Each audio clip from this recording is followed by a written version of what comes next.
Well, Durud Patriots, good morning, good afternoon, good evening, wherever you are. Welcome to day 133 of Iran Revolution Live with your wonderful and amazing host, Mr. Armin Navabi. And your wonderful and amazing host, Goldie Gamari.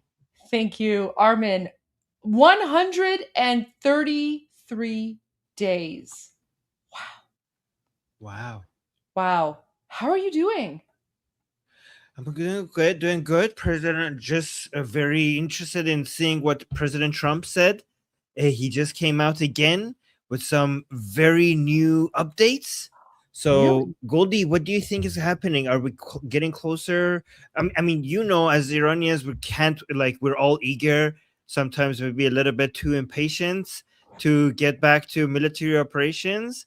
But I'm always interested when I'm following the news. I'm always thinking what is Goldie is going to say about this? What is Goldie is going to think? So I'm always I'm interested to come here and ask you to see what's your take on when this is all going to start, because President Trump is giving us new updates again. I think something's going to start sooner rather than later. That's how I see it. I mean, we were watching Sean Hannity last night when you left, and there was a segment where Sean Hannity was speaking with Mark Levin, and it was incredibly informative. But why don't we go to these new messages from President Trump that you're talking about, and then we can kind of talk through it together and also get the perspective from our viewers as well. Okay, let's do that. Let's see what President Trump said over here.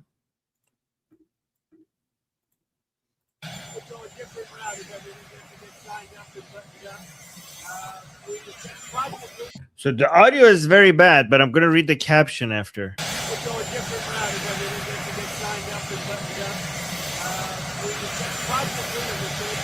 were asked not to do that by Pakistan as our president. We didn't want the Prime Minister to deal markets. But I think Project Freedom is good, but I think we have other ways of doing it also. We may go back to Project Freedom if things don't happen, but it'd be Project Freedom Plus. Project Freedom Plus. All right, so this is really bad audio, but it was one of the most important things that President Trump said. So let's read the caption. So President Trump on Project Freedom saying we'll go a different route if everything doesn't get signed up, buttoned up.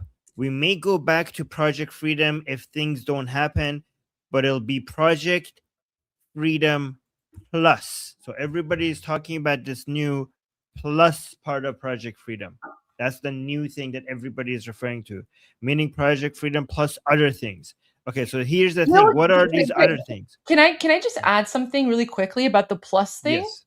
So that's the language that Senator Lindsey Graham has been using for a very long time, right? He's basically referred to President Trump as Ronald Reagan plus, right? So this plus terminology, that's something that Senator Lindsey Graham has been using for quite a while.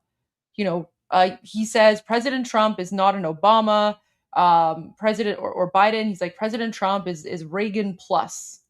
So I find it very interesting that President Trump is now using that same language and terminology that Senator Lindsey Graham has used in the past, which to me is further proof that Senator Lindsey Graham is one of the key players in all of this. And that's why I always have time for Senator Lindsey Graham, and I always pay attention to what Senator Lindsey Graham is saying, because a lot of times I believe that President Trump is speaking through Senator Lindsey Graham.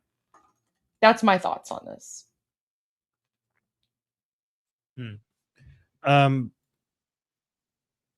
I would be interested in knowing what exactly this plus other things are. Because again, we obviously President Trump, or the way he talks, is a way for it's always a way to play mind games. It's not necessarily going to be what we are what's going to happen, but obviously many people are going to look at this language and their evaluation is going to be, again, those other people, is that okay, so we're not going back to full-on head-to-head confrontational war with the Islamic Republic beyond these different tensions that we're seeing in the Persian Gulf and the small here and there explosions that we're hearing sometimes in Bandar Abbas or in Tehran or in other places. So some people might think like, okay, so we're going to be here in this situation for a while. We're not going to go to soon. We're not going to go to a rapid escalation, like in the sense in the same level of bombardments that we saw at the beginning of Operation Epic Fury.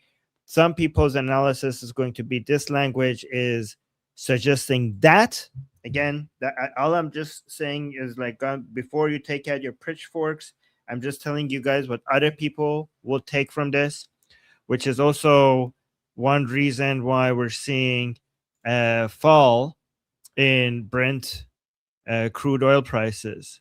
In the past 5 days, we saw a 7% drop on average. But obviously, Goldie, your analysis is different. So, how do you see this? I see this as Project Freedom plus boom booms. Oh, the plus is boom booms. Yeah. So, I mean, we have to keep in mind President Trump is not going to give away the military strategy. He's not going to do that. And he said that several times in numerous press conferences where the press have asked him, okay, well, what's the military strategy? What are you guys planning on doing? And President Trump has always answered saying, I'm not going to tell that. He's like, I would be stupid to tell you what we are planning, and all options are on the table.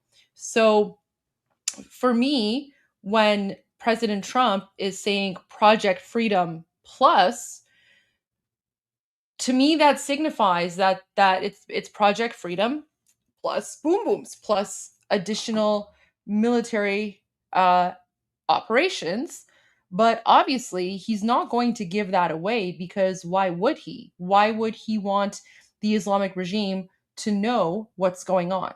Right? So, again, I mean, this reminds me of Friday, February 27, when the reporters were asking President Trump, well, are you going to continue the negotiations? Are you going to attack the Islamic regime? What's going to happen? And, at that point, President Trump had already made the decision that they're going to boom boom Khamenei, right? So during that, he actually had, I think, at least two like sort of press conferences on Friday, February 27, less than 12 hours before Khamenei was exterminated. And in both of those press conferences, President Trump never spoke about attacking Iran, never spoke about boom booms, never spoke about military operations. All he said was that we're not happy with the way things are going. Let's see what happens. Let's see what happens. And then when they asked him, will negotiations continue? He's like, yeah, let's see what happens. So President Trump is never, ever going to come out and say what he's planning on doing, because that would be ridiculous. Like, why would he want to give away the strategy to the Islamic regime and give them an opportunity to prepare or counter or whatever the case might be? So I see Project Freedom plus as plus boom booms, plus getting rid of the regime, plus military operations, right? That's how I interpret this. But what level of boom booms are we talking about? Like, because we are already seeing like the explosions. We're seeing some some tensions between United States and the Islamic Republic and the Persian Gulf. We're already seeing some explosions here and there in different parts of Iran. When you say plus boom booms, are you talking about a level of military escalation basically close to what we saw when when Operation Epic Fury started, when so many of IRGC leaders were being killed, Ali Khamenei was being killed, like that level of military operation, or to the same level that we're just seeing right now here and there? I mean, obviously, I can't say for certain because I'm not like a military analyst or strategist, but I have a feeling that like they're just going to go all out. Mm. I have a feeling Oh, that they're going to go all out. And um, what gives me this feeling is what President Trump posted on Truth Social this morning. mm. I don't know if you saw President Trump's post on Truth Social. So let me just pull that up for you.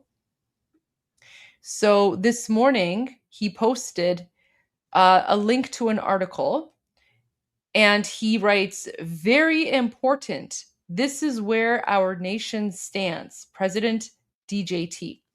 And the title of the article is Majority Say Preventing Iran from Acquiring Nukes More Important Than Ending War.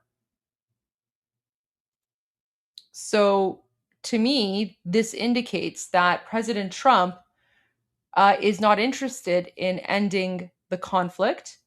He is interested in making sure that the Islamic regime can never acquire nukes. And the reality is, and this is what people like Mark Levin and Sean Hannity and others that we've watched on Fox News have said, people that are close to President Trump, every single person has said, even Marco Rubio, they have said that as long as the Islamic Republic remains in power and as long as the Islamic Republic exists, they will never, ever stop trying to acquire nukes. So they might back down for a little bit, but eventually they will restart and they will continue and they will do what they've been doing behind the scenes. So to me, this indicates that President Trump is aware that the only way to prevent the Islamic regime from acquiring nukes is to eradicate the Islamic regime and to get rid of them. So that's how I see this. And here's the article. So majority say preventing Iran from acquiring nukes more important than ending war. Poll. Vance is set to begin negotiations this weekend alongside Special Envoy Steve Witkoff and Jared Kushner, the president's son in law. As Vice President J.D. Vance heads to Pakistan to negotiate a deal to end the Iran war, polling data suggests that the public prioritizes accomplishing key American objectives over ending the matter quickly. So there you go. Even the American people know that it's more important to make sure that the objective is met. And the objective is making sure that the Islamic regime can never acquire nukes. And the only way the Islamic regime will never acquire nukes is to completely eradicate and destroy them. So that's what I think President Trump is referring to. Going back to your post, when President Trump is talking about Project Freedom plus other things, or Project Freedom plus, I think that's what he's referring to. Mm. And do you have any time estimates for when do you think we're going to see that level of escalation? Because the thing is that when it comes to an escalation, it is inevitable that one way or another, United States and the Islamic Republic are going to have military tensions again. Because at the end of the day, it's very difficult to see the United States accepting a nuclear Iran. And it's also very difficult to see an Islamic Republic giving up its nuclear leverage. So that always leaves us with, the most likely outcome being more tension, more military tension between United States and Israel, or at least just United States and or Israel on one side, and the Islamic Republic on the other side. It is inevitable. But the question most people have for us when we say something like that is, okay, but when, and usually we don't have a satisfactory answer for them. But what do you think, Goldie, when it comes to when? I don't know. I mean, Yep. I'm biased because if it was up to me, I mean, I would have wanted the Islamic regime eradicated decades ago, years ago, right? So, I mean, for us, we want this to happen as soon as possible. However, we also have to recognize and understand that um, we only have one shot of doing this right and doing this properly. We also have to keep in mind that um, Israel and the United States have much better intelligence than we do, obviously. So I think we just have to, unfortunately, be patient and we have to trust the plan. Um, President Trump has wanted the Islamic regime eradicated for a very, very long time. We already know this since the early 1980s. We've seen, his speeches, his comments about the Islamic regime. So, President Trump is a winner. President Trump is a winner, and I think he understands and he knows that the only way um, that he will win in this situation is to completely eradicate the Islamic regime. He's only going to have pretty much one chance to do it right. And so I think he's just waiting for the right time. We also know that a lot of military assets are being moved into the area. We don't know the status of those military assets, of course, for OPSEC reasons. Um, so we just have to wait. I mean, I would hope that this is going to happen sooner rather than later. I think it's also interesting that President Trump, I believe, if I'm not mistaken, still has not further delayed his trip to China. And President Trump did say that this excursion will be over before he goes to China. So, I mean, I don't know. I don't know. But what's interesting is Mark Levin just posted 30 minutes ago. He actually posted his, I think it's his full interview. I think he may have posted his full interview, his full comments with Sean Hannity from last night, and he just posted this on X, and he says, "Stay the course." So, have you seen what Mark Levin said last night, Armin? Nope. Okay, so maybe let's go to that. So he literally posted this 30 minutes ago, "Stay the course," and then here's the actual video.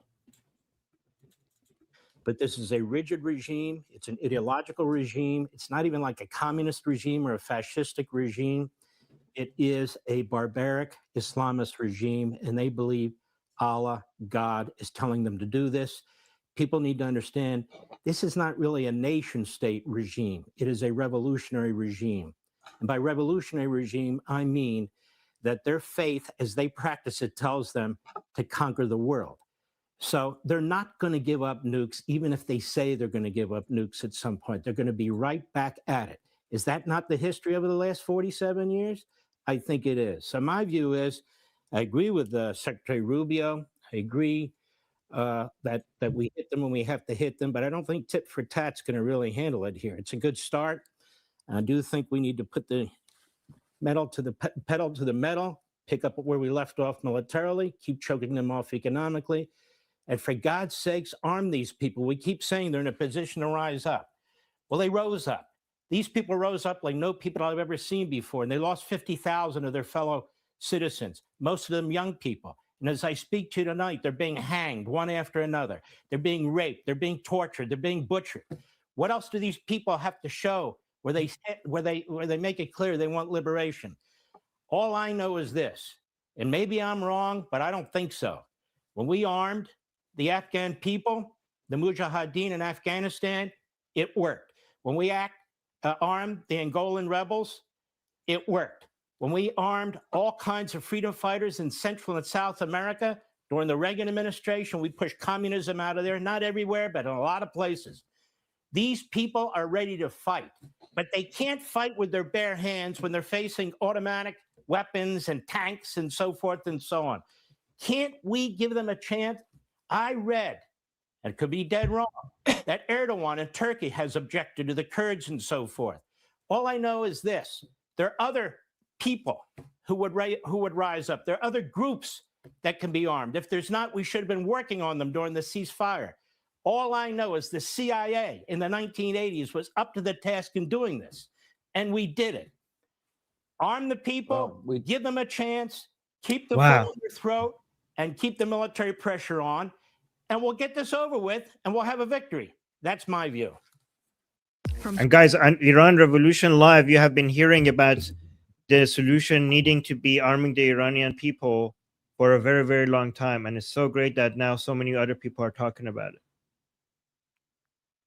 So there you go. That's what Mark Levin was saying. That's what he said last night, and now he just posted it. So, again, to me, that's what I think Project Freedom Plus means.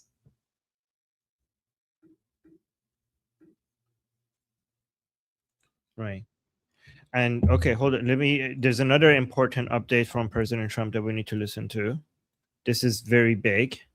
So this person is asking President Trump about the deal that the Islamic Republic, the letter, because remember, guys, yesterday President Trump said that these people, like the Islamic Republic, has like 24 hours to come up with a response, and now he's talking about the response that he has gotten. So this is a very key video. Have you received a response from Iran? Have you received a response from Iran? They're giving a letter supposedly tonight, so we'll see how that goes. Do you think they're slow rolling it? Do you think they're intentionally slow rolling the process? We'll find out soon. Wow, two very important questions back to back. Okay. Have you received a new letter from Iran? This guy said, and he says we're getting one tonight. And this lady right next to him asked another question. Tonight, so we'll see how that goes. So he says we're receiving one tonight. We'll see how that goes. And the woman asked, do you think they're slow rolling it? Do you think they're intentionally slow rolling the process? Do you think they're intentionally slow rolling it to buy time? We'll find out. President Trump says, I don't know. We'll find out tonight. So, guys, that's a very, very big deal. That was a very big deal video. We're going to see the updates from that. Oh, yeah. See here's another. I think, is that the same lady? Let's listen to this. Oh, that's the same question from a different angle. Also, Goldie, we should talk about this. So experts say the Islamic Republic may be dumping oil as U.S. blockade puts Tehran regime under growing pressure. So this is something that everybody is now talking about. So do you want to talk about that as well? Yeah. Okay. So what do you think about this? Because now I saw Reuters, Fox News, everybody is now talking about pictures showing that the Islamic Republic is dumping oil into the sea. Let me show you the before and after. Here. Look at this is now. This is Khark Island, and this is the oil that they're dumping. So this was before, and this is now. I mean, we spoke about this, and we basically said that this is a regime that does not even care about the lives of its own citizens. I mean, Iranians aren't the citizens, right? Iranians are being held hostage. So this is exactly what you can expect from a brutal Islamic dictatorship that does not respect or value the sanctity of life. They don't care about the environment. I mean, the environment in Iran is terrible. There's forest fires everywhere. Lakes are drying up. Rivers are drying up. It's endangered species are pretty much close to extinction at this point. Like the Iranian cheetah, pretty much extinct thanks to the Islamic regime. So of course, they would dump oil into the ocean because they don't care. Like this is a brutal, savage Islamic Shia death cult that is willing to do anything and everything in order to survive. And so, for them, dumping oil into the water like this, they don't care. They literally don't care. They're willing to do anything to survive, and this is just another aspect of it. And yeah, and Goldie, we here on Iran Revolution Live, we were warning about this before any other analyst was talking about it. Like Yeah. nobody, like it was weird because we were wondering here that why is nobody, like everybody was talking about the Islamic Republic running out of storage, and we considered the fact that, like we said, like, well, they could just dump it into the sea. And I asked you, like, why is nobody talking about the fact that they could just dump it into the sea? And then I remember you specifically answering me saying that, well, because people don't understand how evil this regime is and what they're capable of. And that's why we were considering it here on the on the Iran Revolution Live, that the Islamic Republic could do such a thing. And like, I didn't see like a single other analyst anywhere. I'm sure if we look for it, somebody who said something somewhere. But like, at least all the mainstream media and every single major analyst were not, because this is a big deal. Not obviously for environmental impact is the most important part of it. But it also shows a miscalculation regarding how much storage space the Islamic Republic has for their oil before they have to do shut-ins, because there's infinite amount of oil that they could put into the water, and nobody that I know of talked about this.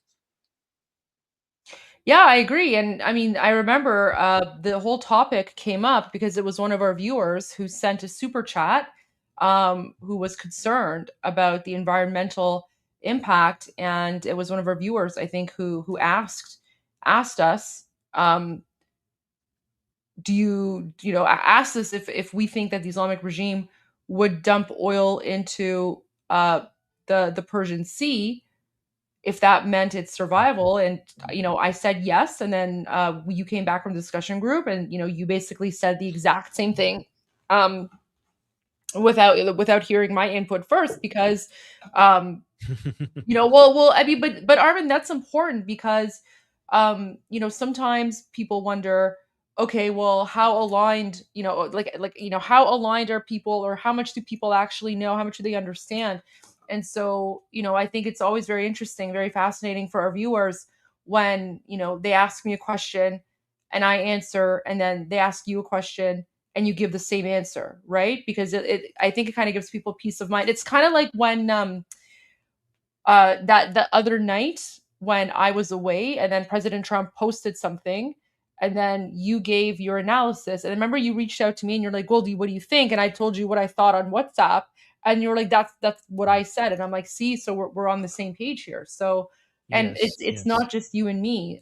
Many Iranians as well, because I remember I posted about this, and others of like, yeah, like this is, yeah, like this is not like, this is something that is 100% to be expected. Like, do not put anything, do not think that the Islamic regime is incapable of these sorts of things. Like, it's a brutal terrorist, um, just cult, right? So they don't care about the environment, they don't care about animals, they don't care about the ocean, they don't care about human life.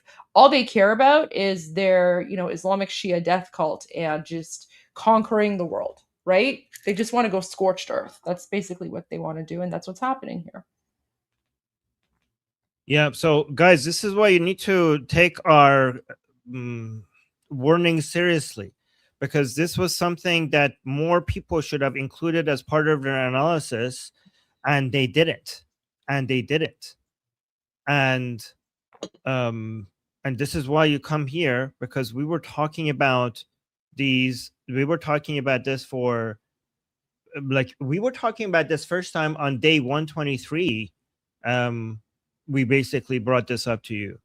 I actually have the timestamps and everything, and this is, we're on day 133. So you guys need to, like, this shows how unaware people are of what the Islamic Republic is capable of. And this is why it leads to a lot of miscalculation.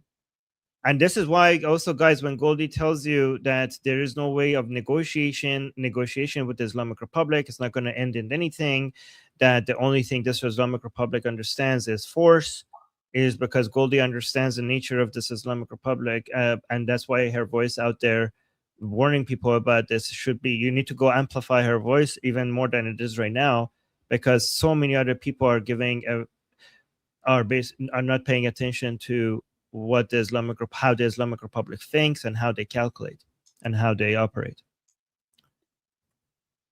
We got new reports that Russia is shipping weapons to Iran, and it says this is what Mark Levin is saying.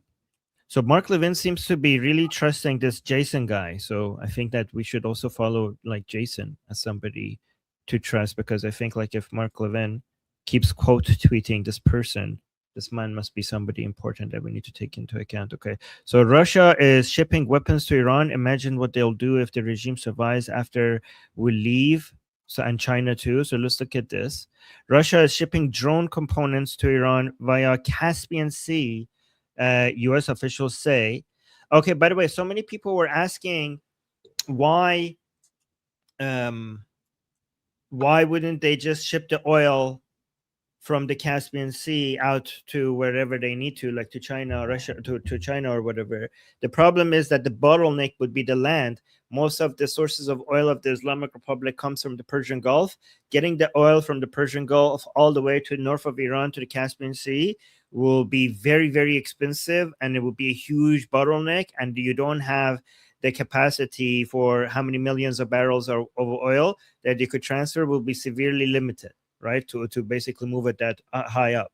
But when it comes to drone components, these are like, this is like not even, this is not like big volume transfer of goods. So this is how the Caspian Sea will be an important route for the Islamic Republic to get to be able to get access to important parts. And Russia is now providing the Islamic Republic with that, helping the Islamic Republic rebuild its offensive abilities after losing roughly 60% of its drone arsenal during recent fighting. The official spoke anonymously. Okay, so here's an important thing, guys, because we're wondering if all of these negotiations and ceasefires is that time in the benefit of the Islamic Republic, or is that time in the benefit of United States? Because we keep saying that, Trump is buying time, or the Islamic Republic is buying time. Who's buying time? Are both sides buying time? Who benefits from the extra time, right? So both sides could benefit from buying time. The Islamic Republic, though, is hurting a lot because of the blockade on the Iranian ports. So time from that sense is not on their side. The United States has time on its sides because first we're going to have the USS Boxer getting closer to the Persian Gulf. 1, 2, the United States has time to resupply its the interceptor stockpiles. So in that sense, time is in the benefit of the United States. However, we could see based on this report that time could also help the Islamic Republic because it's managing to get shipping of drone components from Russia, and as Mark Levin says, maybe China as well. So China too. So this is a very important information to consider. Goldie, do you have anything else before I go? Because I wanted to talk about 3 different strategies of 3 different types of countries around the Persian Gulf. But I think like if you want to make it, if you have something important, newsworthy right now to talk about, let's talk about that before I go to our discussion group. What's the topic of your discussion group today? Well, I'm actually going to go into. Well, thank you for asking, Goldie.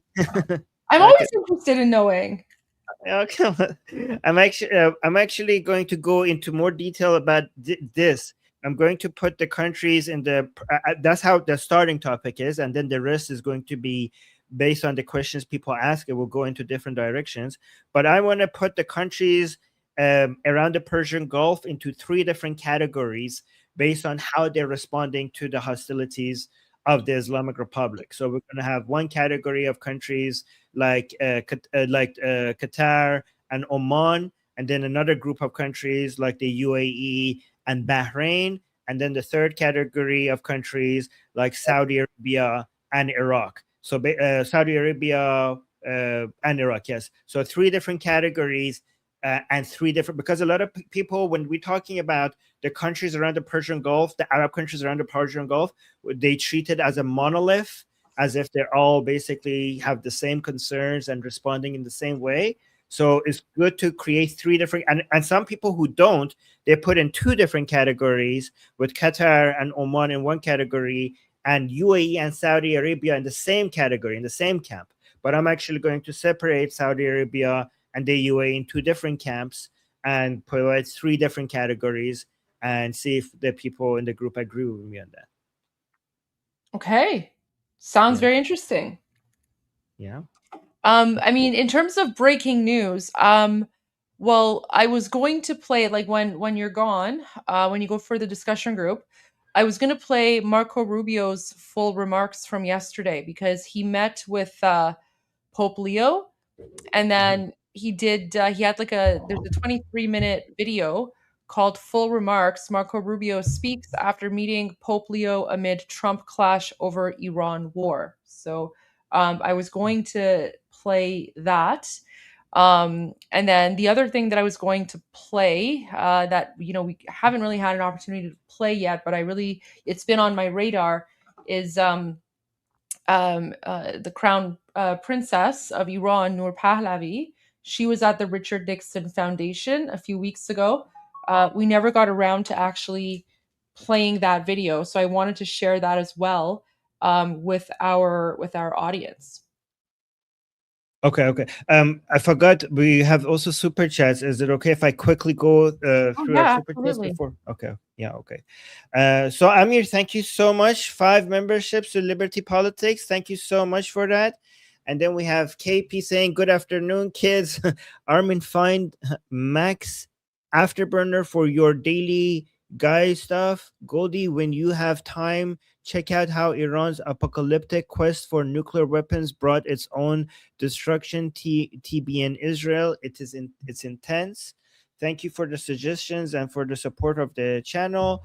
And then we have Todd Ruff Garden.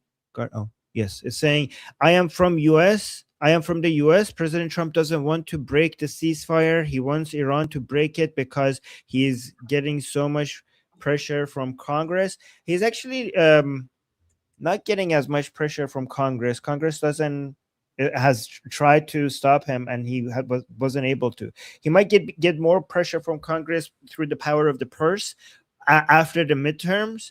But the White House is ignoring anything that is regarding the War Powers Act because they consider it to be unconstitutional.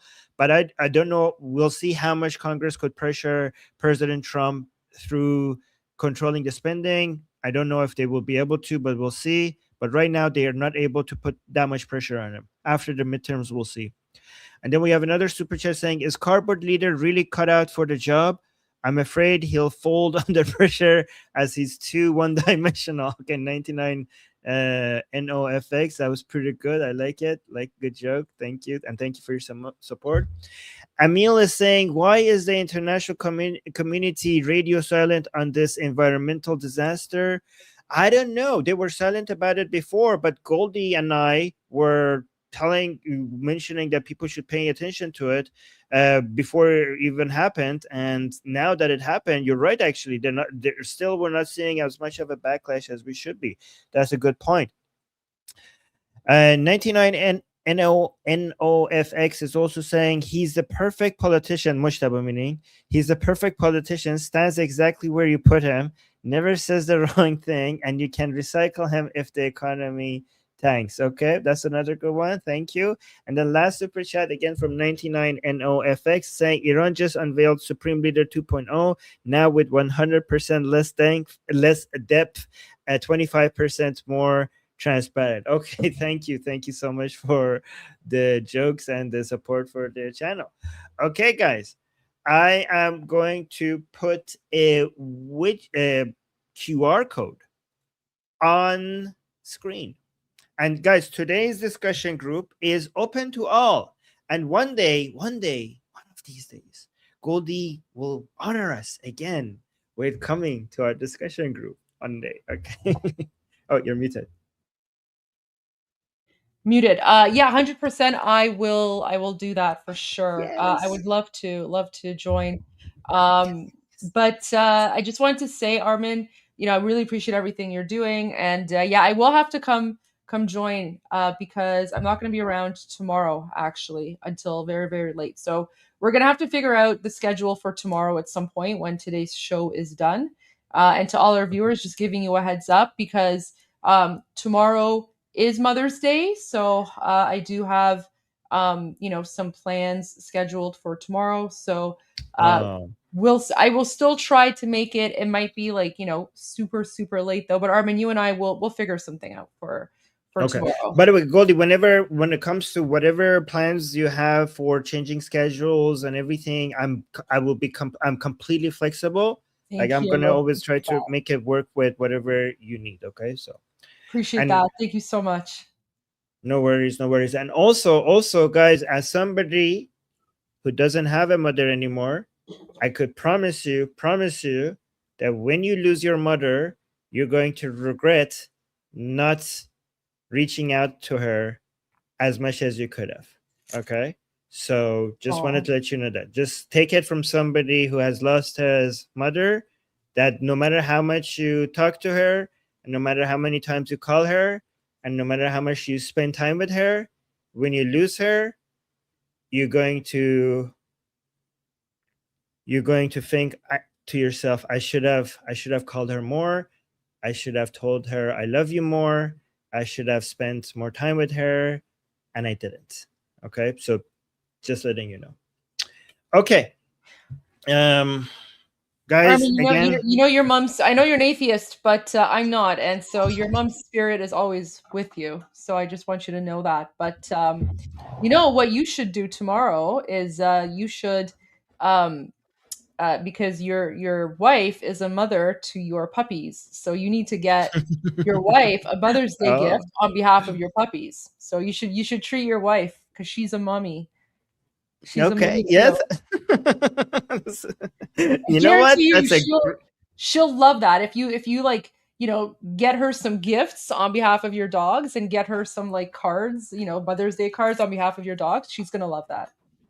You know what? That's a genius, and that's a genius idea. You know what? I'm gonna do that. That. She's gonna be so shocked, and then yeah, okay, that's a great idea. Okay, oh my god. Yeah. Okay, yeah, take her for brunch, treat her somewhere, I don't know, like get her like a bouquet of roses, I don't know, get her like a gift and like a bouquet of roses and like a Mother's Day card, but don't put your name, put like the dogs' names in there, and then it's you'll get a lot of brownie points and bonus points for that. Oh my god, that's a genius idea. Thank you, Goldie. Thank you. You're I appreciate welcome. that. Okay. I'll do that. Okay. All right, guys, one more time. Link in the description. Gonna go to the discussion group. Or you could scan the QR code, and I'll see you guys in about 2 hours joining Goldie. And yeah, see you guys then. All right, guys. Bye. Take care. Okay, guys. You're stuck with me. Moha. You're stuck with me, guys. All right. So the first thing that I want to do is I want to listen to Marco Rubio's comments from yesterday. And let's see what Marco Rubio had to say after meeting with the Pope. We've seen a few clips here and there. So we're going to watch this. And then, guys, stay tuned because after this, I'm actually going to go to because based on this super chat that we received from KP, so after we're done watching Senator Marco Rubio, we're going to go to the video that KP recommended, how Iran's apocalyptic quest for nuclear weapons brought its own destruction. So looks pretty interesting. I mean, the fact that the Islamic regime is apocalyptic and basically wants to destroy the world. I mean, we as Iranians, we already know that. But it's interesting to see other people speaking about this. Now, of course, I don't like when they say Iran, because this apocalyptic Shia Islamic death cult, um, they're not Iranian, right? There's nothing Iranian about them. It's the Islamic regime. It's that Islamic Shia jihadi mentality. However, we'll let it slide. But yeah, so after we're done watching Marco Rubio, we're gonna go and watch this, because I'm curious to see if their analysis is correct. So there you go. That's what we're gonna do for the next couple of hours. Marcus Muster says, one more super chat. Let's effing go. And then Hezi Hirschhorn says, no, Goldie, you are stuck with us. Mwahahaha. Yeah, okay, guys. Don't make me torture you guys, because I will. You guys don't want me to torture you guys, because I can and I will. Right? Remember, I have all the power. I have all the power right now. And if I wanted to, I could do something like this. Let me. Oh my gosh. If I wanted to, I could do something like this. I could torture you guys like. Oh wow! Wow! Oh wow! Funny baby, funny no, funny baby, funny no, baby,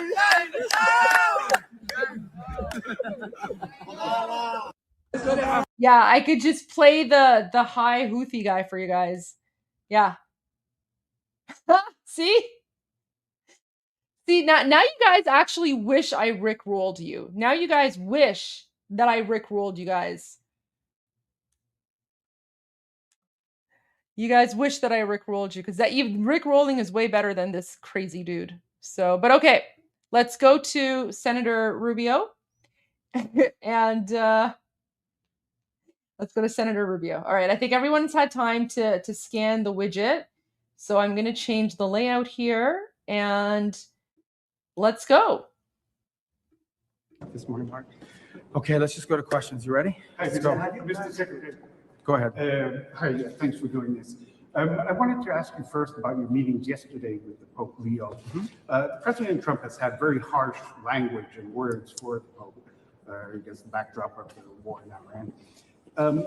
Did you make amends with the Pope yesterday? No, we had a very good meeting. I mean, ultimately, it's important. First of all, there's a lot that we work together with the church, and we talked about those areas that we're working together on, different parts of the world.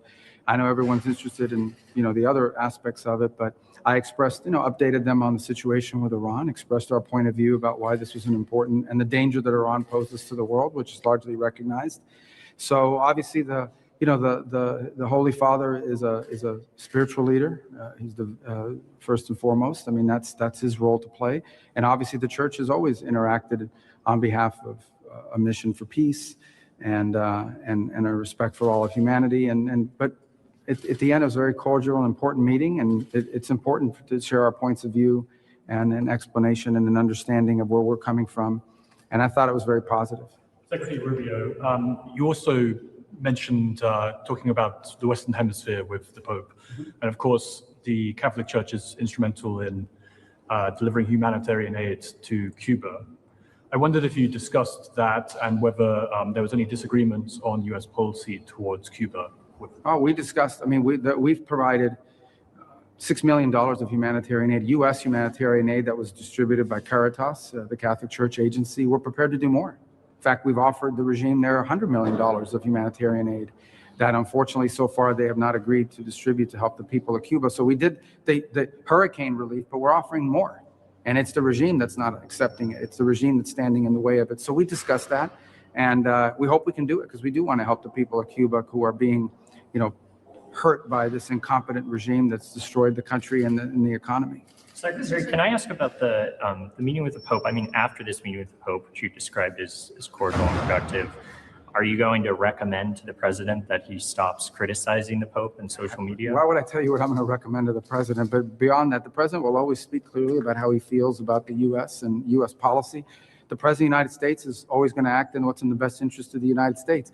I think we can do that and continue to also have a very productive and fruitful and important relationship with the church, because it plays an important role in the world as well. Mr. Secretary, can you talk about whether or not I called her, I'm sorry. Secretary Rubio, were there any themes from your conversation yesterday with Pope Leo that resonated with you personally? Well, if it was personal, what would I tell you? No, here's the bottom line on that, is that the church is an important global institution. It has a presence all over the world. I know you guys are fixated on who said what about who at what time. I understand all that, okay? Because media, you guys have headlines, you have editors, you have people that want you to post, and these are interesting stories. But at the end of the day, the Pope just returned from Africa. We're in a very important continent with growing Christian populations, many of whom are threatened or feel threatened by the spread of radical Islamic terrorism. So we care about that. The Pope and the church has an interest in Christian communities in Lebanon, a place that we're very involved in trying to establish a peace between Israel and Lebanon. The church obviously has a very important presence in Latin America. The bishops from Venezuela had just been here a few days earlier. So we shared thoughts about those sorts of things. I think it's an opportunity to personally express, our point of view from the standpoint of foreign policy and the areas we're involved in, and share insights, but also to gain insights, because the church has a unique role in many of these countries in terms of the insights and information that they're receiving. In some cases in the past, the church has been an important interlocutor, not just with governments, but with societies. And then, of course, on the practical level, the church plays an important role in humanitarian efforts in different parts of the world, and in many places has served as a facilitator of U.S. humanitarian assistance, such as I highlighted a moment ago when it comes to Cuba. Yes, go ahead. I'll get to that. Mr. Secretary, can you say in your meeting with Prime Minister Maloney whether you talked about the possibility of withdrawing U.S. troops from Italy, as well as the possibility of the United States withdrawing from NATO altogether? No, we didn't discuss any specifics like that, and that's a decision for the president to make. It's a decision every president makes. The fact of the matter, though, is, and I said, publicly, and I've said repeatedly, I've been a strong supporter of NATO throughout my career in the Senate and even now. And one of the advantages of being in NATO is that it allows us to have forces deployed in Europe and bases that allow us a logistical ability to project power in case of contingencies. Well, we had a contingency. And some countries in Europe, like Spain as an example, denied us the use of those bases for a very important contingency that in some ways the denial of those bases actually impeded the mission, not severely, but had a cost, and in fact, even created some unnecessary dangers. So if one of the main reasons why the U.S. is in NATO is the ability to have forces deployed in Europe that we could project to other contingencies, and now that's no longer the case, at least when it comes to some NATO members, that's a problem, and it has to be examined. But ultimately, that's a decision for the president to make. His team and people like myself and others will provide him what those potential options are, but ultimately he'll have to make that decision. He hasn't made those decisions yet. As far as recent news of deployments, like for example, those were all already ongoing. For example, in Germany, the troops that were withdrawn, which represent less than 14% of our total troop presence there, that's already pre-programmed. And in fact, all it did is take us back to where we were in 2022. So there was always a plan to do some shifting within NATO. As far as broader changes, that's I don't have an announcement for you on that today, but that's a decision for the president to make. Certainly, we'll present both options and perspectives, but that I don't have anything new to announce on that today. On that one, Mr. Secretary, your former colleagues on the Hill, Republican senators, believe that troops withdrawal will embolden Putin and will benefit Russia. Do you agree with that? We'll do what? I'm sorry? Troops withdrawal will embolden Putin and benefit Russia. Do you agree with that assessment? Well, in the end, the United States the president is going to always do what's in the national interest. We have global obligations all over the world. We have troop deployments all over the world, and those are constantly shifting and changing. For example, we increased troop presence in NATO in the aftermath of the invasion of Ukraine. So we're always making these decisions, and there were some already previewed before any of this had happened in terms of the base denials.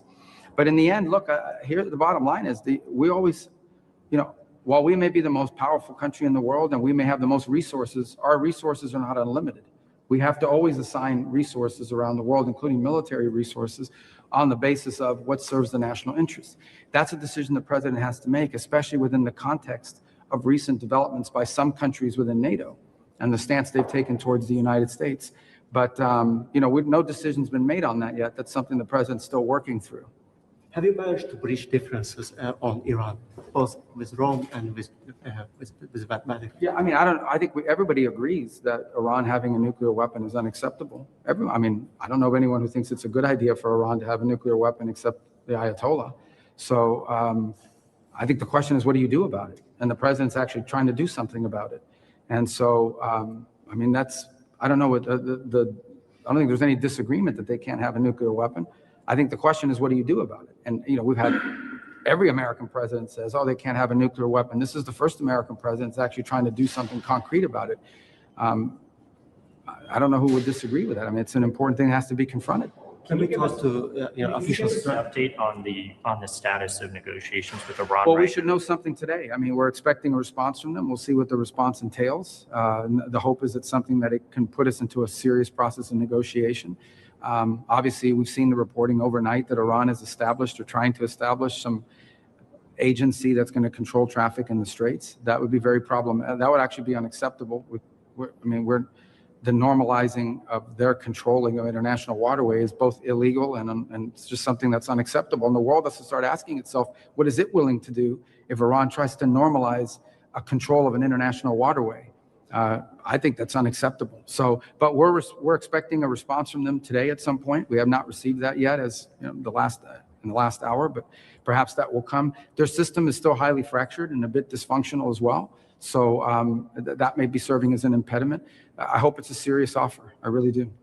Can you confirm there's a resume of the talks between Israel and Lebanon next week? Do you expect that? We expect talks. I don't know if we've set the exact date yet, but we expect that there'll be additional talks. Look, it's one of the areas that I think we can work with Italy on. They can play a very productive role and a constructive role in providing resources to the Lebanese government. In the end, we all share the same goal. And by all, I mean including the Lebanese government and the Israeli government, that we want the relations between Israel and Lebanon, its legitimate government, to be very strong. The impediment to that is Hezbollah. Again, an Iranian agent, Hezbollah, who is victimizing not just Israelis, but Hezbollah is also victimizing Lebanon. The reason why Lebanon faces bombings, the reason why Lebanon faces violence is because of Hezbollah. It is Hezbollah that's imposing this on them. So I think we all share the same goal, which is a strong Lebanese government that doesn't have an armed Hezbollah operating within its national territory, imposing a threat to any of its neighbors. And to do that, we have to empower and equip the Lebanese government to be able to confront that threat. And I think Italy and other countries, but Italy in particular, can play an important role in not just helping equip the government, but in cutting off the illicit financing that supports, helping them to cut off the financing that supports Hezbollah and the danger they pose. Is it possible to get a peace deal on Lebanon without first solving the conflict with Iran? How linked are those two conflicts right now? I mean, Hezbollah is an Iranian agent, 100%. I mean, Hezbollah wouldn't exist without Iran's support. So, but I think it's possible. I mean, Hezbollah's been both weakened, but still capable of inflicting damage and doing terroristic activities, as we've seen. So I think the way I would phrase it is, we're not going to negotiate with Iran over Hezbollah, because Hezbollah is a dangerous, other than if they're willing to stop funding them and supporting them. I think our negotiations with Lebanon, our role is with the Lebanese government. Lebanon should be governed by the Lebanese government. It should not have a terrorist group operating within its national territory that poses a threat both to its own people, including the Shia population, and to the government, and to Israel, and to its other neighbors. So that's what we're going to focus on. Mr. Secretary, can we come back to Cuba a little bit? The United States, including yesterday, are ramping up sanctions against Cuba, the regime, and all that.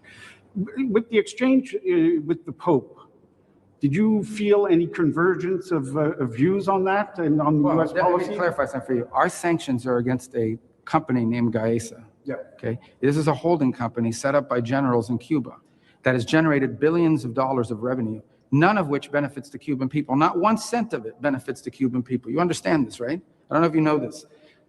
There's the Cuban government, and they have a budget, and then there's this private company that has more money than the government does.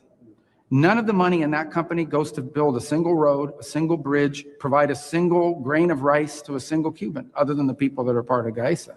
So that's what we're sanctioning, is a company that basically is taking anything that makes money in Cuba and illegally putting it into the pockets of a few regime insiders. So that's not sanctions on the Cuban people, because the Cuban people don't benefit from Gaesa. It's a sanction against this company that is stealing from the Cuban people to the benefit of a few. And we didn't discuss those sanctions yesterday, but we imposed them yesterday, and we're going to be doing more, by the way. Sorry.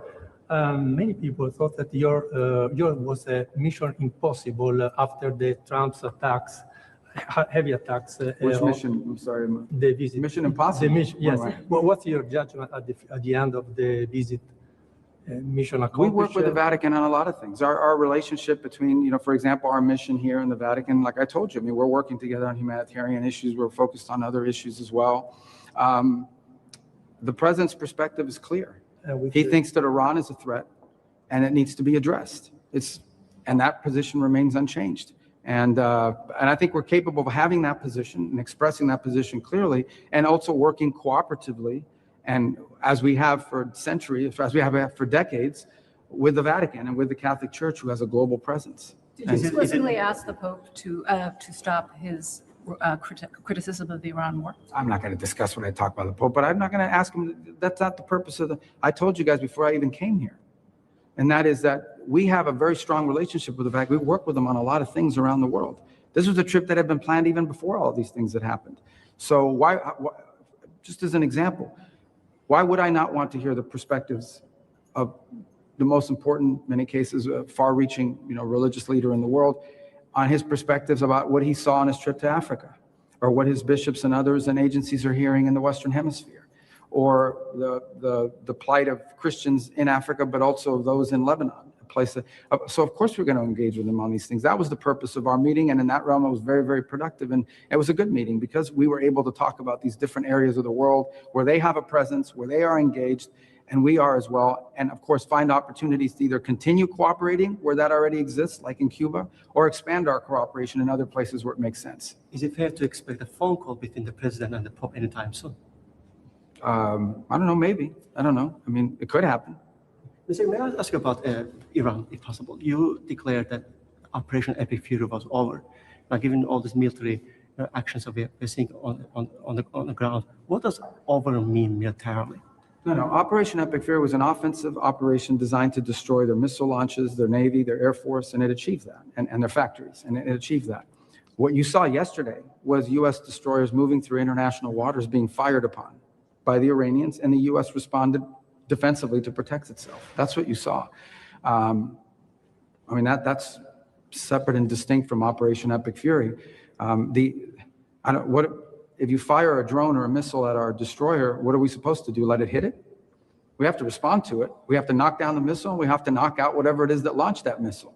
The alternative is to let it sink one of our ships. That's crazy. So of course we responded to it. Well, yes, but the point is, if there's not much seizing in the firing, because we've well, you should ask that of the Iranians. Don't ask me. We didn't fire. They fired on us. My point is, if you fire at a U.S. Navy ship, what are we supposed to do? Say, oh, there's a ceasefire. We're not going to shoot down your drone. That's a stupid question. That's a stupid position to take.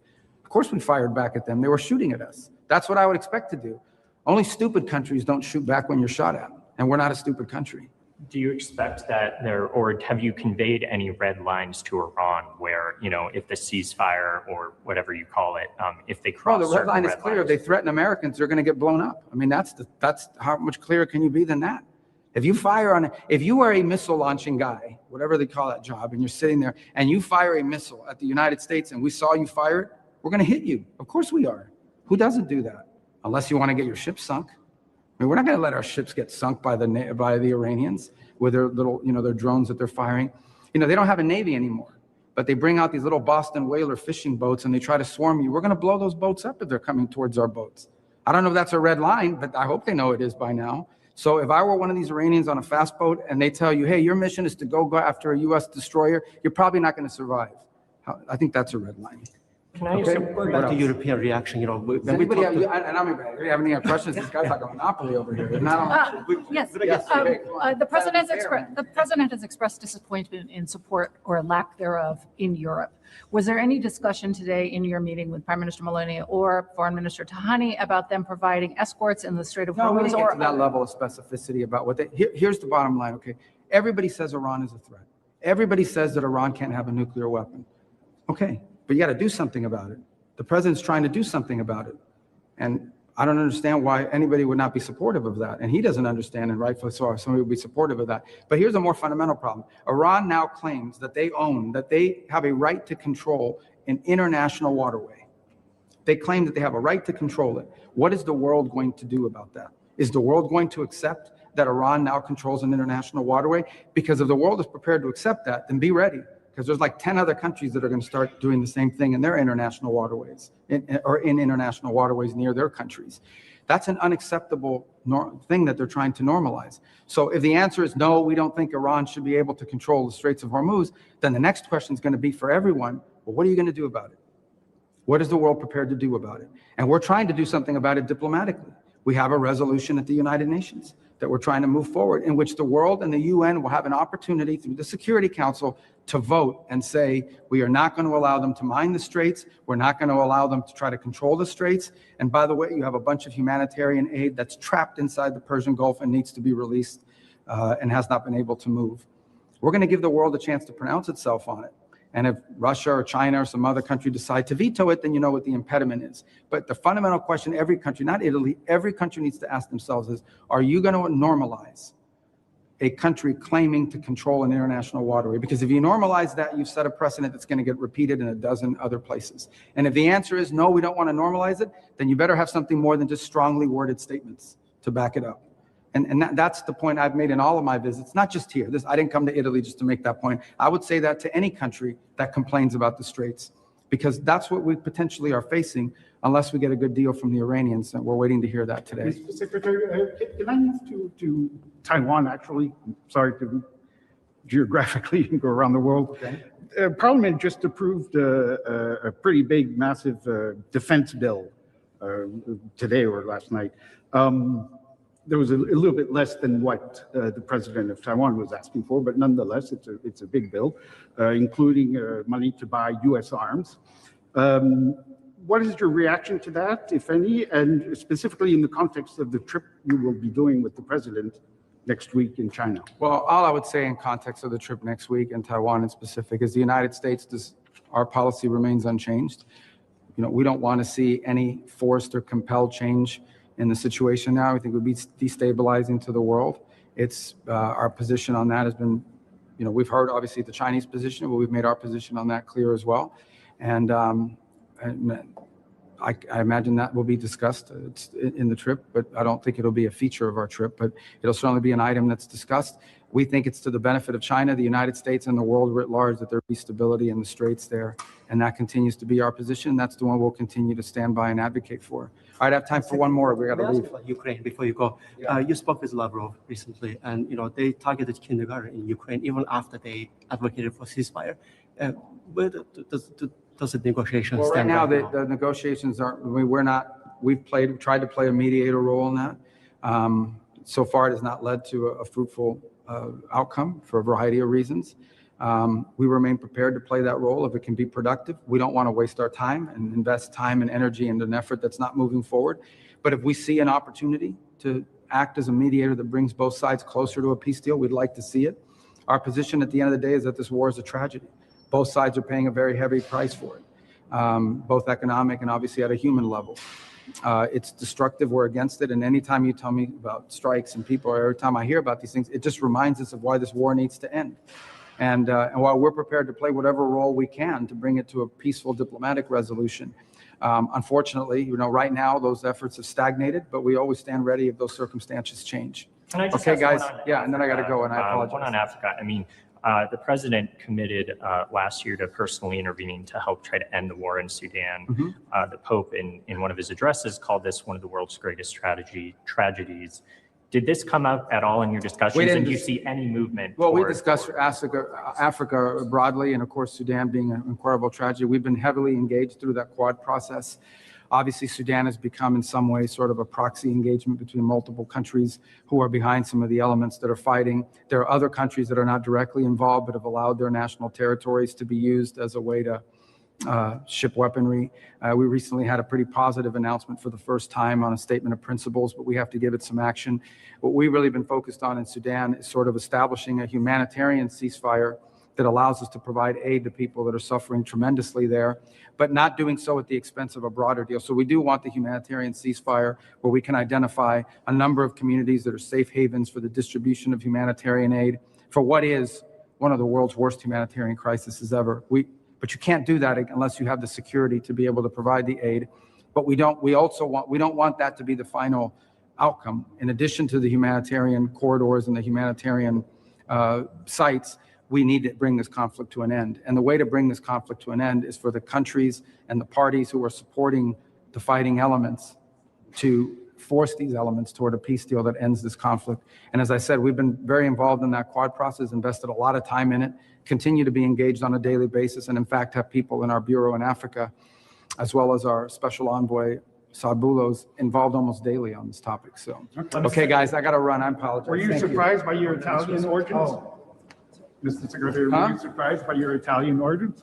Well, not surprised today. I learned about it in 2017 when PBS did a Finding Your Roots special. That's where I found it. Okay. How about the 2028 buzz? Any comment on that, sir? Okay, so that was Marco Rubio. His comments yesterday. Not only is he focused on Iran, he's also focused on Cuba, which I think is really important. So, okay, now let's go to this. I'm now interested to watch this and see how accurate it is. Just keep in mind, like, again, my only criticism is they say Iran, and it's obviously not an Iranian ideology. It's an Islamic Shia ideology. It's a foreign ideology, right? It has nothing to do with Iran or Iranians. But anyways, let's start, and I'm interested to see what this is all about. Right now, the Middle East is sitting on a knife's edge until the Iranian regime will fall, or until the head of the snake is finally cut off. This war is far from over, and that's exactly what you're about to see now matters so much to all of us. That's right. Yair and I had the privilege of being part of a landmark documentary series hosted by the one and only Eric Stakelbeck, Heroes of October 7th and Beyond. In a powerful episode called The Head of the Snake, the big picture of Israel's ongoing war against Iran, we sat down with Prime Minister Benjamin Netanyahu, Minister Ron Dermer, IDF commanders on the front lines, and some of the sharpest minds covering this war anywhere in the world. This is the episode that you need to watch, so stay with us.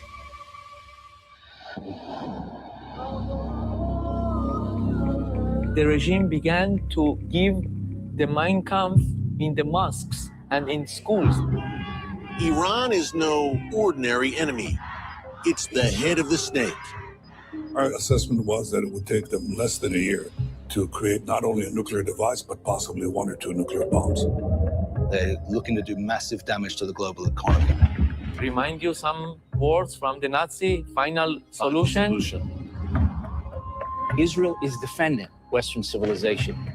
There was footage out of Mossad agents assembling drones in Tehran. Your role saves lives, and if you make a mistake, people die.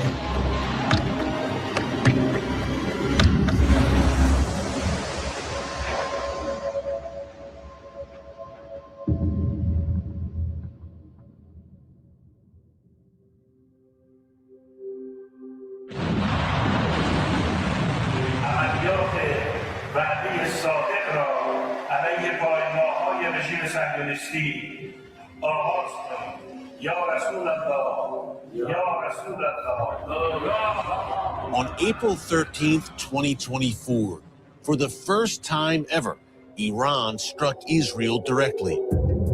In the dead of night, a storm of about 170 suicide drones, 30 land attack cruise missiles, and 120 ballistic missiles came roaring out of the skies, launched from over 1,000 miles away. Iran boasted it was retaliation for a recent Israeli strike in Damascus. Israeli jets leveled an IRGC command hub, killing to top Quds Force generals. But more than that, Iran was looking for an opportunity to showcase its military might, to prove to the region and to the world that it could hit Israel head on. Israelis huddled in their homes, sirens screaming. That night felt like the turning of history. Iran, not a terror cell, not a proxy army, but the regime itself was now attacking Israel head on. This wasn't Hamas. This wasn't Hezbollah. This was a nation of 90 million people sitting on mountains of oil, boasting the region's largest arsenal of ballistic missiles, and driving toward nuclear weapons Israel had been warning the world about for decades. If this regime were to acquire nuclear weapons, this could presage catastrophic consequences for all of mankind. Preventing the arming of Iran with nuclear weapons is a global imperative. Iran will not have nuclear weapons. It was the most frightening night many Israelis had ever lived through. And then a miracle happened. Almost 99% of projectiles were intercepted, thanks to Israel's superior multi-level air defense system, Iron Dome, David Sling, and the Arrow. 3 layers of protection built to shield the people and land of Israel from rockets, missiles, and long-range threats. And they weren't alone. The United States, the United Kingdom, France, and surprisingly, Jordan, Saudi Arabia, and the UAE, countries that had historically stood against Israel, opened their airspace, shared intelligence, and helped Israel shield its skies. They too were exhausted by Iranian tyranny and quietly rooted for Israel's survival. But Iran didn't stop. Months later, when Israel executed a mind-blowing intelligence operation on Iranian soil, taking out Hamas leader Ismail Haniyeh right under the Ayatollah's noses, the regime vowed revenge again. Once more, Iran struck. But once more, it failed. Their firepower could not breach Israel's defenses. Let's be clear. Iran is no ordinary enemy. It's the driving force behind the terror, the head of the snake. For decades, the regime has funneled its oil revenue not into building a strong economy and infrastructure for its people, but into a military axis of evil.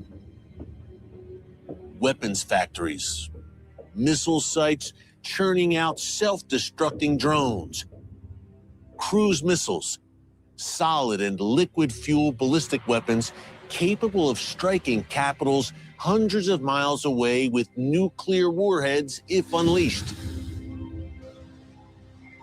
They built an empire. Hezbollah in Lebanon, Hamas in Gaza, the Houthis in Yemen, Shiite militias in Iraq and Syria, all financed, armed, and trained by Iran. Its proxies choked Israel's borders, while Tehran stayed far from the front lines, fighting from the shadows, pulling strings, keeping its hands clean, until it couldn't anymore. And until Israel and the United States reached a moment of historic resolve. It was time to stop focusing on the tentacles and go for the head. But the real question is, why? Why has Iran devoted its treasure, its youth, its future to endless war? Understanding that question is the key to understanding why what began as a regional conflict became a global threat. I'm sitting down with Benny Sapti, someone uniquely positioned to answer that question firsthand. One of Israel's leading experts on Iran, He was just 7 years old when the Ayatollah Khomeini returned from exile in 1979, igniting the Islamic Revolution that transformed Iran into the radical Islamist regime it is today.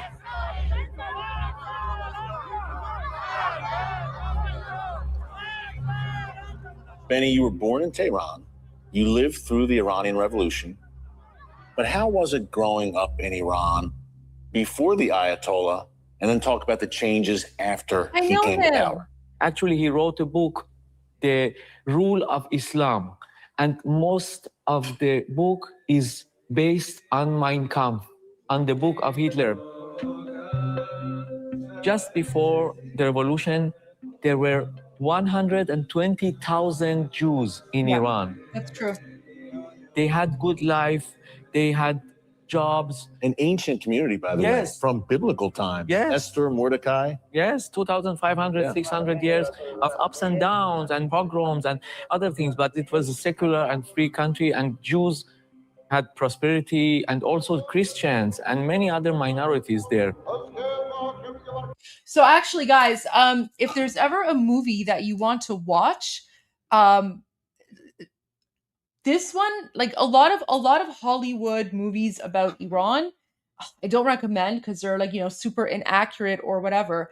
But there's actually one movie that surprisingly I would highly, highly recommend. If you haven't seen it, go watch Septembers of Shiraz. It's with Adrian Brody, Salma Hayek, Shohra Aghdashlu. She's Iranian, by the way. Incredibly good movie, and it's basically about this Iranian Jewish family, and it basically documents their lives before and after the Islamic coup d'état, and how they went from living this free life under the Shah, because everyone, like Ben is saying, when the Shah was in power, it was a normal country, freedom of religion, Iranian Jews, lived freely just like everyone else.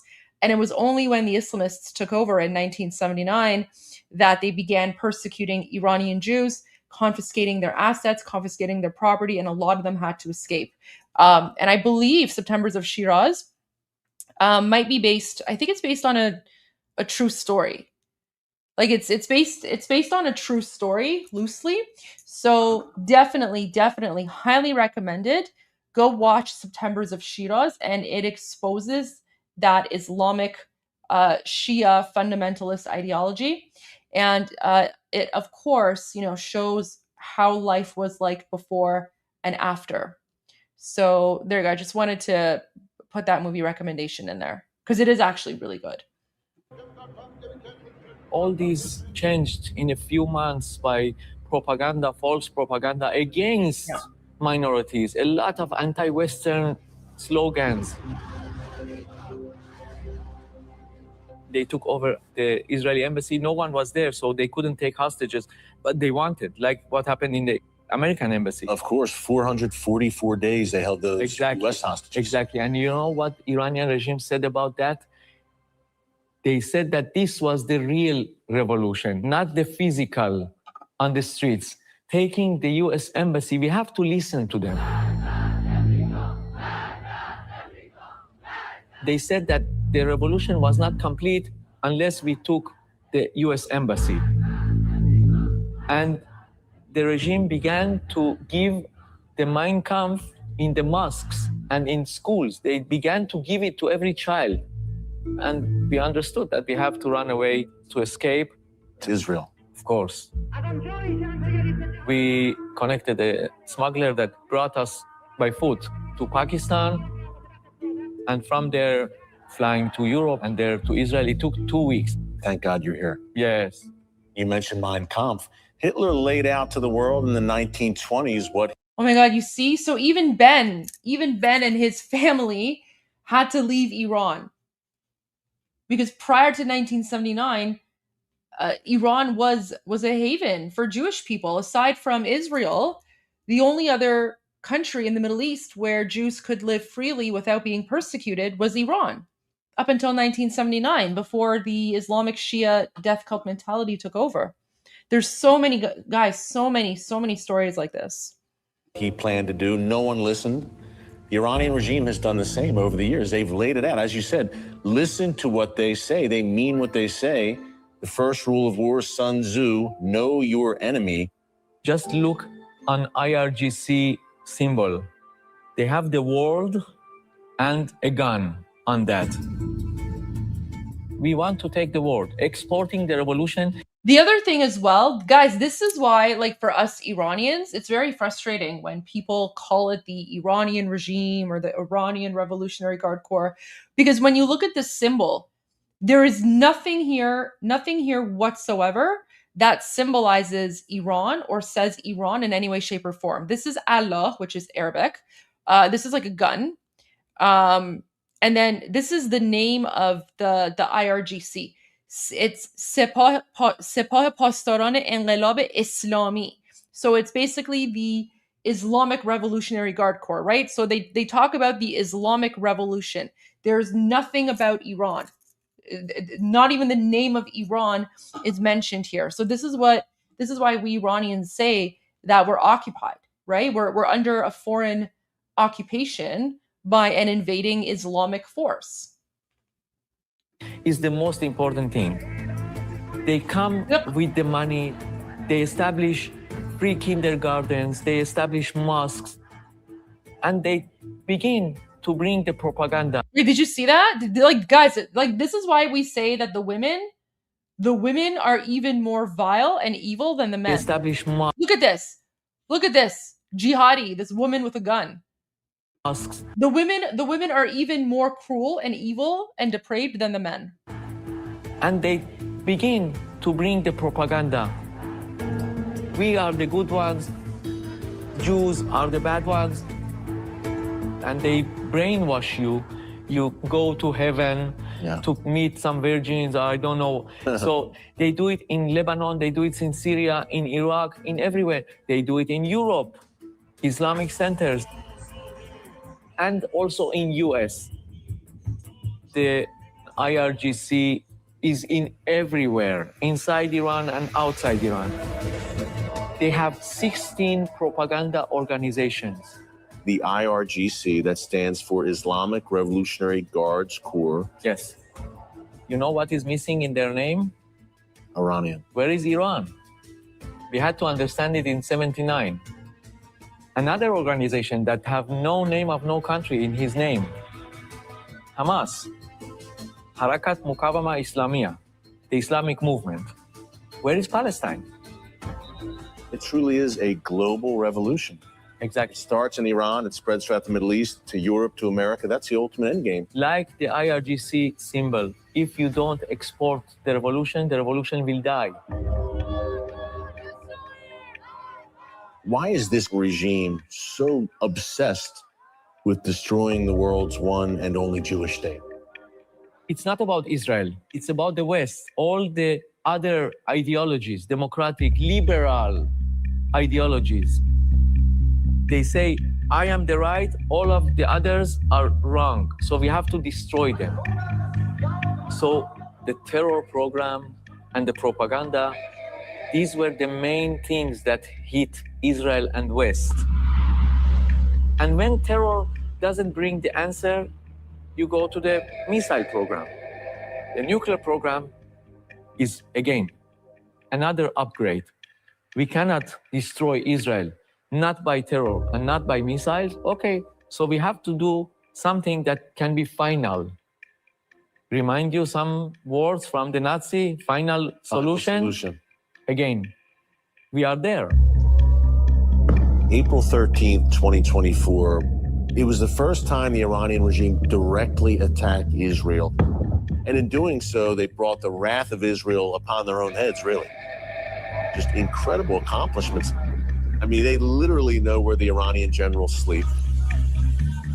How is Israel able to do this inside the borders of its greatest enemy? Yes.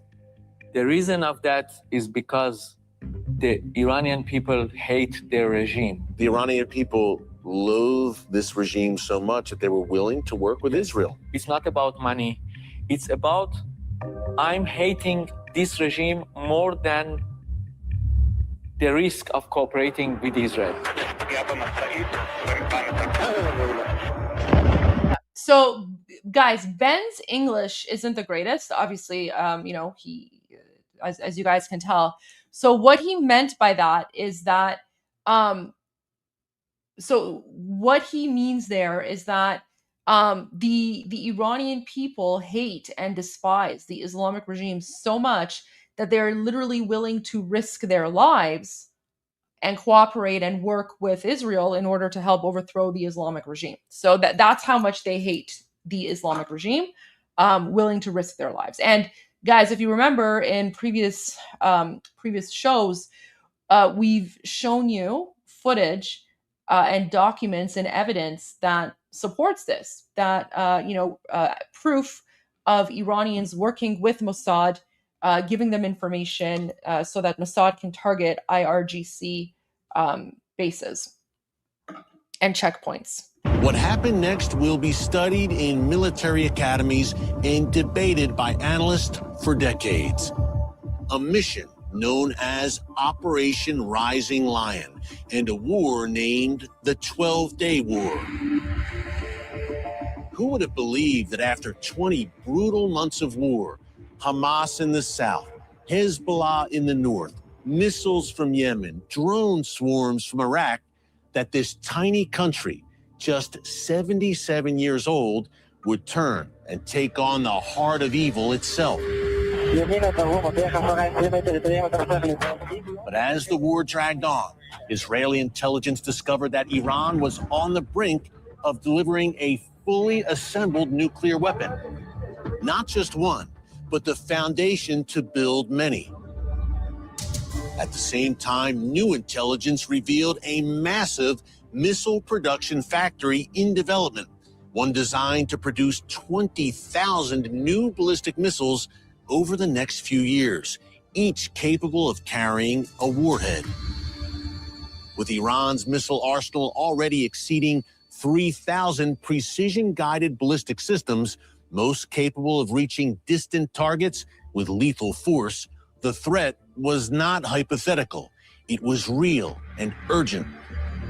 All the pieces were aligned. An American president who understood Iran's threat and backed Israel 100%. In the dead of night, on June 13, 2025, Operation Rising Lion was unleashed. Mossad sabotaged Iran's defenses from within. Then, wave after wave, Israel's Air Force slammed over 100 sites across Iran, centrifuges, missile factories, IRGC command posts. In a stunning blow, Israel also eliminated numerous Iranian military commanders and nuclear scientists. The world held its breath, and then the U.S. joined in, dropping bunker-busting bombs on Iranian nuclear sites at Fordow, Natanz, and Isfahan. Back home, Israel braced for the storm. Home Front Command activated a nationwide warning system, giving families enough time to reach shelter as Iran unleashed volleys of deadly ballistic missiles, ruthlessly targeting residential neighborhoods and even schools and hospitals. Israel's air defense system intercepted most of them, but not all. For 12 days, it was a national mission. The Air Force, intelligence, special forces, Home Front Command, and civilians standing together. Operation Rising Lion dealt a significant blow to Iran's nuclear and missile programs, setting them back and demonstrating that Israel, despite being a fraction of Iran's size, is a force to be reckoned with. I'm sitting down with Jonathan Conricus, former international IDF spokesperson and leading defense analyst, But we were on to Pierce unpack Morgan together. Israel's extraordinary deep penetration campaign against Iran. Jonathan, thanks so much for joining us. Talk about the years of planning and intelligence work that went into this operation. Yes, I think there was a collective astonishment at the Israeli achievement of actually penetrating Iranian airspace, dismantling air defenses, and striking almost all of the components of the Iranian nuclear weapons program. It was contrary to what many in the region and in the world believed would be possible. אנו טייסי חיל האוויר הישראלי, עושים כעת מעל שמי טהרן ומרגישים את התמיכה שלכם כל הזמן. נפגש בבית. Israel was able to do what it did without even one airman or woman being wounded. Now that's a result of many years of planning, of detail-oriented intelligence analysis, focusing resources on understanding, mapping, analyzing their military capabilities, their air defenses, of course, being, like a hawk on the Iranian nuclear program, all of its components, because there are many rogue nations in the world that are willing to supply the Iranian regime with the components that they need for the nuclear program. China, Russia, North Korea, Pakistan, other countries that sadly, recklessly are, fueling madmen, giving them the tools for weapons of mass destruction. But Israel, what it did was to track also the personnel. The scientists, the scientific minds, the key players of the Iranian nuclear program that were taken out. If you don't have people who know what they're doing, then you can have the best centrifuges in the world, but you won't get far. We're talking about Mossad agents in Iran over an extended period of time. They built the network, the facilities, the safe houses, and everything was in place so that when the order was given, all systems were go and all pistons fired in synchronization. How does that even happen, Jonathan, for Israel to get so entrenched inside Iran, under the regime's noses? Is a lot of that due to the discontent of the Iranian people against the regime? They're willing to work with Israel, perhaps, against the regime? Yes, that's part of it. It's done, by a lot of creative and hard work by men and women of the Mossad. You don't get to such a level of operating deep into enemy country, 1,000 miles away from Israel, without years of going in, assessing who can you work with and how can you find common interest with people on the ground who are at risk. If they get caught, they will face the most severest of consequences. And Mossad went in, their agents and people on the ground were able to establish those networks. We're talking about a nationwide network of informers, collaborators, agents, people that really were part of a big system. So that's number one. Number two, the US and Israel were coordinated extremely well, and in fact, were able to lull the Islamic regime into a false sense of security by conducting negotiations, but by having a military option ready the moment that the presidential deadline expired. I would love to be able to make a great deal, a deal where... And I come to you in good faith. If we do progress here, and if you, the Iranians, start to show me that you're willing to stop developing nuclear weapons, I will tell the Israelis to stand down. But the Iranians didn't. And I have a lot of respect for the Iranians. I have respect for the Islamic Republic. I think that they are great planners. I think that they are long-term calculators. What I think that got the best of them was hubris. I think that they overestimated their own capabilities, underestimated Israeli resolve, creativity, and stamina.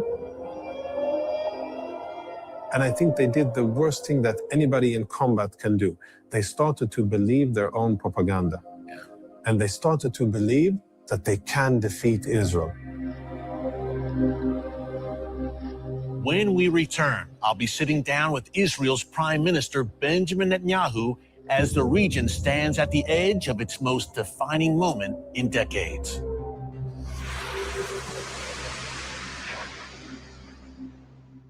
And when we speak about Iran's war against Israel, we're not speaking only about strategy, about missiles, or about nuclear threats. We are speaking about real families, real cities, real communities that wake up one morning and discover that war has reached their streets, their homes, their neighborhoods.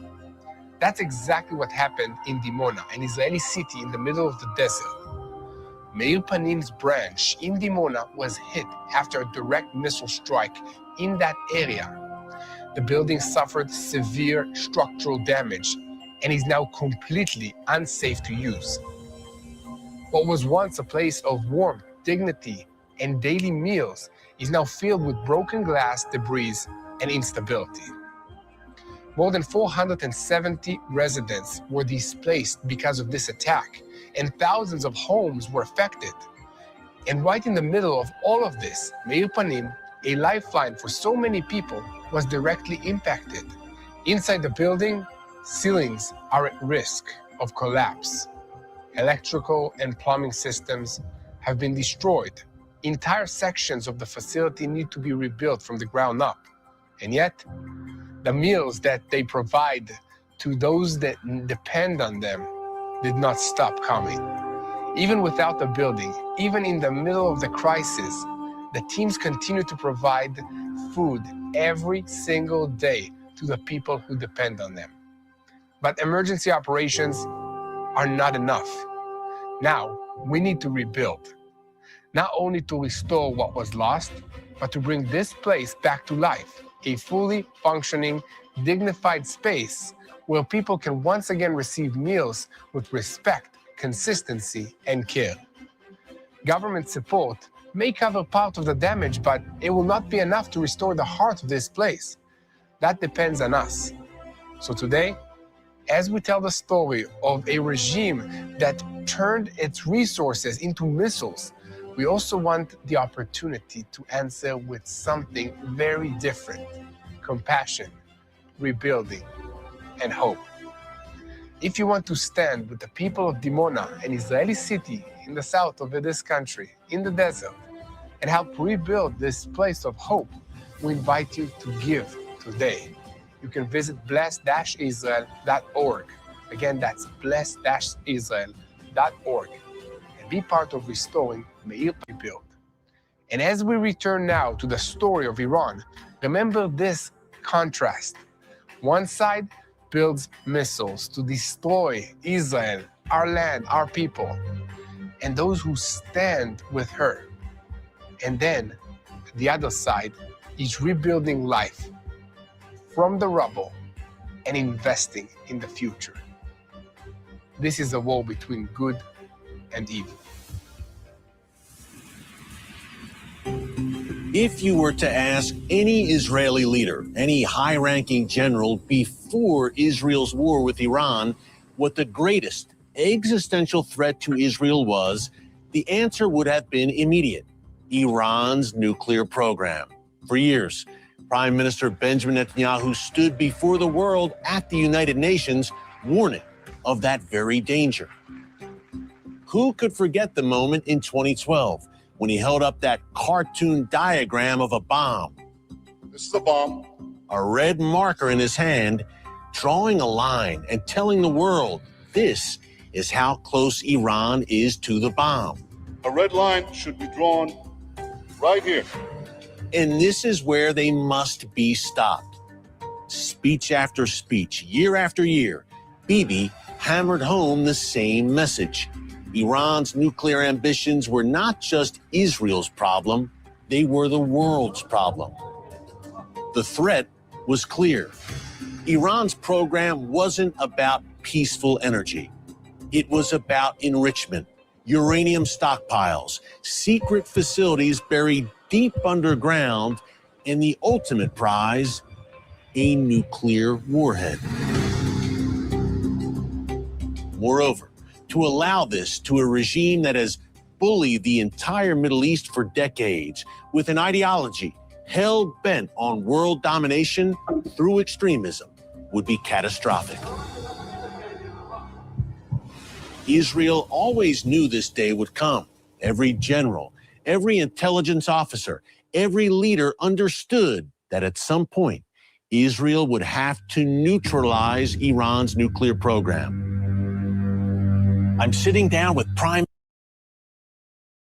Yeah, except I just want to add here, I think you also have to keep in mind you cannot neutralize the nuclear program of the Islamic regime unless you get rid of the Islamic regime, right? Because as long as the Islamic regime is in existence, they will try to build a nuclear bomb because that's like their end goal is to remain in power. And they see, you know, a country like North Korea, and no one touches North Korea because they have nuclear bomb.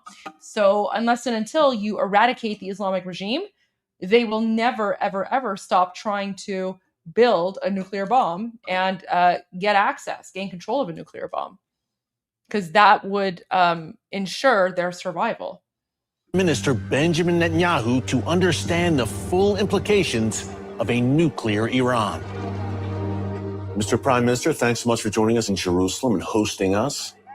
How close was the Iranian regime to the bomb?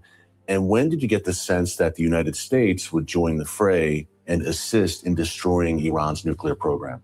Well, I can say it was very close. And I'll tell you when it rushed to do so. As long as it had its noose of death. Oh, we love Bibi. I don't want to get into internal Israeli politics, but, you know, externally, we Iranians, we love Bibi. Death around us, you know, with Hamas in the south and Hezbollah in the north, both trying to invade Israel and exterminate the state of Israel with ballistic missiles and rockets raining down on us. And Israel is a tiny country. It's, you know, it's smaller than New Jersey. They had a plan to destroy us. When we destroyed Iran's terror axis, and especially when we knocked out Nasrallah, the most important Iranian proxy, then Iran saw that its axis, the noose of death, had been gone. It's been stripped away. That's when it decided to rush on what it calls weaponization. That's creating a weapon, an actual nuclear weapon, for the enriched uranium that they had amassed. So our assessment was that it would take them less than a year to create not only a nuclear device, but possibly one or two nuclear bombs. And at that point, we decided to act. That's the decision. After the defeat of Nasrallah and the collapse of the Assad regime in Syria, they rushed forward, and so we had to rush forward. And President Trump joined us, and it's a partnership like no other. You mentioned President Trump making that decision, and there was a lot of pressure, counter pressure, I would say.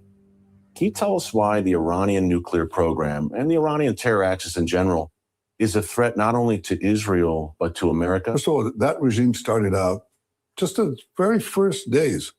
They took over the American embassy and held over 50 Americans hostage, a tradition that is continued by their despicable allies, Hamas, in taking 250 Israelis hostages. But they also did other things. They and their proxies arranged the murder of 251 Marines in Beirut. They have bombed American embassies.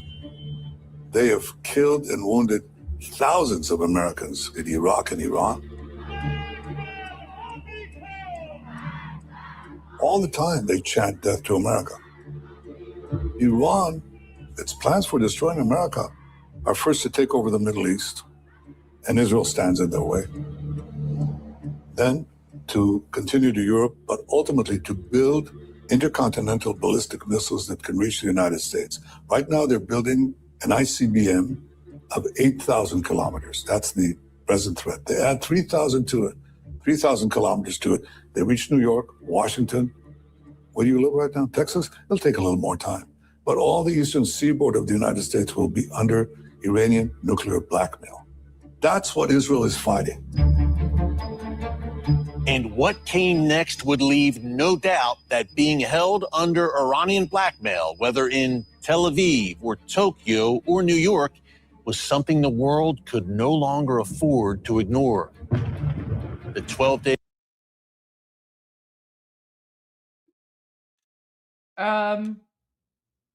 Okay, let me go to a couple of super chats here.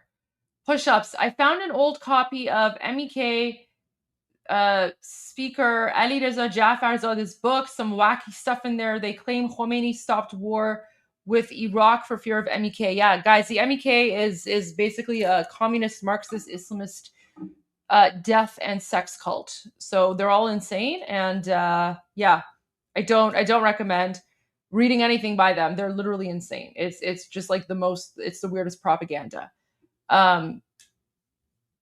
Yeah, Ron, thanks for the super chat, I guess, about my hair. Kind of weird, but sure. Thank you for appreciating my hair. But guys, this is not a hair or beauty channel, so I would suggest that you save your super chats for comments or questions about the Islamic regime or the Iranian Revolution, or the topic of the live stream. But thank you for the comment, I guess. Just remember, Tusi has the #1 hair, right? Tusi has the best hair of all the Iranians. I'm never going to take that title from him. The war of June 2025 was a significant military achievement, but it was not enough. Within months, Iran was rebuilding. Its centrifuges were spinning again. Its missile factories were restocking. The regime was preparing itself for another attempt. But there was something else happening inside Iran. For over 4 decades, the Iranian people had lived under one of the most brutal theocracies on earth. No free press, no free elections. Women imprisoned for showing their hair.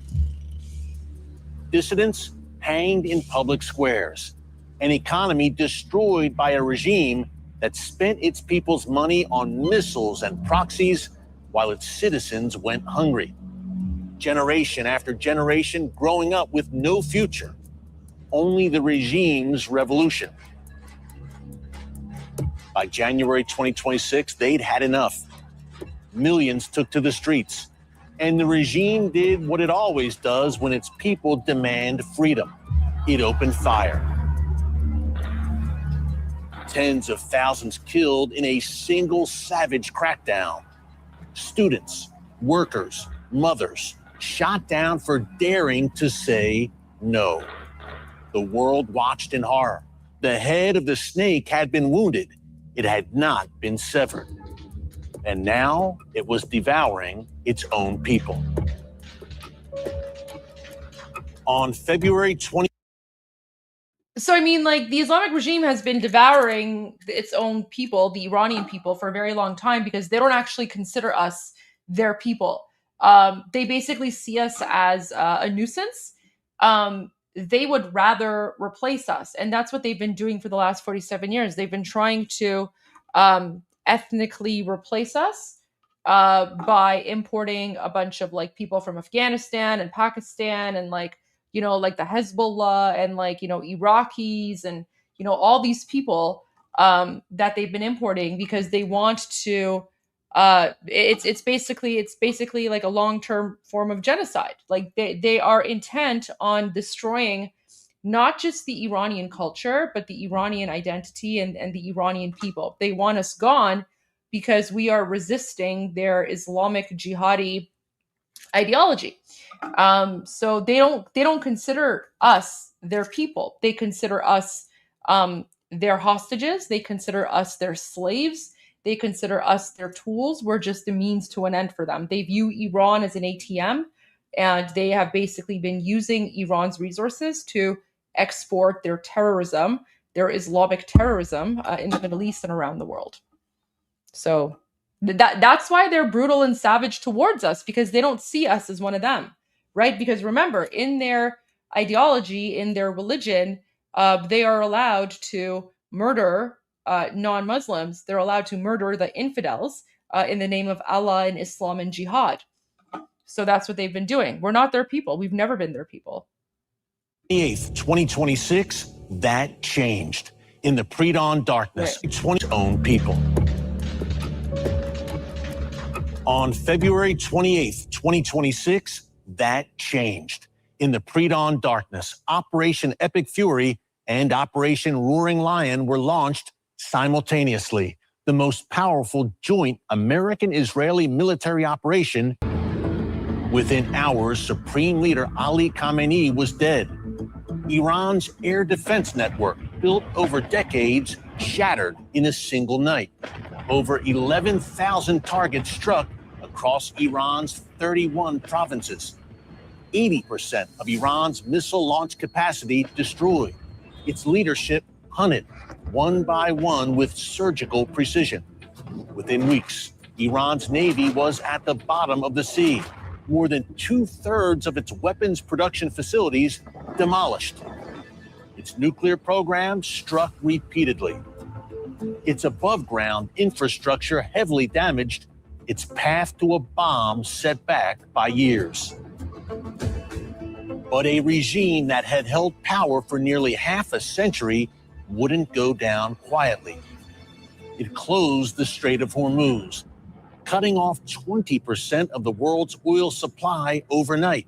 It fired on its own neighbors, Saudi Arabia, Kuwait, the UAE. It held global shipping hostage, sending oil prices surging, food costs spiraling, and gas pumps climbing in countries that had nothing to do with this war. Its strategy wasn't just military. It was economic. It was global. And for every person around the world who had quietly filed this away as Israel's problem, the fuel pump, the grocery bill, and the evening news were now telling them something very different. The Iranian regime was everybody's problem. Mati Shoshani is sitting down with Jonathan Spire, one of the most... Okay, guys, sorry. I just want to... President Trump has some new Truth Social posts, and he's totally trolling the Islamic regime. Wow. Like, he's using the AI game against them. Okay, look at this. So President Trump posted drones dropping like butterflies. So he's referring to Islamic regime drones. You can even see the Islamic regime flag there, right? So, wow, what a beautiful set. Guys, this is the only time I don't mind seeing the Islamic regime flag. You know, when I see the Islamic regime flag like this on things that are being destroyed and boom boomed, that makes me happy. So this is probably the only time, you know, like this is a kind of example where I love seeing the Islamic regime flag because, yeah, boom boom them, get rid of them. Drones dropping like butterflies. So he posted that about like 14 minutes ago. And then he posted this one. Bye-bye drones. And it's like, you know, lasers beaming up and just like boom booming Islamic regime drones. So there's another like funny AI generated photo. And then there's this one. 159 Iranian ships. Under Obama and Biden, the ships are, you know, floating. And then under President Trump, all the ships are at the bottom of the ocean, bottom of the Persian Gulf. So this is kind of funny. This is kind of hilarious. Again, this is, you know, this is the kind of scenario where I don't mind seeing Islamic regime flags. In fact, I enjoy seeing Islamic regime flags, and I enjoy seeing the flags at the bottom of the Persian Gulf. So there you go. Yeah, and this one he posted. Yeah, he posted all of these posts about 15 minutes ago. Then he posted some golf stuff. So there you go. That's a quick update on President Trump. So obviously, Iran is very heavy on his mind. Iran, the Islamic regime, everything that's going on, very much on his mind. And he's trolling the Islamic regime right now. Okay, back to the show. Clear-eyed analyst of the Middle East at war to make sense of where this is going. Thank you, Jonathan. It's always fascinating sitting down with you. Thank you, man. And 8 months after Operation Midnight Hammer, Israel and the United States start a new operation, Epic Fury. I'm wondering to hear your opinion on what the background to that decision was and what the objective of that war is. Well, this is a regime that was weakened by an unsuccessful war that it fought against the United States and Israel. By the way, a war which Iran itself, of course, chose to join. It's worth remembering this. Yeah. They then received, you know, a very serious punishment for that. I mean, very serious damage was done to all three of those elements of Iranian power projection: the nuclear program, the ballistic missile program, and the use of proxies. but none of them had been conclusively destroyed. So it was a weakened regime, it had survived, and it was seeking to rebuild itself. What did we see in January? We saw, indeed, the most serious popular challenge to Islamic Republic of Iran at any time since the revolution of 1979, without any question whatsoever. And what happened subsequently? The regime has brutal survival instincts and killed up to 30,000, but maybe more, of its own citizens. It means, yes, this regime is clearly not liked by broad sections of the population. And what we also learn from that is this is a regime with the will to survive and to take whatever means it deems necessary to survive. The economic situation in Iran is a terrible mess. We saw that the Iranian regime is not even able to husband the water resources of the country, for example, in such a way that Tehran can have a clear and safe water supply.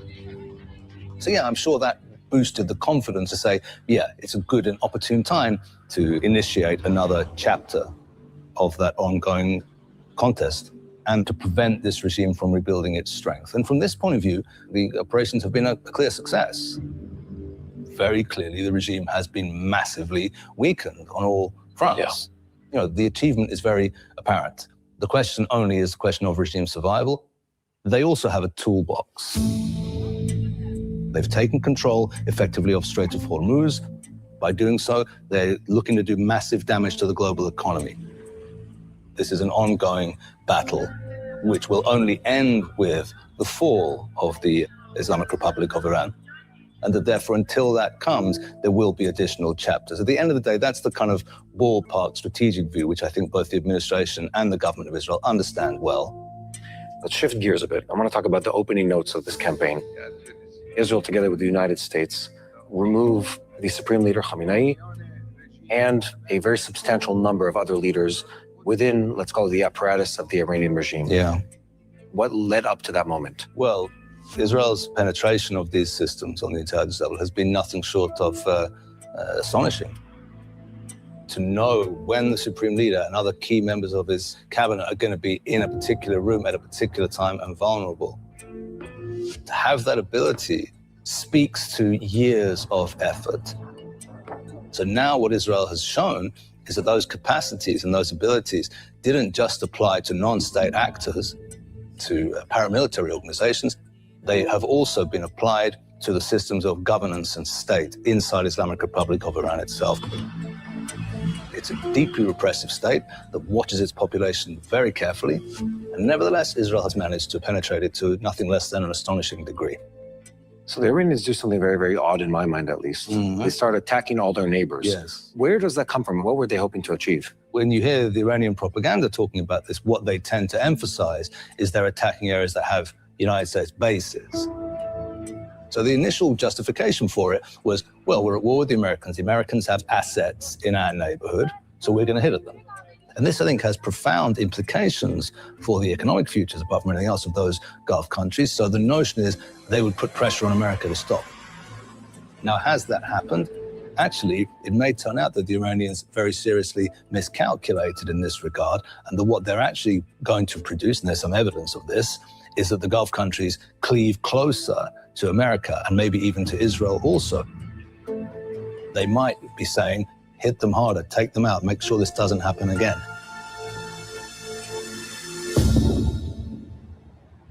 I'd say there's a philosophical question we need to answer right now, which is people might be watching this and asking themselves, why are we even fighting this war? Well, first of all, as we've seen, Iranian missile capacity is very extensive indeed.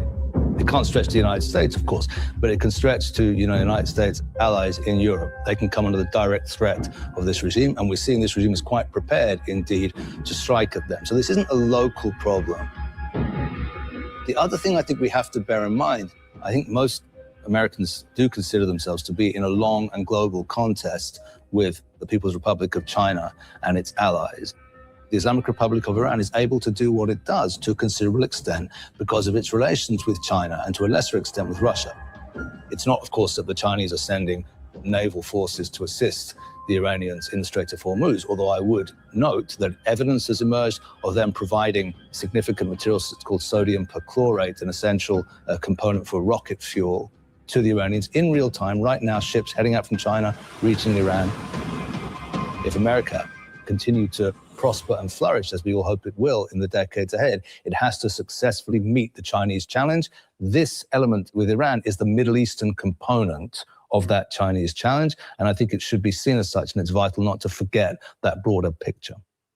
If I look at the axis of evil that is the Iranian regime, isn't there a scenario where they're weakened enough, where there is a virtuous cycle instead of a vicious cycle? Oh, yeah, definitely. First of all, I think that there's a positive side to the picture, which is that, we're going to win this, I think.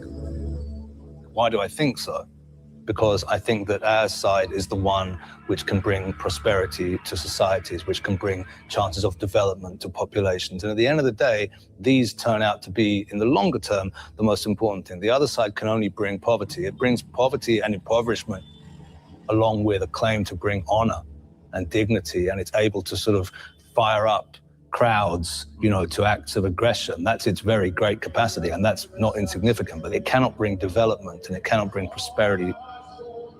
So in the longer term, I think there's good. Wait, guys, so this is perfect proof of what I'm talking about. When I say it's like an invading To acts force? of aggression, that's its very great capacity. And So you see this flag here? That's the flag of Afghanistan, right? So this is what I mean when I say the Islamic regime. They're trying to replace Iranians with people from other countries because Iranians, we reject the Islamic regime. So they're trying to import Durka jihadis from other countries. So look at that. That's the flag of Afghanistan. So they've literally imported a bunch of terrorist Afghani people who support the Islamic regime.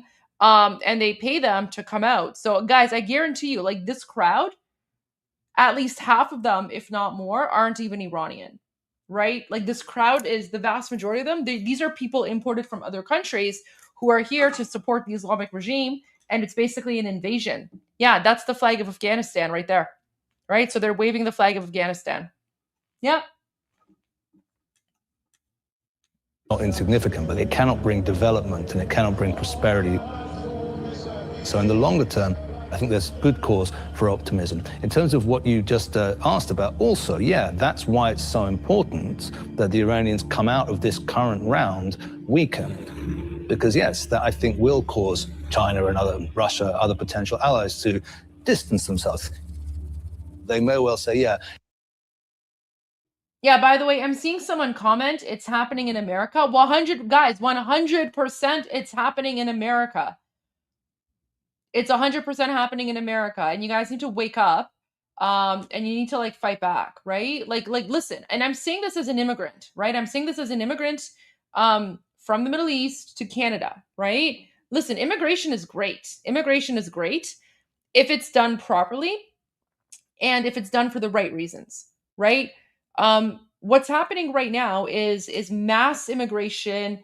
You know, there's this open border policy or whatever, and they're literally importing people into your countries whose values do not align with yours in any way, shape, or form, right? Like when my parents immigrated to Canada in 1986, it was because they wanted to immigrate to a society and a country whose values aligned with theirs, because the Islamic regime is an Islamic 7th century hellhole.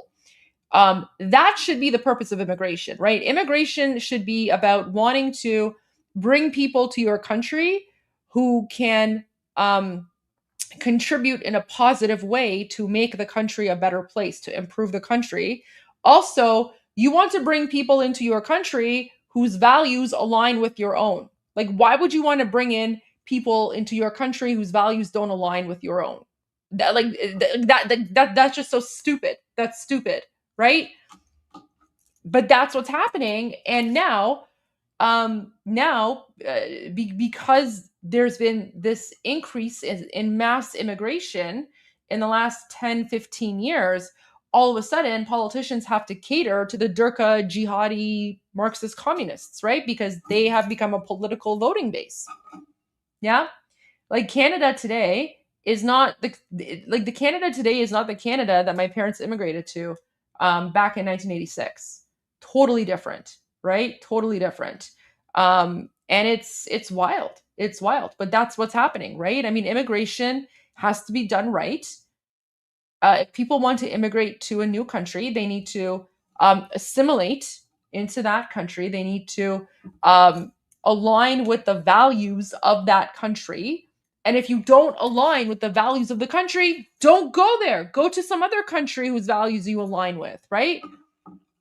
However, what's been happening now is people have been immigrating to Western countries.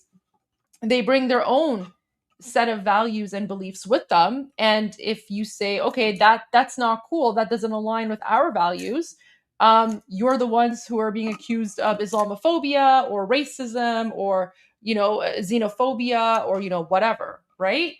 So that's how the Great Replacement works. That's how the Great Replacement works. They've been doing it in Iran for the last 47 years, and now they're slowly doing it in Western countries as well. And it's the same people. It's the same Durka jihadis. Yeah. It's not worth getting all in behind this regime because this regime can't deliver, and also its days may be relatively short in historical terms. Well, Israel can deliver. Over 2.5 years of ballistic missiles, drones, and cluster munitions raining down on a nation of 10 million people who are still standing strong, protected by the most sophisticated air defense system ever built, and battle-tested in real time proves this. When we return, we go inside that system.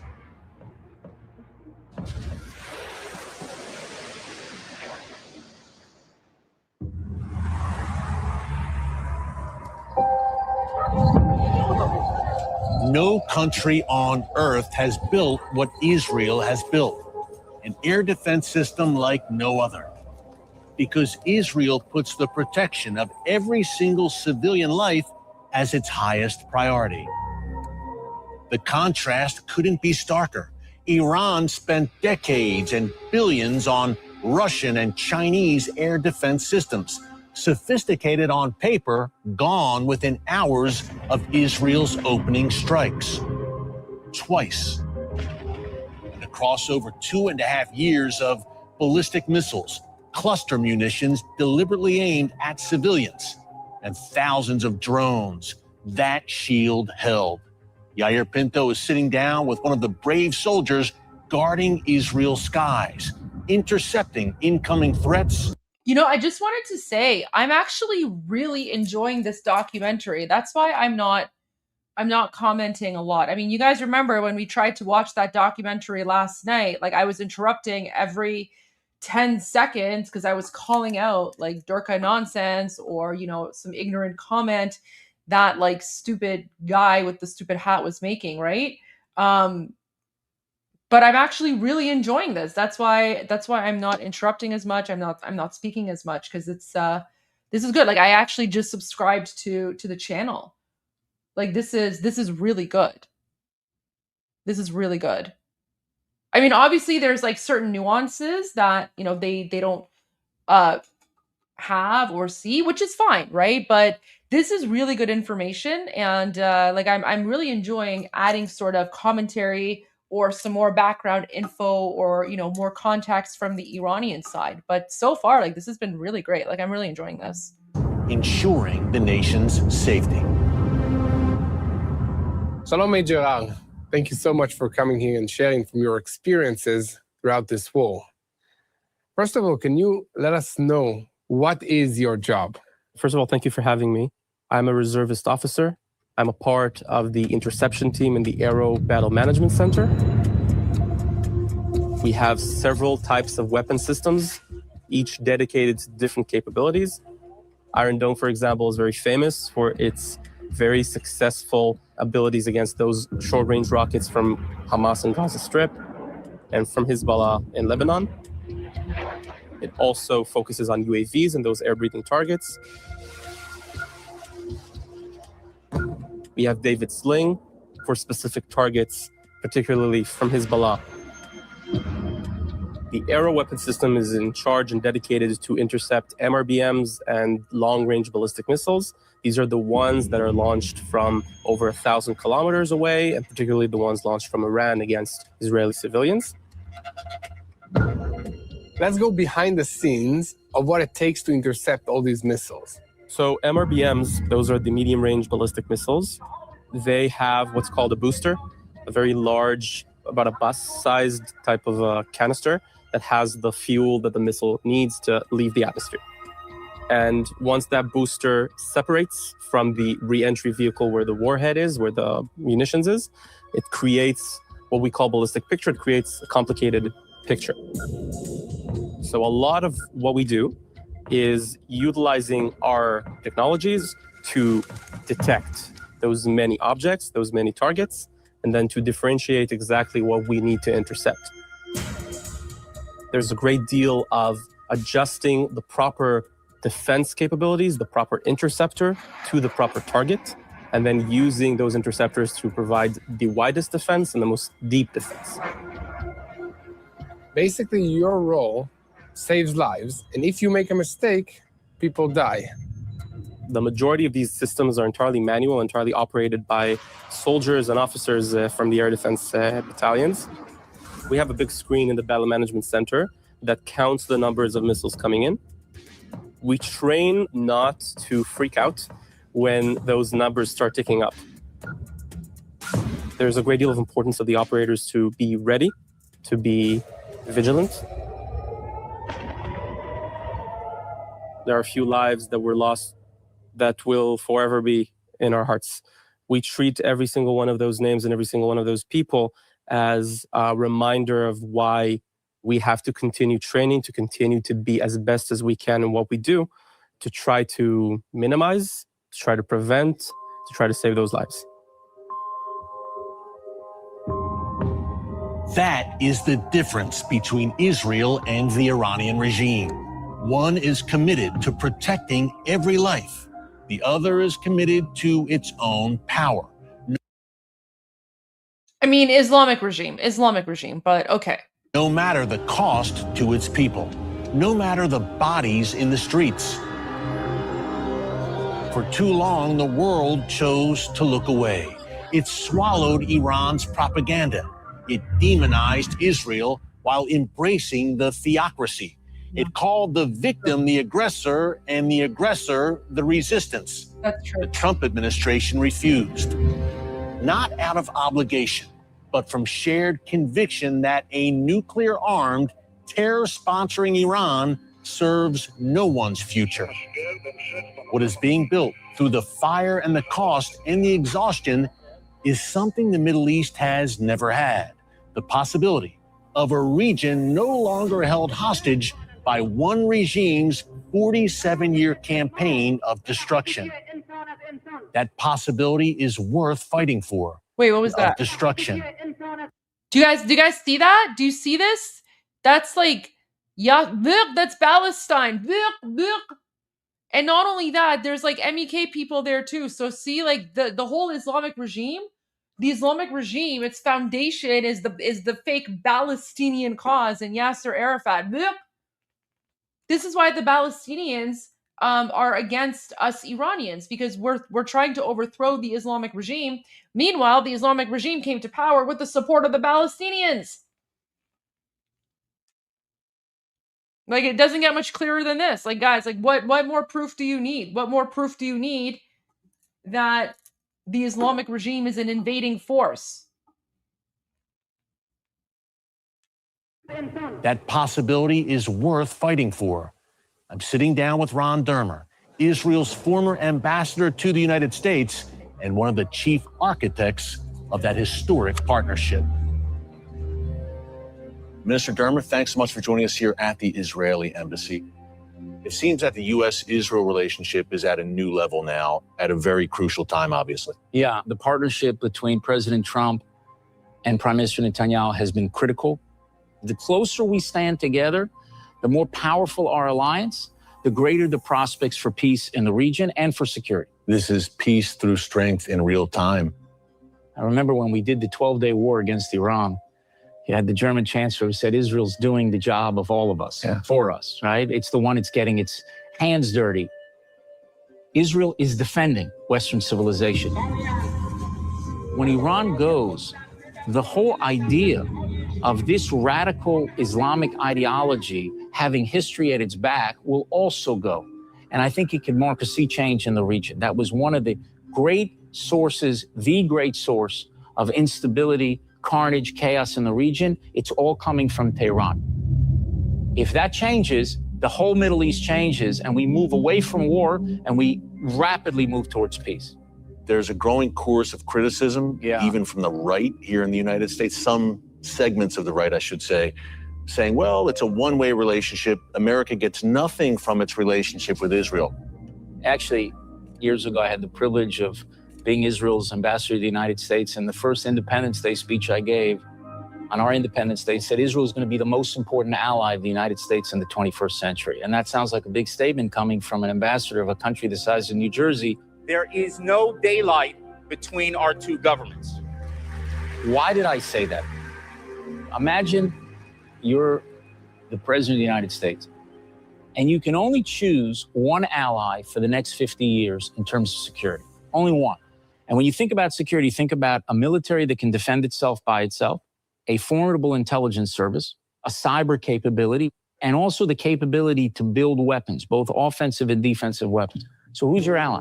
Is it Canada? Hear about the Canadian Intelligence Service? Is it Australia? Is it France? Israel has a bigger standing army than France. Is it Germany? Do they building the latest offensive and defensive weapons? No, we sold the aero missile defense system to Germany. That's us. You're really down to two countries. You're down to Israel and Great Britain. And Israel's actually standing army is bigger than Great Britain's. I would think that we have a better air force. On intel, the Mossad has a reputation, but they do have James Bond. Okay, now I'm going to give you a second question. You can only choose one technology partner for the next 50 years. Who the preeminent power is will be decided by who will lead the world in technological development. And it's either going to be the US or China. And you can't compare Israel and Britain when it comes to technology. So if you only think purely about American interests, the partnership is with Israel. We are America's most important ally. Alexander Haig said that Israel, 1980, he said Israel is an unsinkable aircraft carrier in a region that's critical for US interests. And that's exactly what we are. It has been a long and grueling war for Israel, the longest in the nation's 75 years. And it has come at a heavy price. Lives lost, families shattered, entire communities scarred. Yet what Israel has accomplished in this time is nothing short of miraculous. Against overwhelming odds, this small nation has stood its ground. Not just surviving, but reshaping the story of who it is. For decades, Israel often felt like it had to justify its existence to the world, to explain, to defend, to seek approval. Not anymore. Today, Israel stands strong and unashamed, not begging for survival, but declaring its right to protect its people, to live in freedom, and to chart its own destiny. This war has not broken Israel. It has revealed Israel, resilient, steadfast, unshakable. And beyond its borders, something else is happening. Israel is paving the way for a new Middle East, one where nations can rise together, where prosperity and peace replace fear and tyranny. That vision is no longer a dream, it's taking shape. Next time, we'll look to the future, a future Israel believes is full of promise, potential, and light.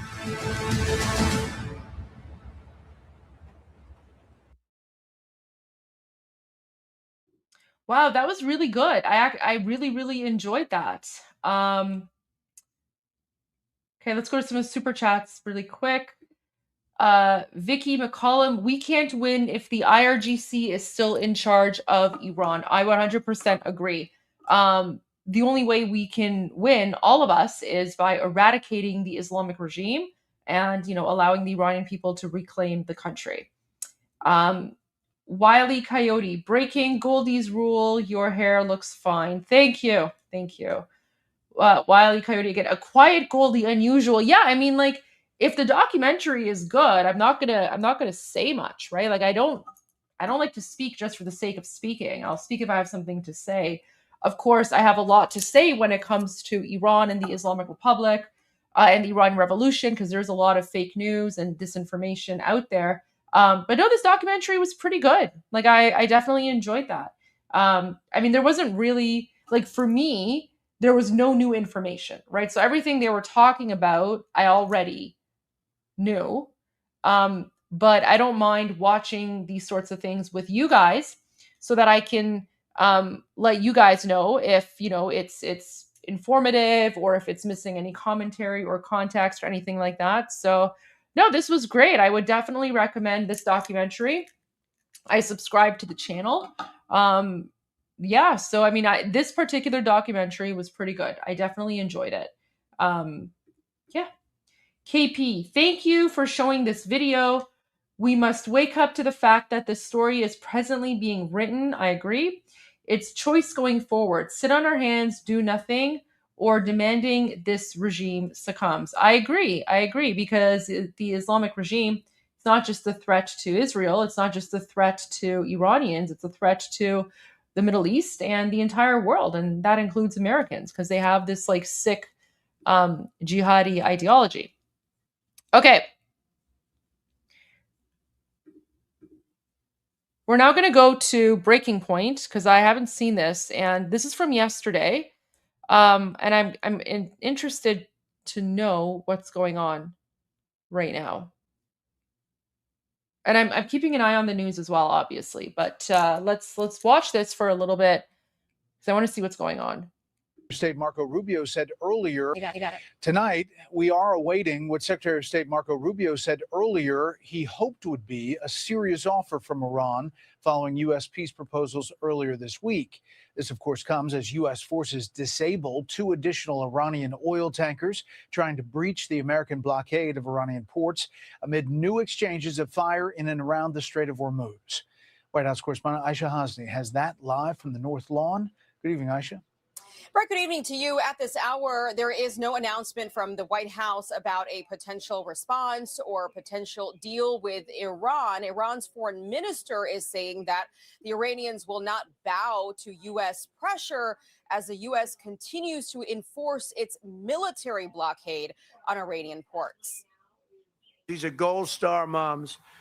These mothers raised up children so selfless and so devoted that they volunteered to wear the uniform of our nation and laid down their lives for all of us. President Trump honoring Gold Star mothers in the Rose Garden today as U.S. forces disabled 2 more vessels this morning for violating the U.S. blockade on Iranian ports.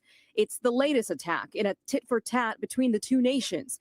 CENTCOM released new images of the 4 U.S.-guided missile destroyers that faced incoming fire from Iran this week while traversing some 500 miles through the Persian Gulf and the Strait of Hormuz. The U.S. carried out retaliatory strikes, but the president insists the ceasefire is still in place. You won't have to know. If there's no ceasefire, you're not going to have to know. You're just going to have to look at one big glow coming out of Iran. And they better sign their agreement fast. As the administration waits for a response. Well, we should know something today. I mean, we're expecting a response from them. Their system is still highly fractured and a bit dysfunctional as well. So that may be serving as an impediment. I hope it's a serious offer. I really do. Axios reports Vice President J.D. Vance met with the Qatari Prime Minister today at the White House to discuss the negotiations with Iran. Meanwhile, Trump is proceeding with Operation Project Freedom. After a brief opposition, the Wall Street Journal reports Saudi Arabia and Kuwait are now allowing the U.S. to use their bases and airspace to help move vessels through the strait. And Brett, on another front, the president today announced a 3-day ceasefire between Russia and Ukraine. It starts tomorrow. It also includes a 1,000-person prisoner swap from each side. The president says that was a request made specifically and directly by him. Brett? And Aisha, President Trump receiving some pretty good domestic news today, better than expected jobs report. Yeah, the numbers actually blew away expectations from economists out there. The jobs report added 115,000 jobs in April. That's actually down slightly from the March numbers, but it's still 50,000 more than what some economists predicted, Brett. The unemployment rate, that remained unchanged at 4.3%. The report basically sent the markets soaring today. It's a sign of resiliency amid rising gas prices because of the Iran conflict. Brett. All right, Aisha Hasni live on the North Lawn. Aisha, thanks. But first to the chief national security correspondent, Jennifer Griffin. She's live for us in Washington. Hey, Jen. Hi, Trace. Well, it was a single F-18 Super Hornet that struck the two empty Iranian oil tankers trying to break the U.S. blockade earlier today. The U.S. military released this video of the Sevda and Sea Star 3 being struck by the Navy Super Hornet. Both ships were seen burning in the Gulf of Oman before they could reach Iranian ports. To date, CENTCOM has stopped 57 commercial vessels from entering or leaving Iranian ports and disabled 3 ships. On Thursday, 3 U.S. Navy destroyers faced nonstop incoming fire from Iranian drones and missiles as they sailed 500 miles through the Persian Gulf and the Strait of Hormuz. The USS Truxtun, USS Rafael Peralta, and USS Mason were transiting south into the Gulf of Oman when they came under attack. In response, the U.S. military struck a port on Iran's Keshem Island and military targets in Bandar Abbas, crucial to Iran's oil export economy, and Iran's Bandar Kargan naval checkpoint in Manab. Earlier this week, President Trump abruptly reversed course and suspended Project Freedom, the U.S. military effort to open the Strait of Hormuz, after Gulf allies were angry that the Pentagon downplayed the strikes on UAE's Fujairah port. No, the ceasefire is not over. We expected there would be some churn at the beginning, which happened. What I'll say is it's more low harassing fire right now. It's still pretty low level kinetics at this point in time. These remarks by Secretary Hegseth and General Dan Kane angered Gulf partners, causing Saudi Arabia and Kuwait to halt permission for U.S. warplanes to use their airspace needed for Project Freedom, forcing President Trump to get involved. The decision was later reversed and the U.S. military was able to resume operations. Trace. Jennifer Griffin live for us in Washington. Jennifer, thank you. Let's Sandra. John, as the U.S. awaits Iran's response, a brand new report is revealing more about how Russia is assisting Iran, offering up training and thousands of drones. Let's bring in Dan Hoffman, former CIA station chief in Moscow and Fox News contributor. Dan, you've seen the report. What do you make of it? Well, there are a lot of unanswered questions. It's a report that The Economist obtained. We don't know from whom or when, and it's purported to be an intelligence report from Russia's military intelligence, the GRU, about how Russia would support Iran by providing them with drones that we would be unable to jam. So the Russians have been using those in Ukraine to great effect. And that would create problems for us if they're not giving out radio signals that we might be able to jam. That and tactical intelligence would enhance Iran's war effort against us. Now, the report indicated, The Economist indicated that the report might have been obtained around the time that the Trump administration was contemplating mounting a ground incursion of Karg Island. And so the Russian response may have been designed to counter that sort of an attack by the Trump administration. But look, in spite of what we don't know about this report, it's absolutely consistent with the way Vladimir Putin would behave towards the United States in the Middle East. We saw it in Afghanistan, where Russia provided material support to the Taliban to help their effort against us.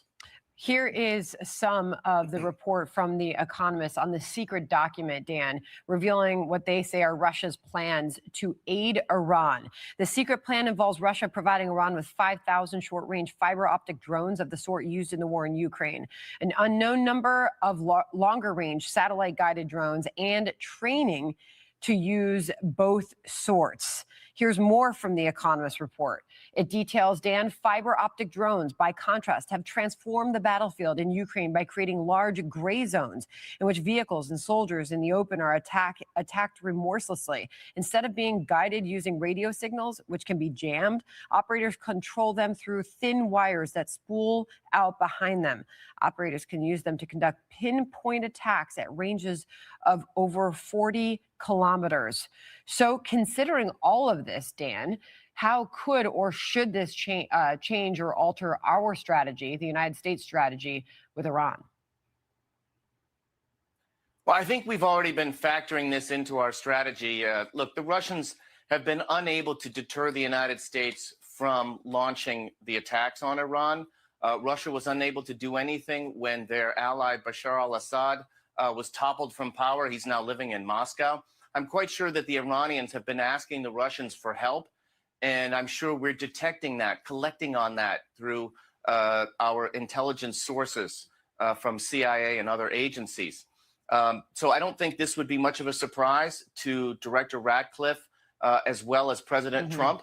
And as far as how we counteract this, I think we need to be prepared for it. And perhaps we may seek to interdict any shipments from Russia and carry on with our policy, which, as Hugh Hewitt eloquently described, means denying Iran any nuclear enrichment, staying with our strategic objectives. I don't think that these drones are a game breaker. We have the military capability to deal with them. Meanwhile, I'll finish off with Marco Rubio earlier today saying that U.S. isn't a stupid country. He firmly responded to the activity and questions about it earlier today. Listen. What you saw yesterday was U.S. destroyers moving through international waters being fired upon by the Iranians, and the U.S. responded defensively to protect itself. Of course, we fired back at them. They were shooting at us. That's what I would expect to do.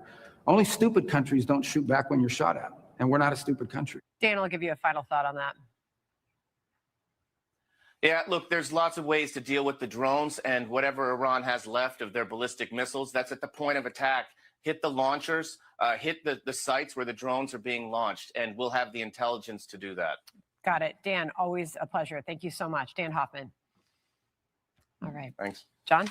You're looking at new video of U.S. forces hitting Iranian tankers trying to break the blockade as fighting flared up yesterday in the Strait of Hormuz.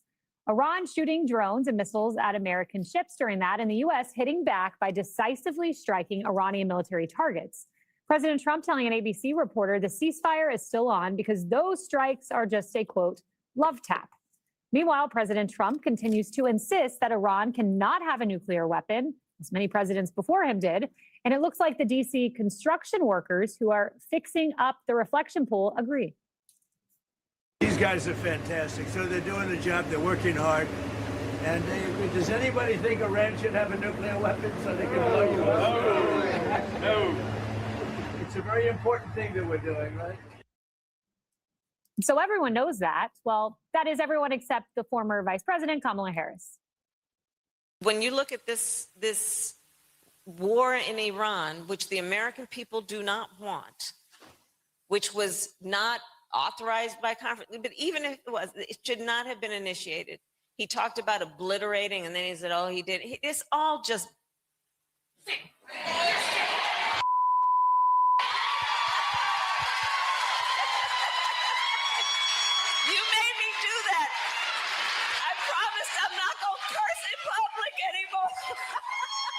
I'm not going to dismiss him as being an idiot.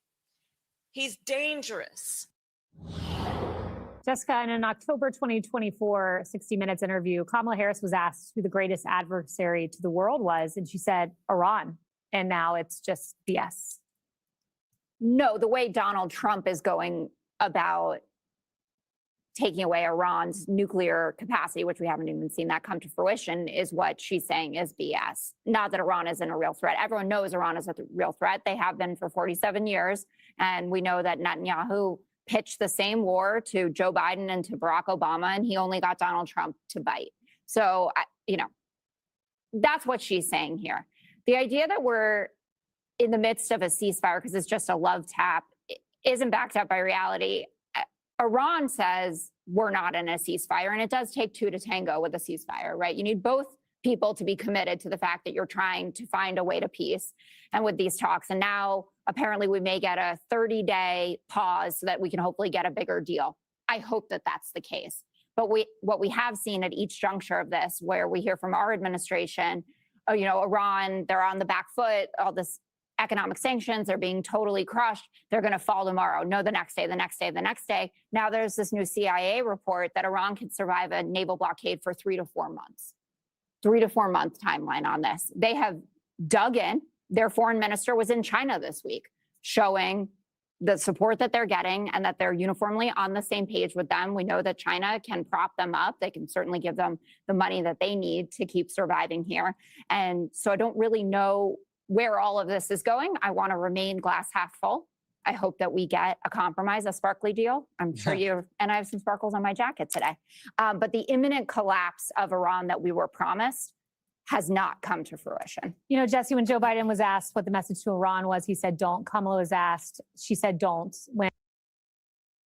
Yeah, that's because the Islamic regime is still powerful and they're importing terrorist organizations. Like what you expect, and you expect a brutal dictatorship that has been in control of the country for the last 47 years and is importing terrorists. You think what? Like after, like you think the regime can just fall overnight? Like, isn't it wild? Isn't it insane how all of a sudden, like, everyone has become like an expert on regime change as if they know how regimes are supposed to change? Guys, if we had the answer, we could have toppled the regime 47 years ago. So there you go. Aaron says, the only deal is unconditional surrender. I agree. Push-ups, but Putin is the savior of the Christian West. Yeah, I know. That's what the commies and whatever are saying. BV, Goldie, you look especially amazing today. Thank you. Appreciate that. I'll let my partner know. All right, let's continue. And Trump was asked the same question. He said, I would bomb the bleep out of them. I think I'd take that approach. Yeah, Jessica says China's going to give them money. How, Jessica? There's a blockade. They can't get anything in or out. It is a fragile ceasefire, but we're going to defend ourselves. If you have mosquito fleet coming at destroyers, you're going to light them up with hellfires from the Apaches. You're going to hit them with the 50 cal machine guns. And then they tried to lob some drones and short-range missiles at us, and we lit up the whole coastline with airstrikes. Goodbye. We've also knocked out some blockade runners because they can't store oil. We hit them up with the F-18 Super Hornets, and they turned right around. They're running out of storage, and that's why the New York Times is reporting they're leaking oil all over the strait. It's an environmental catastrophe. Where's Al Gore? Isn't it funny? You don't hear any Democrats complaining about Iran. You didn't listen to Jessica. She doesn't say anything about Iran. Just all it talks about is Donald Trump's the bad guy here. They're slaughtering women. They're polluting the strait. They have blocked the strait. They have blocked the strait, which have caused energy prices to rise. And they're like lobbing missiles at civilian targets. And they're always like, Donald Trump this, Donald Trump that. Last week, it was, you know what, this war cost too much. They said it was $25 billion. Well, guess what? We just sold $25 billion of weapons to our allies. So now it's a scratch, right? Billion. So it's just, nope. Read the news, Jessica. 25 bill. We just that doesn't include the repairs that we have to make to all of the equipment that they've destroyed. Okay, so now you also said I don't really. Yeah, you also said that we were running out of missiles. So how are we running out of missiles? Ask JD Vance. How are we running out of missiles if we're selling all the missiles to our friends in the Middle East? Then there was this. Another leak from the CIA, anonymous sources during the Trump administration. Oh, Iran has 75% of their missiles still. Really? We're still going to buy anonymous leaks from the CIA deep state to hurt Trump? Oh, they have 4 to 6 months left. Really? Then why are they leaking all their oil into the strait? Listen, we're supposed to get some sort of counter proposal tonight. Trump's driving a pretty hard bargain. He's saying, give us all the enriched uranium, freeze for decades. You can't do anything underground, shut down every single nuke site. It's a pretty hard bargain.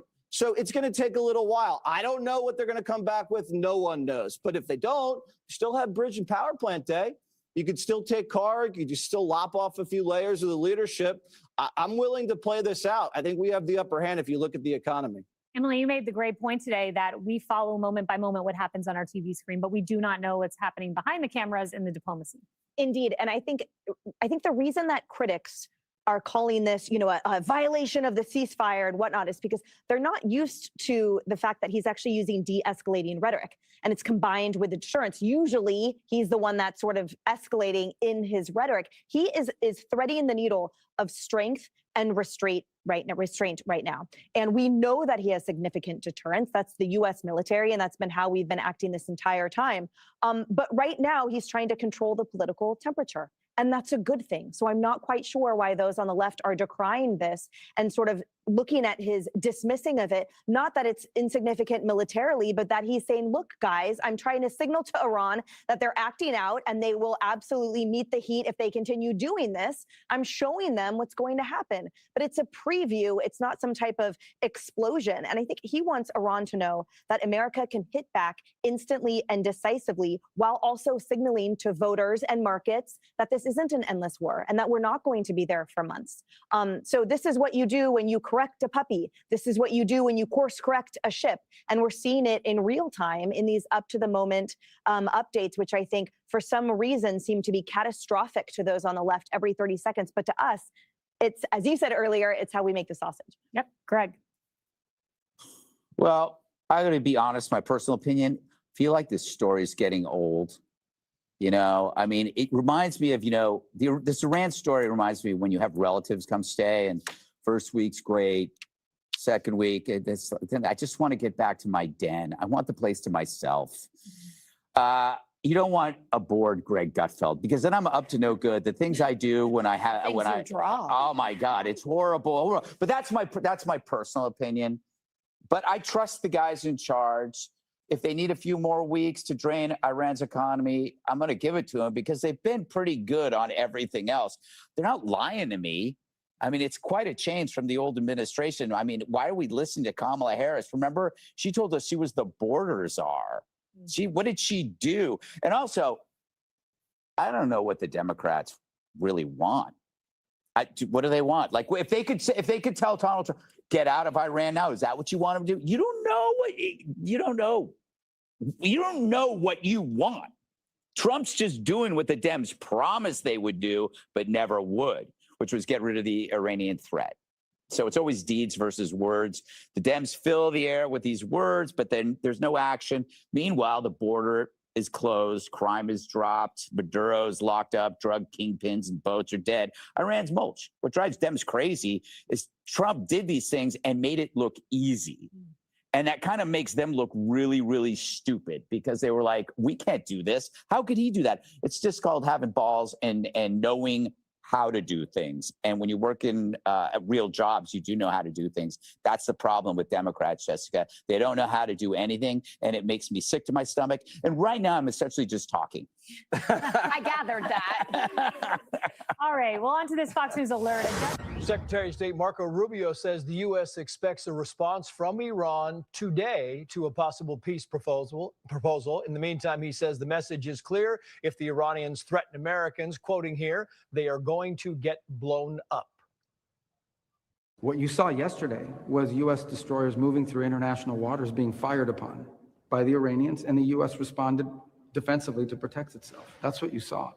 I mean, that's separate and distinct from Operation Epic Fury. Of course we fired back at them. They were shooting at us. That's what I would expect to do. Only stupid countries don't shoot back when you're shot at, and we're not a stupid country. And with that, let's bring in Christian Whiten, former State Department senior advisor during the first Trump administration and under President George W. Bush. Christian, great to see you as always. I mean, the whole idea behind this is that even Trump is acknowledging that Tehran has agreed to these broader proposals, but then the next day he says they forget all about it. Right, which means they haven't agreed, Trace. Iran, of course, is also famous for entering into agreements and violating them. So you heard the Reagan-era mantra of trust but verify. With the Iranians, it has to be mistrust and verify. And clearly, we're being jerked around. There is no agreement. There is no ceasefire. The president says there was. The War Department, Hegseth, says, oh, well, this is below the threshold of when the ceasefire would be over. I think most of the American public thinks that if we're firing at the Iranians because the Iranians are firing back at us, also firing at our allies ballistic missiles at the UAE, we are in a state of conflict and need to react harshly. You know, what kind of amazes me is that as you go through these negotiations, every day it kind of changes. And then you get these statements, and Iran suddenly morphs into this Baghdad Bobbian society where everything is just so blown out of proportion and so incorrect. In fact, this expose by the Iranian foreign minister says, quote, every time a diplomatic solution is on the table, the U.S. opts for a reckless military adventure. It is a crude pressure tactic or the result of a spoiler, once again, duping POTUS into another quagmire. Whatever the cause is, outcome is the same. Iranians never bow to pressure. They keep on with this big charade like they're the ones dominating this whole thing. Right. So clearly their communications are flat out nutso. But you do have to look at the real world factors. We are enforcing a blockade on the Strait of Hormuz, but Iran also effectively has one in place. Oil tankers are not transiting. The Pentagon botched Project Freedom. How that was botched is still unclear to me. I don't really believe the Gulfies were upset that we were doing too much, but whatever, the Pentagon did not pull that off. And so we have to react. And if you go back to Richard Nixon for inspiration, when the North Vietnamese were jerking us around at the negotiating table, and he ordered Operation Linebacker 1 and Linebacker 2, severe bombing campaigns of North Vietnam in 1972, which enabled the 1973 agreement that got us out and got our POWs out. We need to hit Iran. We've gotten to this point. We're in a war, and that's it. Yeah, Nixon campaigned on getting us out. He said he would, but it took a little bit of adjusting to do it in the first place. Christian Whiten, great to see you as always. Thank you. And former senior policy advisor to the Secretary of State. Welcome to you, sir. So we do await the Iranian response here to the U.S. proposed peace plan. What do you see coming? Well, it seems like Iran is testing the limits of this ceasefire. And President Trump, I think, is showing a disciplined deterrence. He has made very clear that if Iran, like Secretary Rubio just said, if Iran is going to be firing on the U.S., there is going to be a price to pay.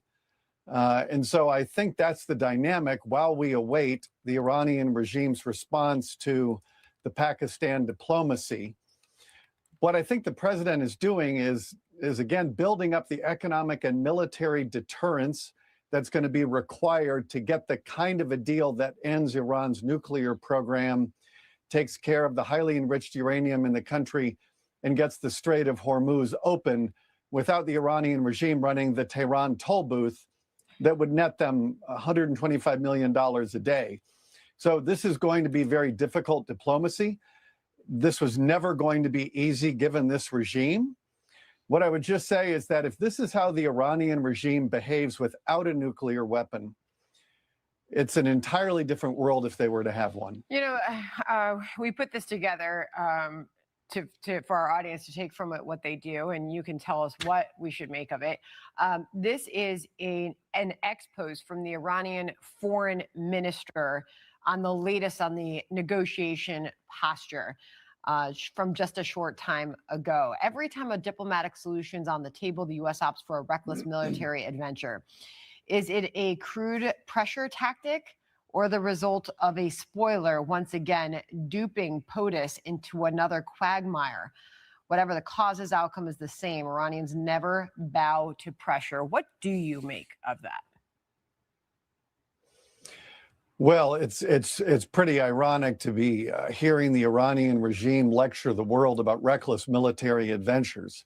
That is not this. This is a conflict that is designed to end Iran's nuclear blackmail and its economic blackmail. And Iran, for its 47-year history, has been engaged in these military adventures, which is exporting revolution that they started in 1979. This is a regime that has a very hard. Guys, this is really important.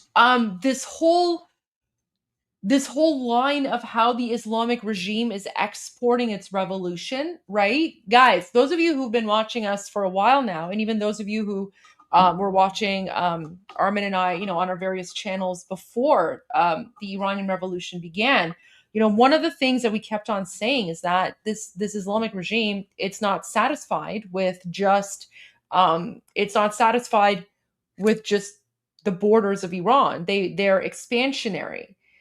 Their whole mentality is jihad. They want to create this like global Islamic caliphate, this ummah or whatever they want to conquer under the name of Islam and Muhammad and Allah, and Ali and whatever. And now to see people acknowledge this fact in the mainstream media, that's really important.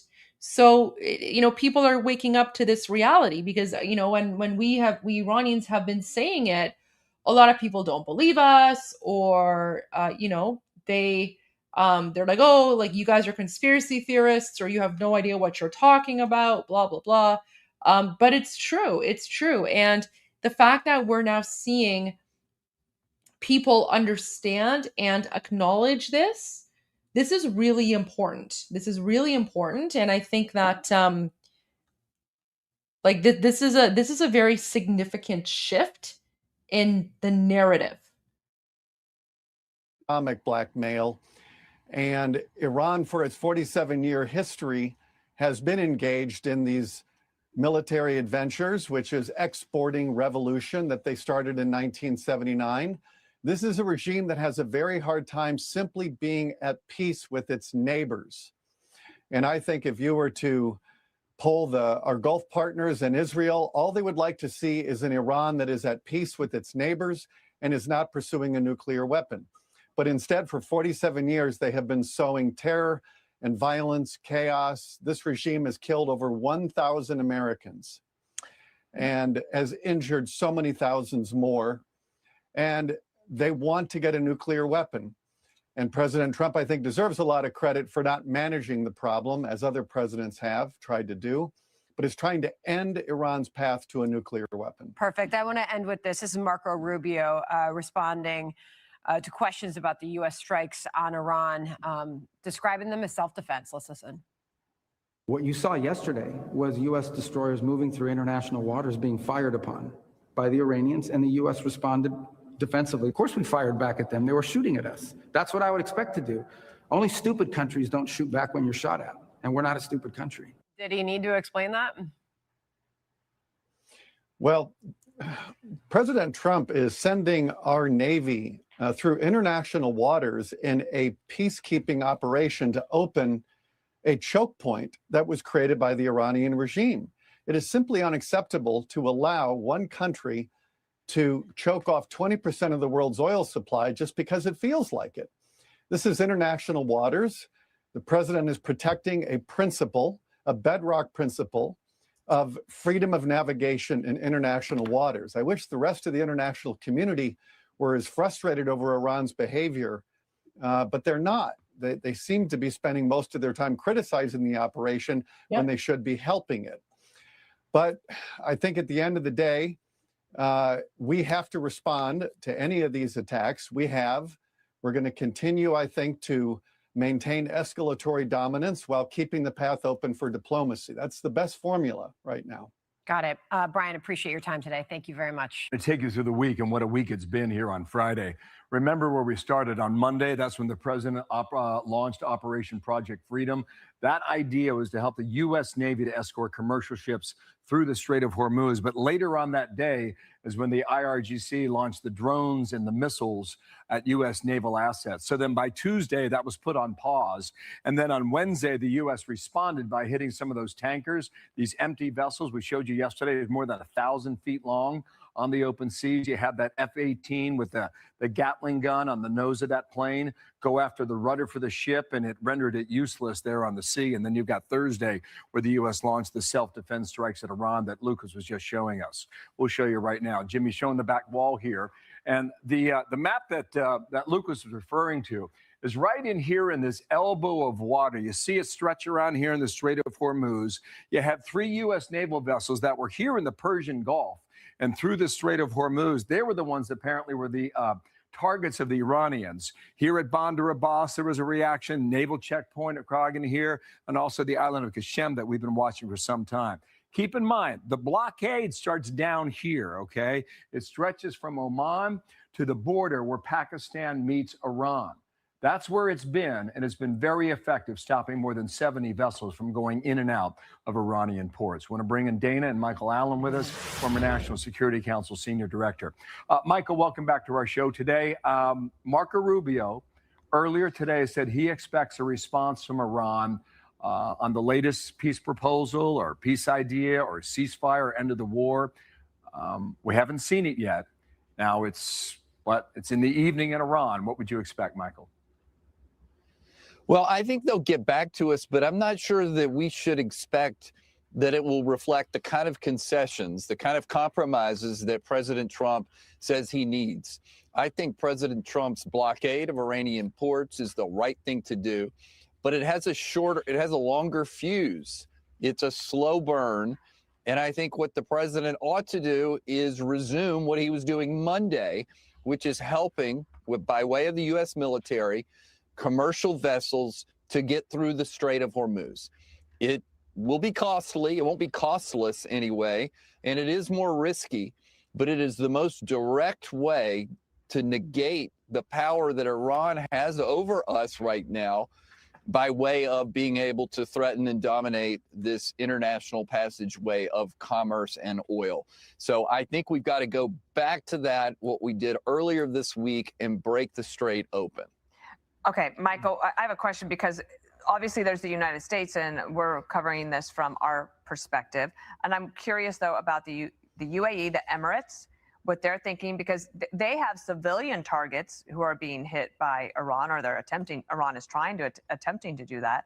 And then you have a Saudi Arabia situation where they want the strait open, they want it back to normal, but the clocks are very different here. And I'm wondering if you could give us, from your perspective, how they're looking at this and how we try to help them. Yeah, I think they're seeing this as the grave threat that it is. Iran is their neighbor. I don't think they wanted us to do this in the first place, but as long as we were getting involved in military action against the Iranians, I think they wanted them to be neutered to a degree that they couldn't threaten the Gulf Arabs. And so I'm not sure we're there yet.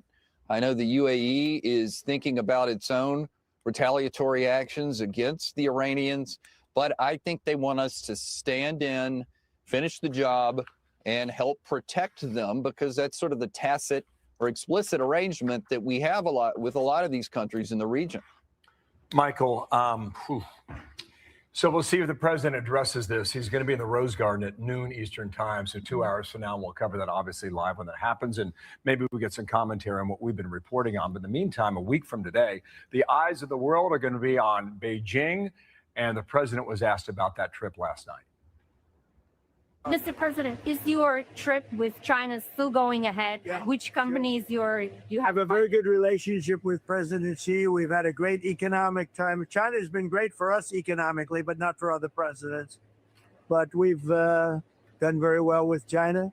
We're going to have a meeting with President Xi. It's going to be, I think, quite amazing. So I tried to get an answer out of Kevin Hassett. He said, I'm not going to get in front of the boss. So I will ask you, what would be the expectation out of Beijing in a week? Well, I think there's some commercial deals and trade-related announcements that the White House is going to make. But I think in general that the Iran war will be the dominant story as we have this historic summit. I think they will be trying to figure out, where is China? Are they urging the United States to take certain measures, or are they going to put any pressure on Iran?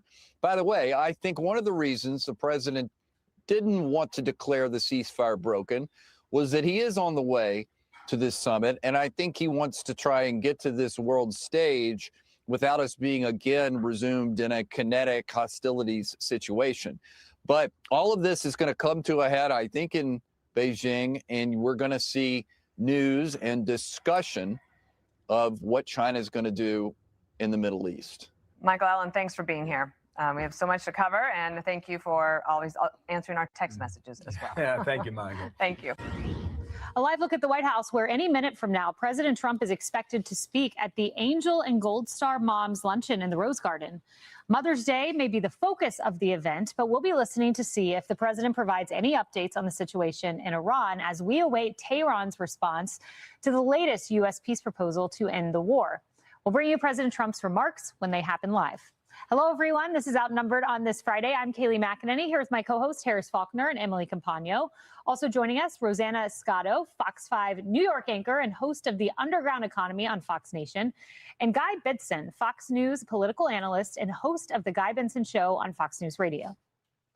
Well, as we await President Trump, the action continues to pick up in the Middle East. Today, CENTCOM shared this video you're looking at of U.S. forces disabling 2 Iranian-flagged tankers trying to break through the naval blockade in the Gulf of Oman.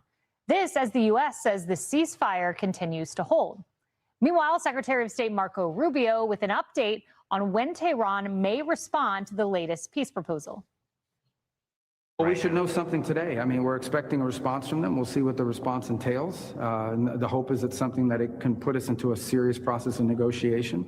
Obviously, we've seen the reporting overnight that Iran has established or trying to establish some agency that's going to control traffic in the Straits. That would be very problematic. That would actually be unacceptable. But we're expecting a response from them today at some point. We have not received that yet, as you know, in the last hour, but perhaps that will come.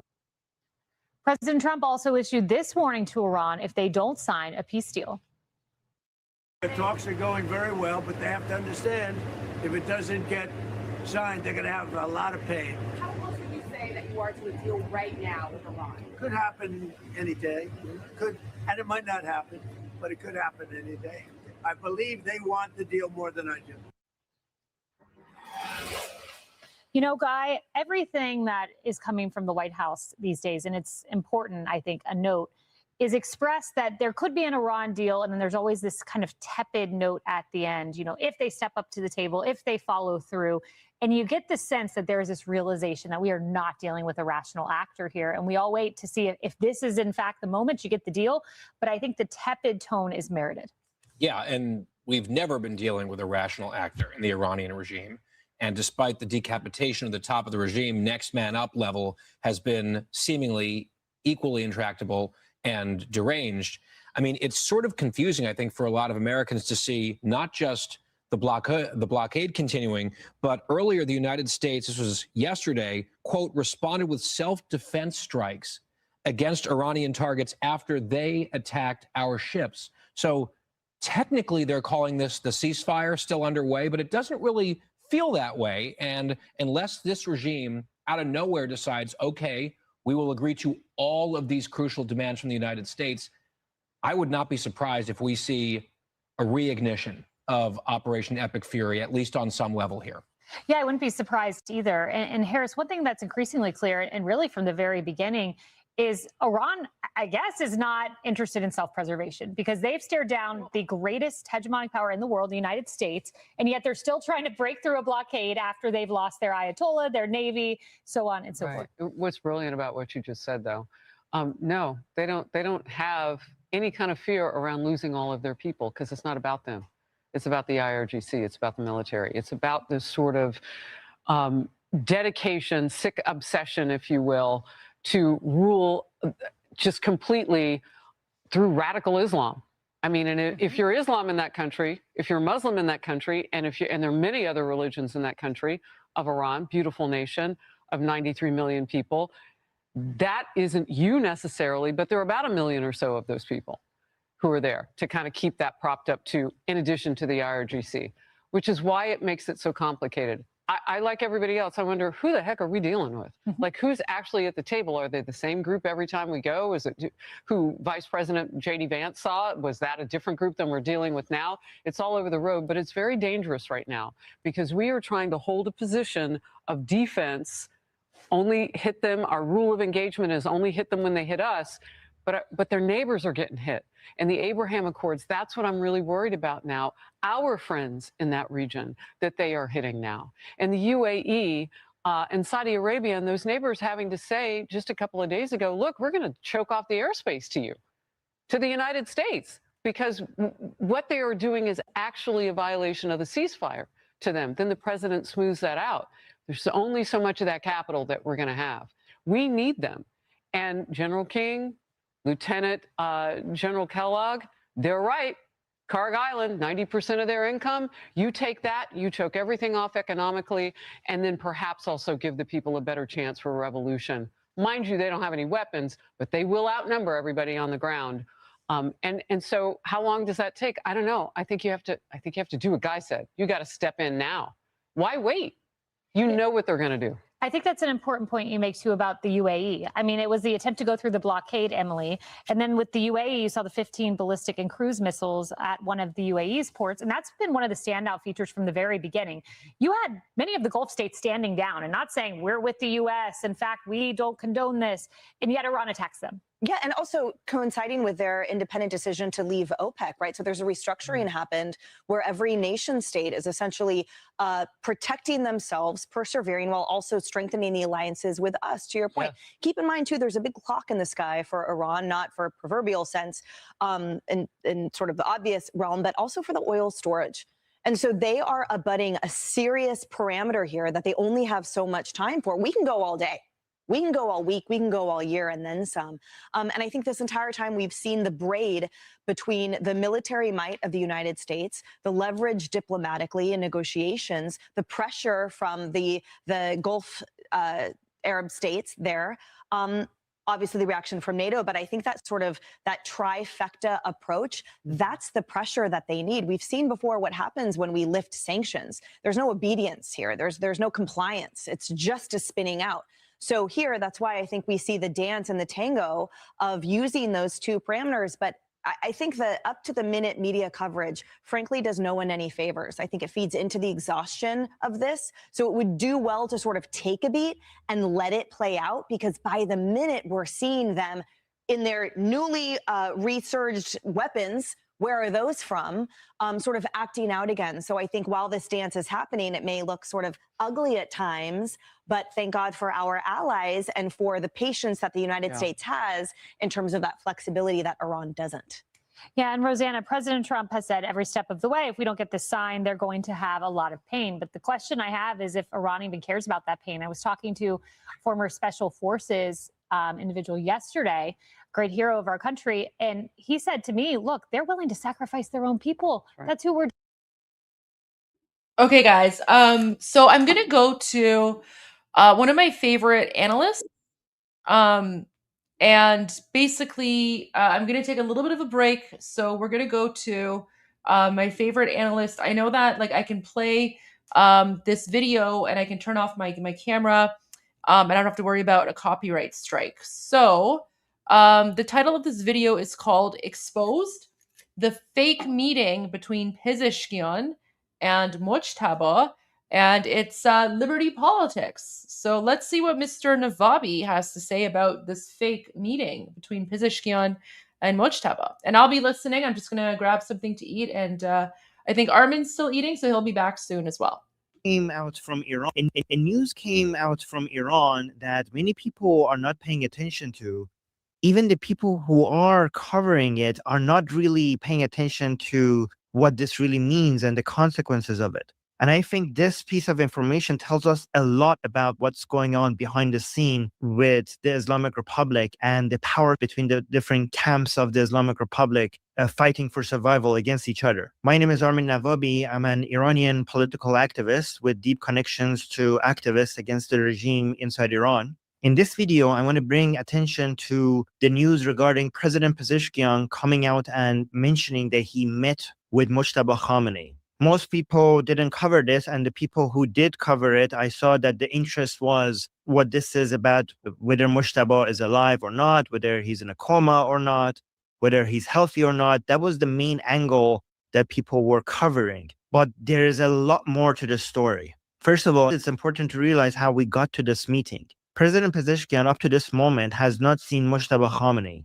In fact, most people within the Islamic Republic have not met ever with Mojtaba Khamenei. Even the highest ranking people have not met with him ever since he became the supreme leader. I actually had an interview with one of the only few people who had a meeting with him on my Persian channel. He told me a lot about Mojtaba. But today I want to focus about this alleged meeting between President Pezeshkian and Mojtaba. So why did this meeting take place? And did it even take place? Remember, Pezeshkian is not that important of a person when it comes to the power struggle right now within the Islamic Republic. He's one of the least powerful people among the known leaders within the Islamic Republic. And he doesn't have the security clearance or the importance to have that meeting with Mujtaba. Even if he could have that meeting with Mujtaba, even if he's alive, he would be one of the most irrelevant people to have that meeting.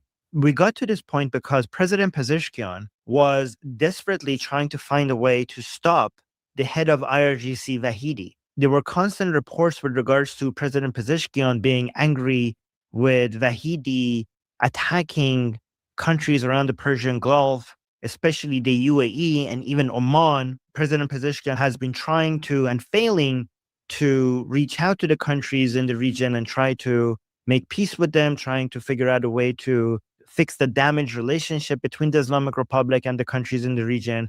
Every time he comes out and says, we're not going to attack you, our fight is not against you, it's against Israel and the imperialist West and all that nonsense. Right after he says that, the IRGC starts bombing these countries, especially the UAE, which was a very important country for the Islamic Republic in many different ways that I'm not going to even go to right now when it comes to actually trade, their relationship with the financial institutions that they had in the UAE to be able to bypass the sanctions. It was such an important country for the Islamic Republic for their survival, and none of that is coming back. And Pezeshkian, even though he's not that smart, he understood that, and he was very angry with Vahidi and trying to figure out how to stop all of this.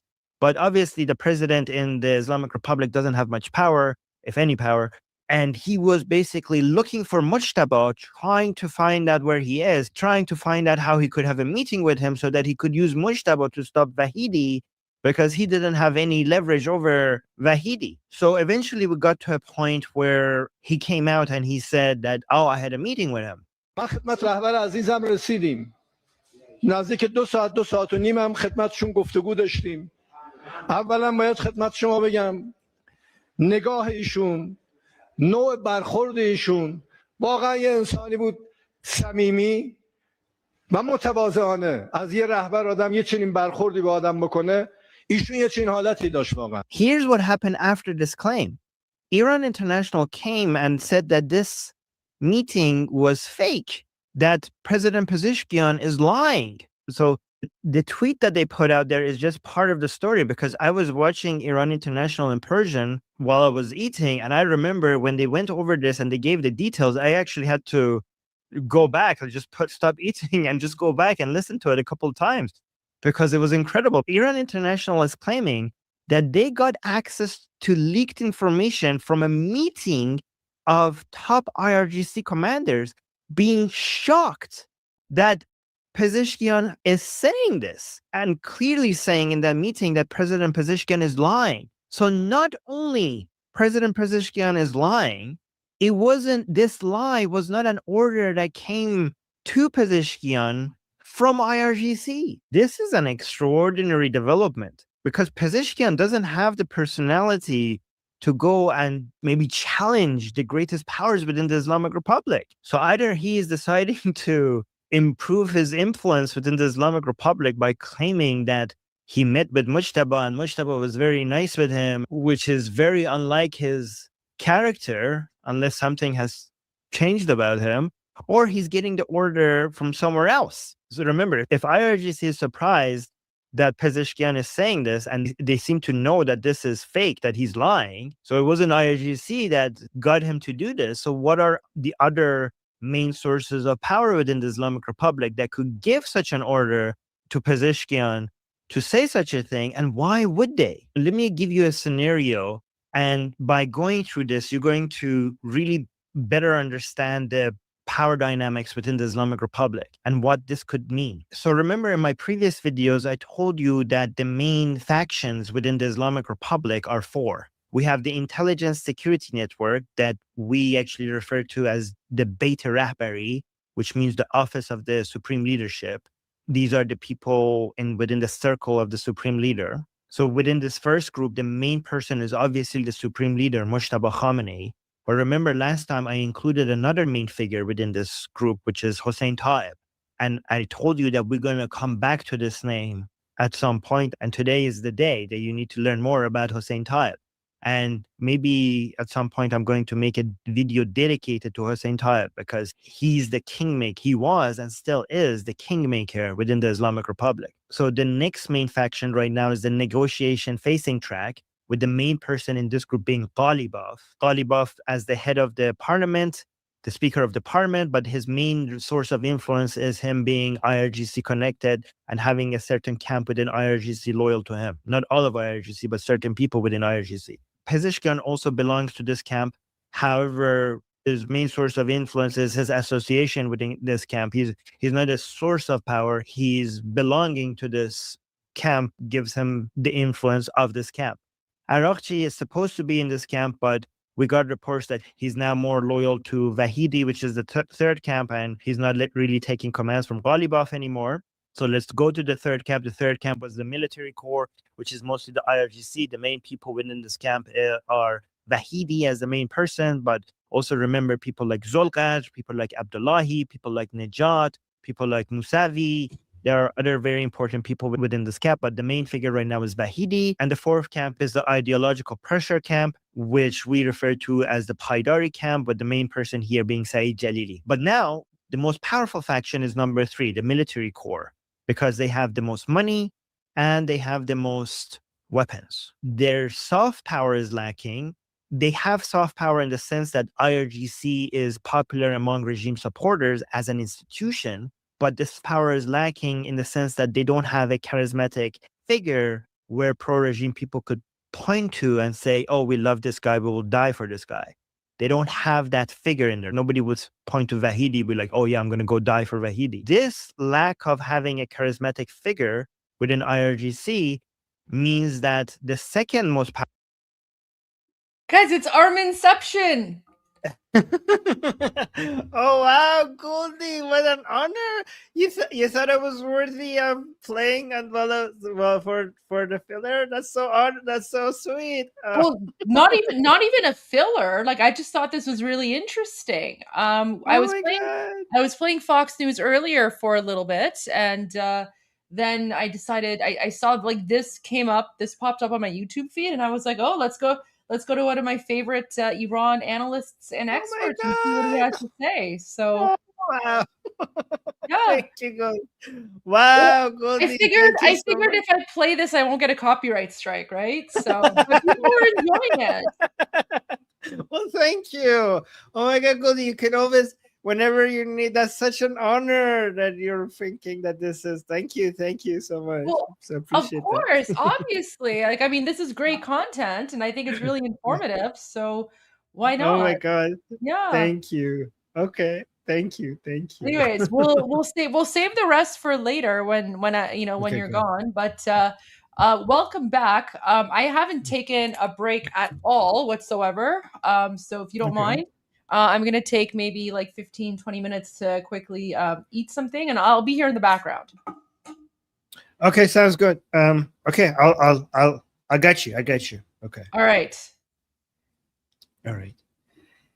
Thank you, Goldie. Okay, so guys, what do you think of this video? How was it? Am I doing okay? Any feedback? Wow, guys, Goldie was playing me. Oh my God. That's so great. I feel so honored. You know, guys, when Goldie thinks I'm doing something good, I really take that very seriously. When Goldie, because she obviously knows what she's talking about. So I feel like I can't be doing it. If Goldie thinks I'm doing well, then I must be on the right path. Oh, we got a super chat saying, Armin, I will give you a little less than $5. Tell me the story behind that little monkey on your shelf. Okay, well, thank you for the support. This little monkey here. Oh, why am I even? There's two of me. This little monkey. Okay, so. Okay. Actually, this is quite fitting because it's Mother's Day, so I'll let you guys know, okay? My mom, before she died, when she was in the hospital, on the hospital bed, one thing that she regretted most in her life was that she was dying before having any grandchildren. And she really wanted to have grandchildren before she dies, and she didn't have any grandchildren. And she wanted me to give her a grandchild before she dies. And she was dying. She knew she was dying, and she didn't have that. So there was a doll that looked like a baby that she wanted to have next to her on her hospital bed before she dies, to pretend that that's her grandchild. But she thought that was too weird to have like a doll that looks like a baby. So she didn't have, like, she wanted to have that, but she was embarrassed by it. So she picked this one instead. So she picked this instead because she was embarrassed to have a doll. So she had this next to her bed instead of that other doll that looked like a human baby, right?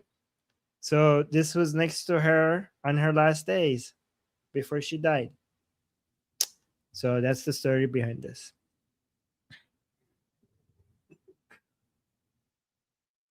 All right. And yeah, we're getting close to Mother's Day. Guys, just remember to say I love you to your mom as many times as you can, because I regret not saying it more.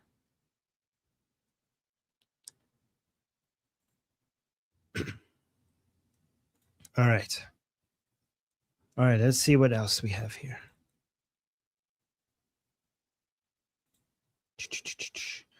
All right, let me actually share my... It's okay, guys. Well, thank you. It's okay. It's okay. Thank you. Thank you. All right, let's see this. I have some things I wanted to share with you guys. Thank you, guys. Thank you for all the support. You guys are lovely. So, Selena, I should follow her.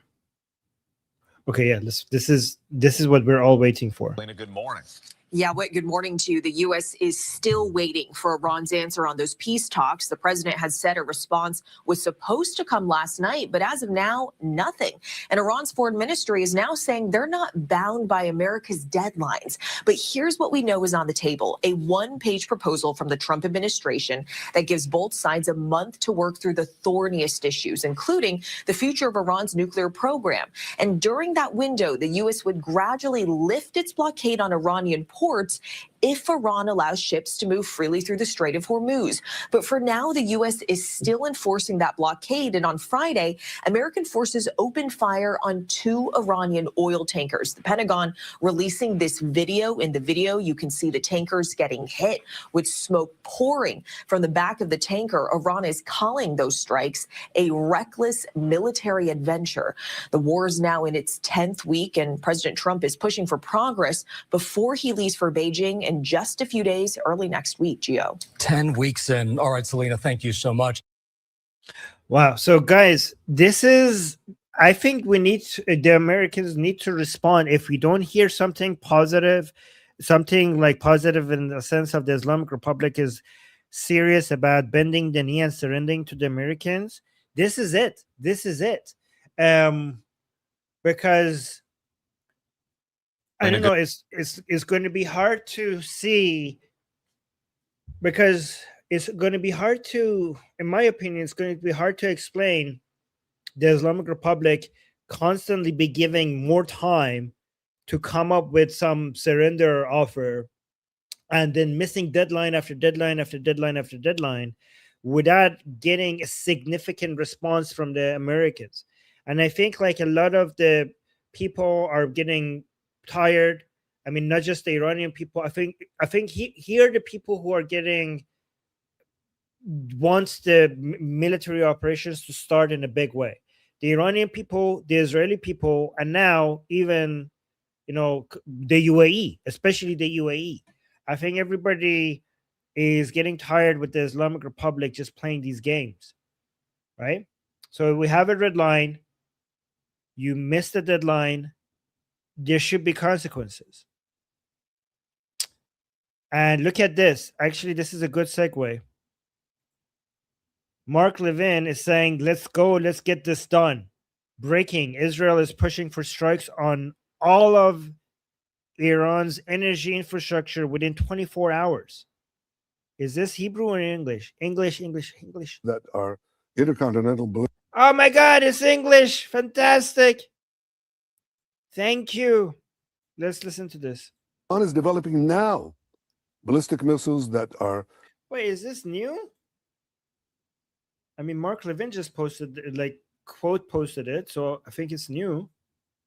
Guys, if it's not new, it's not my fault. Okay, Mark Levin quote posted this. Iran is developing now ballistic missiles that are intercontinental ballistic missiles for 8,000 kilometer range. What does that mean?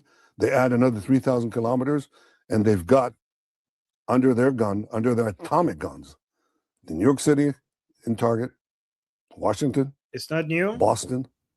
So you're saying it's not new. You guys are so. Thank you guys for saying it's not new.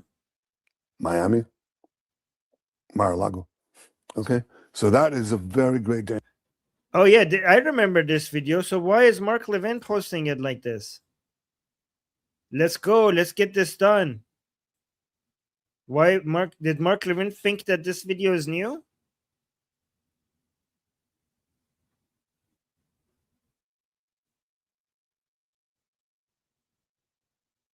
I don't know. And also the caption is not even match the video content.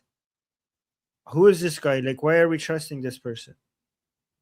This is not a news source. Okay, I don't know why Mark Levin decided to quote post this. This is not an account. This account is reporting that Israel is pushing for strikes on all of Iran's energy infrastructure within 24 hours. And is posting a video that is very old that doesn't even reflect this caption. But I thought I could trust it because Mark Levin was quote tweet. Am I missing something here? Maybe just so Texas is saying as a reminder to what the Islamic Republic is capable of. Okay, but is this news accurate? It's because other than the reminder of what they're capable of, the caption suggests that Israel is pushing airstrikes on Iran's energy infrastructure within 24 hours. This is what's being quoted by Mark Levin, so I need to see another source for this. Because this account is not like a account that we could just trust, right? That Weimar account. Here, Saeed Qasim-Nejad posted this thing. If the people of Iran cannot use the internet, the regime, its cronies, and its propaganda machine should not be able to use it either. Give the regime an ultimatum that it does not reconnect. If it does not reconnect Iranians to the world, an internet blackout will be imposed on the regime too. Hey, there you go. That's a good strategy here. Fantastic suggestion. By the way, for people who don't know Saeed Qasim-Nejad, he is the right-hand man of Prince Reza Pahlavi. That's a really good suggestion there. And then Lindsey Graham just posted something, well, a few hours ago, in response to this message that President Trump just came out with. President Trump, remember, guys, this earlier today, we told you that President Trump said we'll go a different route if everything gets signed up and buttoned up. We may go back to Project Freedom if things don't happen, but it'll be Project Freedom Plus, meaning Project Freedom plus other things. So remember this earlier today, we were wondering what are these other things. So Lindsey Graham is now going to help us with that. What does Project Freedom Plus mean? So let's read what Project Freedom Plus means. So Amu Lindsey says, the idea of Project Freedom Plus is very intriguing, and I believe it can bear fruit. Providing a path for safe passage of international shipping in the Strait of Hormuz in the face of Iranian resistance is a game changer. The plus part is, oh guys, we're gonna get what the plus part is. The plus part is, in my opinion, would envision more international partners and limited kinetic activity. Limited. Okay, so limited. So not an all-out war like we saw with the beginnings of Operation Epic Fury. As to a negotiated settlement, it must include the end of Iran's state sponsorship of terrorism through their support for Hezbollah and other terrorist organizations. Well, I could tell you that the Islamic Republic will not agree to it. This, at least major parts of it, at least, would not agree to this. Any deal must be unequivocal that continued support of terrorist proxies by Iran would result in this severest of consequences. Without that, Lebanon and Syria will never be stabilized and Israel will never know peace. I appreciate that hard work of everyone involved and pray for a successful outcome. So guys, here's the thing though. I don't know if this will work. A deal that says that the Islamic Republic will not support any proxies will be a deal that the Islamic Republic is just lying about never supporting any proxies. They will, if this is part of the terms of the agreement, and if you force them to agree to such a thing, they will just sign it and wait for the next president. You guys agree? They would just sign it and they would be like, okay, let's wait for the next president and then violate it. I mean, not even. Let's just wait for the American ships to leave the region and then violate it. Yes, I agree, Sketch, to repeat, they would have to agree publicly, which would destroy the regime. Yeah, it would destroy the reputation. But still, I think that the terms of the agreement needs to be things that you could enforce now, not hope for the best in the future. Like something that the regime could do, like, we were just lying to them. We're just lying to them. Don't worry, guys, we're just lying to them. But something that you could enforce now is getting rid of the enrichment uranium, handing over the enrichment of uranium. That is something that you cannot undo. Right? Not supporting Hezbollah is something that you could undo in the future. Giving up the enriched uranium that you have is not something that you could undo in the future. Destroying, going through the humiliation of allowing foreigners to come inside and destroy your uranium enrichment facilities is not something that you could undo in the future. Getting foreign observers, international observers to come into your country and destroy your long-range missiles is not something that you could undo in the future. Right? But this, you could undo it in the future. Easily undo it in the future. By the way, guys, there's a new report, peer-reviewed and all, that shows, I mean, we already knew this. But this has been completely proven and established on an academic level. I don't know if you guys saw this.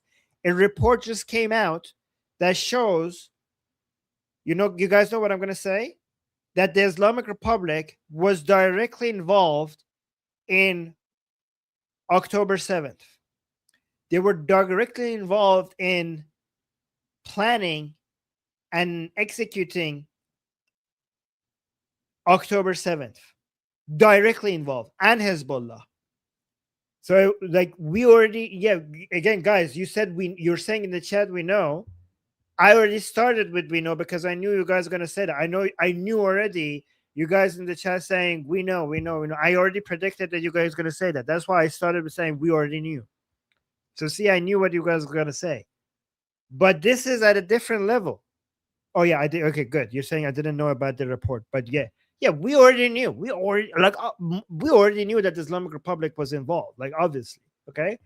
But this is a peer-reviewed, like, this is something that has been, it's not coming from people like us. Okay, we're activists. We're anti-Islamic Republic. Okay, so we have an agenda. We want to destroy the Islamic Republic. This is coming from a body that is taken seriously and is its result of work is considered to be undeniable proof of this. It wouldn't be like me, who is an activist against the Islamic Republic, or you guys who are pro-Israeli saying that, or anti-Islamic Republic saying this. This is now an established report by a body that is now will be referred to as undeniable proof that it was the Islamic Republic. Yeah, I admit that I'm biased against Islamic. Yeah, you guys, I admit that I'm biased against the Islamic Republic, and I'm proud of it. I mean, I think most of us are proud of that bias, right?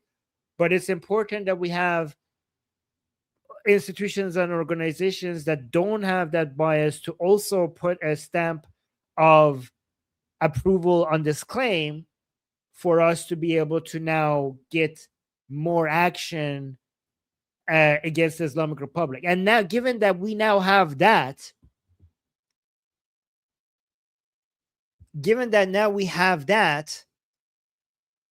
there is no excuse for allowing the Islamic Republic to continue for another second. Guys, again, I'm going to say something that some of you might get offended, okay? But we don't have that right now, something like that, for the massacre that the Islamic Republic already did in early January. So we know, I know, that you know, that I know, that you know, that the Islamic Republic has committed the greatest act of massacre in modern day history upon the Iranian people. Okay? But for some reason, like in international institutions, you need something more than, you know, I mean, we have high standards. Like we have like high quality investigative journalism in three separate independent bodies that shows that the Islamic Republic has done a crazy amount of killing in early January in Iran. Okay. But then there's still another higher level to this that will come and completely verify it, like 100% verify it. And usually something like that takes years. Like think about it. October 7th is like years ago. And only now we finally have an academic piece of work that shows beyond reasonable doubt that the Islamic Republic was involved in doing that. So sometimes we have to wait to get a level of support that is at a level that some other institutions will now treat it as fact, right? Do you guys understand what I'm saying?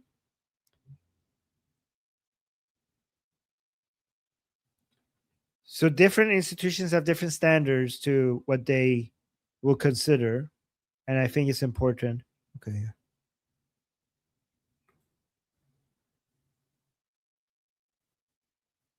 All right, guys, I have information, some really good progress that we have made inside Iraq that I think more of us need to pay attention to.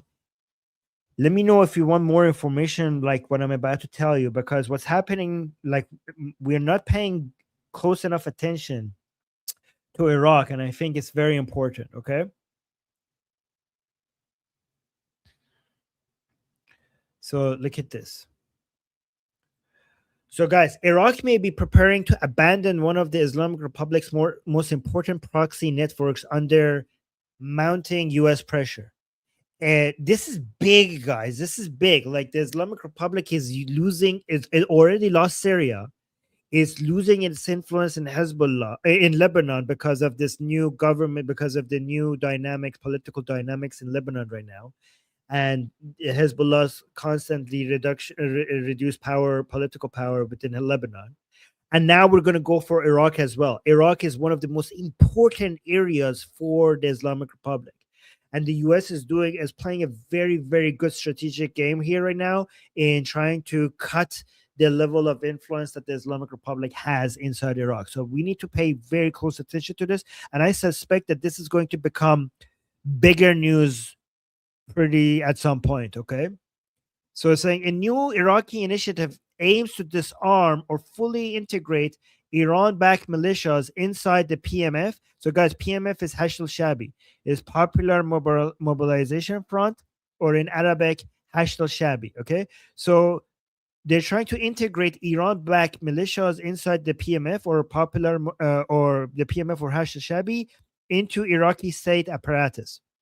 If implemented, groups like Kataib Hezbollah, Asab al-Haq would lose independent command structures, heavy weapons, and autonomous militia control as fighters are folded into state-controlled security forces. Guys, this is very important update, so pay attention to this. The plan is reportedly being finalized by outgoing Prime Minister Mohammed Shia al-Sudani and Prime Minister designate Ali al-Zaidi and Hadi al-Amiri, one of Iraq's most influential pro-Iran figures. So guys, even the people who are pro-Islamic Republic are working with the United States to basically to get this done. This is a big, big update from Iraq. This would represent one of the biggest blows to Iran's regional network in years. For decades, the Islamic Republic used Iraqi militias to project power across the region without direct IRGC deployment. These groups helped Iran threaten U.S. forces in Iraq and Syria, move weapons and logistics across the region, pressure Baghdad politically, expand IRGC influence across the Levant, support repression efforts during unrest inside Iran. Okay, in early 2026, reports emerged that convoys of Hashd al-Shabi fighters crossed into Iran during protests and instability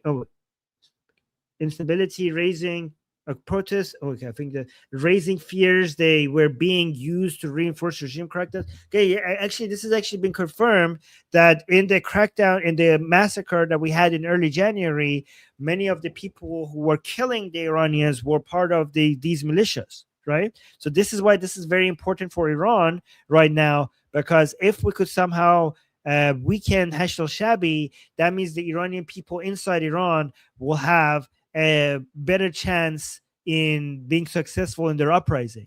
Okay, this is why this is very important. This is a more longer term investment, by the way. It says weakening these militias would significantly damage Iran's axis of resistance and reduce its ability to wage proxy warfare across the region.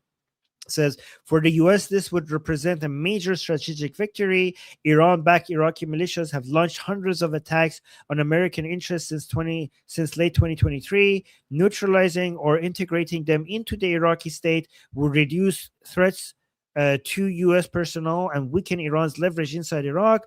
It would also signal that renewed US maximum pressure is creating real structural strain on Iran's regional network, not just symbolic economic pressure. Iran is unlikely to accept this quietly. Possible responses could include political pressure on Baghdad, militia resistance, proxy escalations in other theaters, and expanded repression inside Iran. The broader picture is that Iran's regional network is increasingly coming under strain.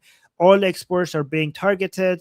Hezbollah has suffered major setbacks, and Houthis remain under pressure. Syria remains unstable, and now even Iraq may begin pulling away from Iran's orbit. If Baghdad follows through, it would strike directly at one of the regime's most important strategic advantages: regional influence through armed non-state actors. Guys, this is why I think longer term, everything is looking in our favor. I understand that short term, like guys, I understand lack of patience. I understand it because I have friends and family inside Iran. I have many friends inside Iran, and it's not just that people are being executed. My friends inside Iran, they have been active against the Islamic Republic. So they're also every single day that the Islamic Republic is alive, it's a threat to some of my closest friends. And I see how they're living. Some of my closest friends that had really comfortable lives are now living in the most tense, depressing situation. When I talk to them, it's really hard to tolerate what's happening right now. And this is why many of us are eager to go back to kinetic military operations very, very, very fast, because we want this to be over and done with already with the Islamic Republic. I completely understand that. So when I say that even if we don't win this in the short term, I am very, very optimistic about the long term. It's not to dismiss this lack of patience that is justified, because I feel it every single day. I feel it every single day. I just want to say the silver lining, though, is that no matter what happens in the short term, I don't know what's going to happen in the short term. Hopefully, we could get rid of the Islamic Republic sooner rather than later. Okay, I don't know if if this is going to happen soon or later, but everything I'm saying gives me a lot of confidence that one way or another, the Islamic Republic is going to go. One way or another, the Iranian people are going to become liberated. We are going to have our liberty. So I say that as a silver lining.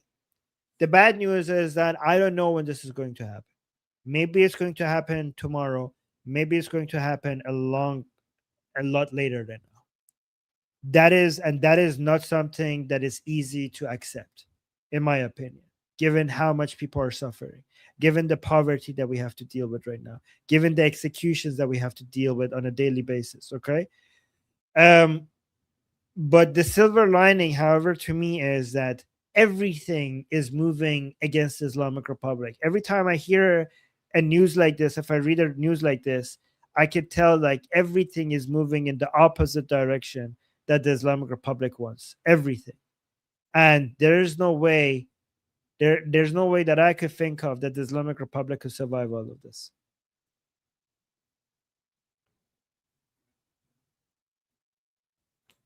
Armin, how's your pups? They're great. They're great. Well, thank you for asking. I mean, he's him and my family.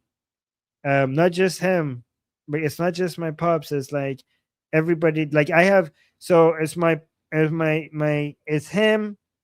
It's my aunties. It's my uncles, my cousins. Everybody's there, and thank you guys for thinking about them. You guys are awesome. But they're there, they're great, and the problem is that their experience is not the same as the experience of my friends. So when it comes to my family, my main concern is them going outside and then all of a sudden getting bombed or something, right? Like under bombardment. And right now, because there's no bombardment, I'm not worried about that. I was mostly worried about that during the middle of the operations Epic Fury. I was trying to convince my dad to stay home. I could message him right now, by the way. I'll do it later. But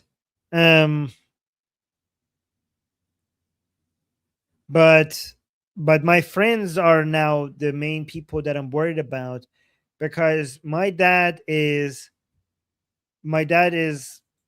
economically in a situation that he's not experiencing what my friends are experiencing. My dad is financially in a much better situation than they are. So when I hear from him, I feel comforted that things are okay with him. But when I talk to my friends, things are not good for them at all. But thank you for asking. Okay, we got another super chat saying check Trump's Truth Social. Okay, let's do that. Thank you for the super chat. Oh yes, everything same with my family. Yes. Okay, so this is not Iran. This is UFC. This is UFC. Oh, there we go. Oh, okay. What is this? Iran's Navy. So it says Iran's Navy here. Here. Amazing. Look at that. Okay, wait. Was that it? Is that what you wanted me to show? Oh, keep going? Okay, keep going. Oh, there's another one. Okay. What is the caption for this one? Okay, let's see. Okay, this is President Trump in the Persian Gulf. More? Okay, more. Keep going. This is a Gulf course. Keep going. Okay, keep going. I see. Is it this one? 159 Iranian ships under Obama, Biden, under Trump. Wait, why is the flag still waving under the water? So under Obama and Biden, they were floating, they were like functional, and under Trump, they're at the bottom of the sea, but somehow their flags are still. Okay, you say keep going. Okay, keep going. Okay. Bye-bye drones. Is this wow? President Trump like posts a lot of memes and AI pictures. Okay, drones. Wow, President Trump saying drone posting this picture saying drones dropping like butterflies. Okay. Okay, wow. Okay. Does President Trump sleep at all? Like he's posting a lot of memes. Oh, this one we covered earlier today. This one, the article. I could go over the article again. I could read the article for you guys again. Is this the one you wanted to talk about, or the butterflies ones? Yeah, I don't think. Yeah, you're right. Someone saying I don't think he does. Yeah, I don't think he sleeps either. Is it this one that you wanted me to highlight? The person in the live chat. Who was it? Say more. What is his name? Sherry. That's it? Okay. I will read this article that President Trump posted because some people might have missed it. It's an important article. But we got a super chat, so let me respond to that first. Saying, Arminjon, what are you using to speak to your family? Oh, is it okay if I don't say? Oh my god. I have a family in Tehran. Okay, I'll just say I'll just tell you. I use Telegram.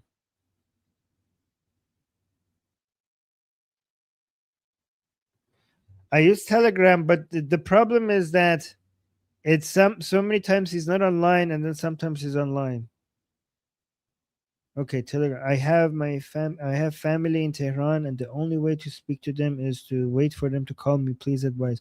Okay, so I hate to say it, but my dad has the ability to get internet, and sometimes, and that's why I can contact him sometimes.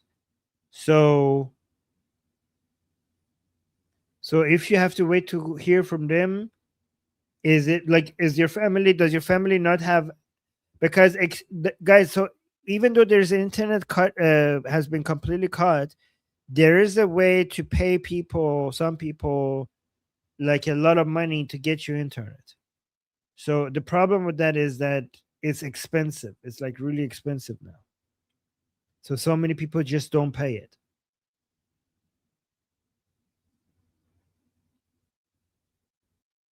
But I don't know if that answers your question, Nemo. Sorry to hear what you're going through, man. That must be very tough. I have family in Tehran, and the only way to speak to them is to wait for them to call. Man, that's a very tough situation. I'm so sorry. That's horrible. I'm so sorry. I'm sorry if I'm not giving you a satisfactory response, though. I'm waiting to see what you have to say. Like, if you have any follow-up questions. Sorry, man. I'm so sorry. I wish I had a better response. I'm not like that tech savvy to be able to like, oh yeah, do this and then that. I just know my dad gets internet sometimes.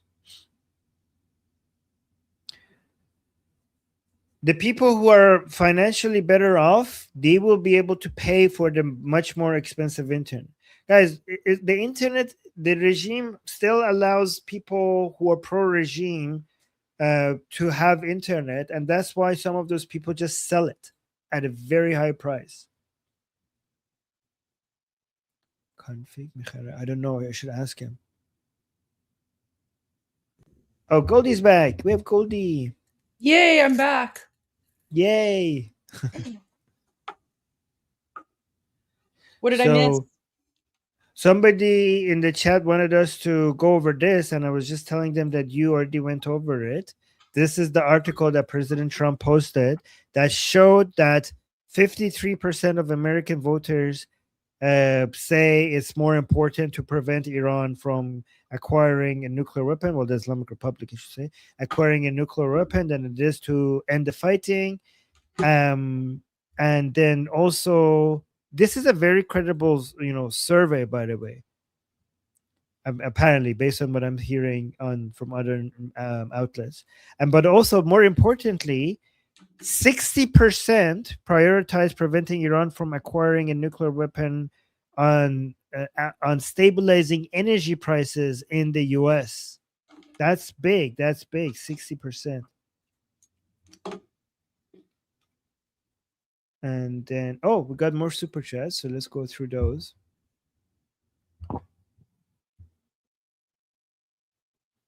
Okay, somebody's saying, please accept my sincerest apology. I just stare into that cute monkey's big adorable eyes in all your videos. I hope I didn't offend you by asking. No, it was actually a fitting question. On Mother's Day, you made me talk about my mom on Mother's Day. So no, I wasn't upset at all. So thank you. Thank you. And then we have another super chat saying, same as Nima Farce.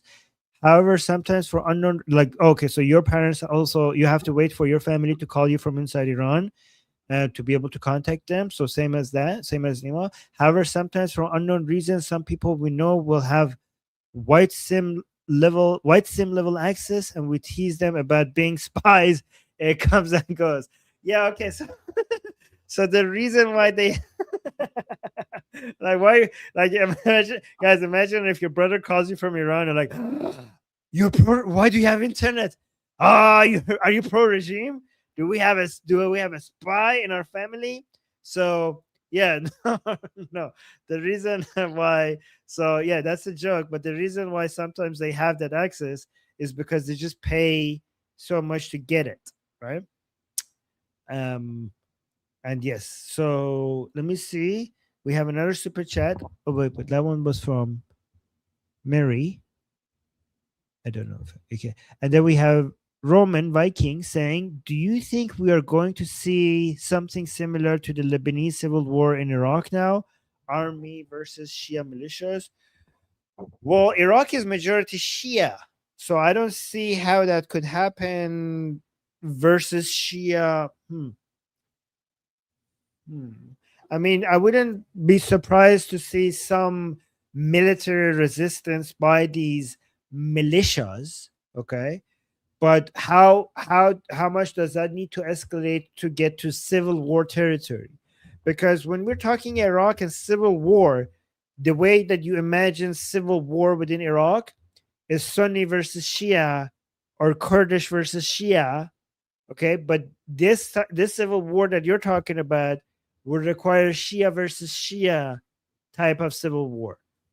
I don't know if that type of a military confrontation will escalate to a level that we could call a civil war, but I wouldn't be surprised if we do see some form of a military resistance by these Shia militias loyal to the Islamic Republic.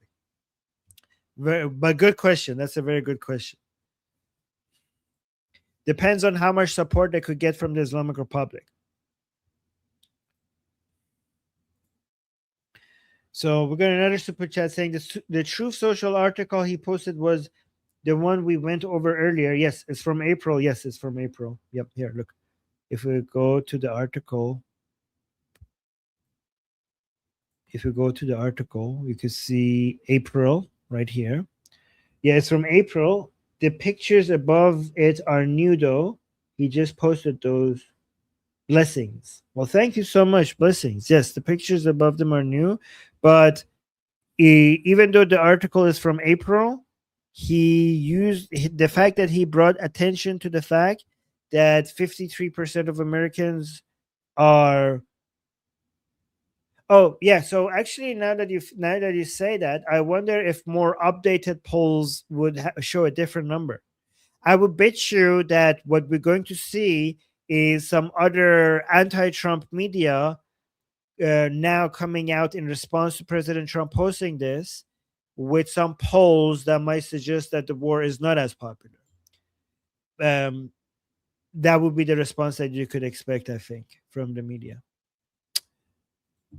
All right, and thank you for your support. Oh, and Goldie shared something with us, so let's take a look at that.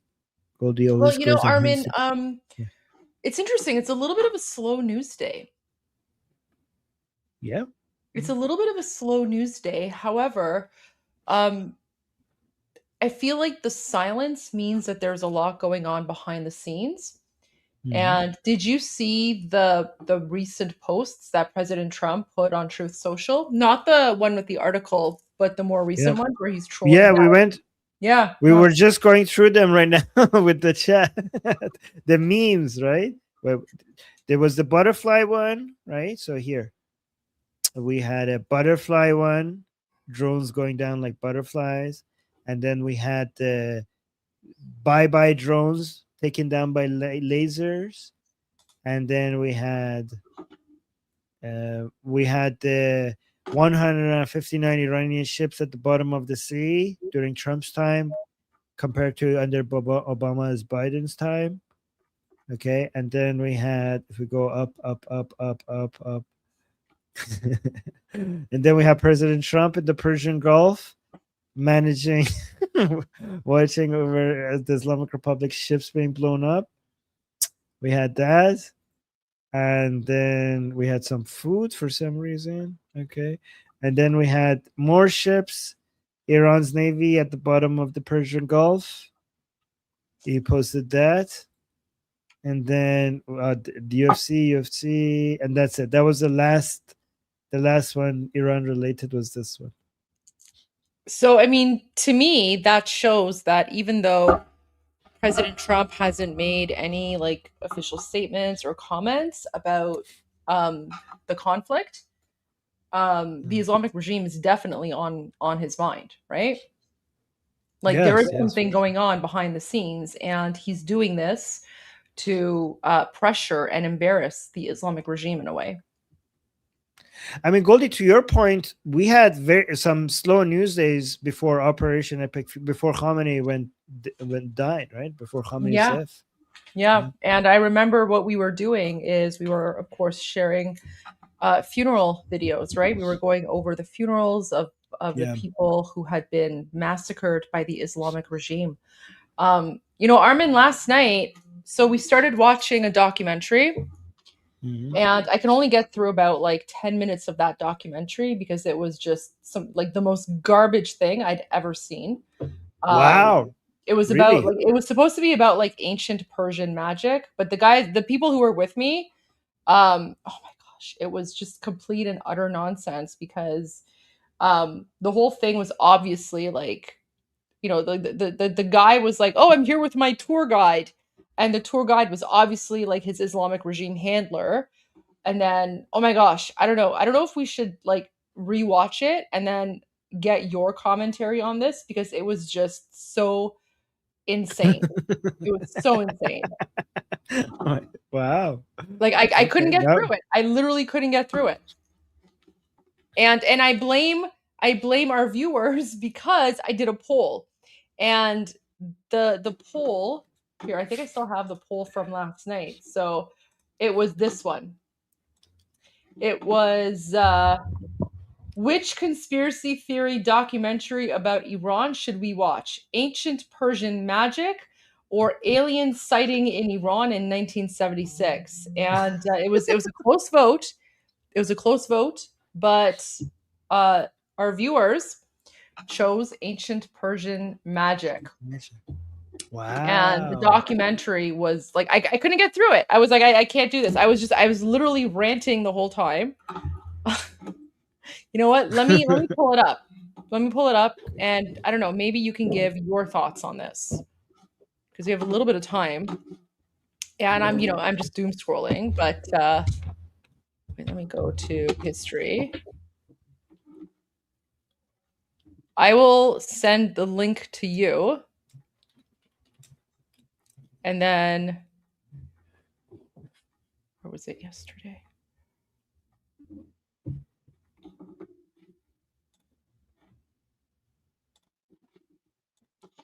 All right, here we go. Guys, we've never done a documentary watch party with Armin before. Wow. So let's see how long Armin lasts. Okay. Yeah, see? We number 2 voters knew better, I know. This will now be forever the divide within our audience. The number 1 people versus the number 2 people. Yeah, so the Persian magic people versus the alien conspiracy people. The eternal divide. The civil war has started. Okay. Let me actually put this over here. In the heart of an ancient nation, a sacred fire burns. Make it big.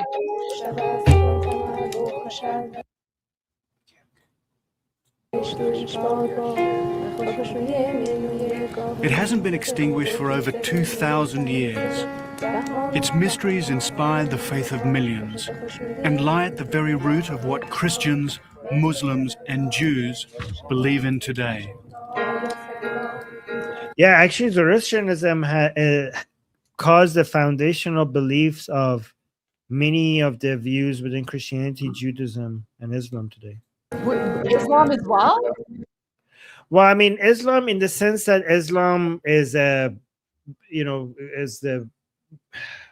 is like a retarded version. Like it got some of its ideas from Christianity and Judaism, right? So because those ideas came from Zoroastrianism, it went from Zoroastrianism to Christianity and Judaism, and then from there to Islam. Yeah.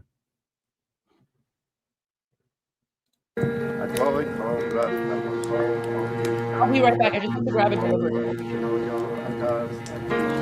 If I am to find it, I'll have to set out on a 2,500-mile journey, a journey which takes me behind a lifting veil of Islamic fundamentalism, to a place where time and history began.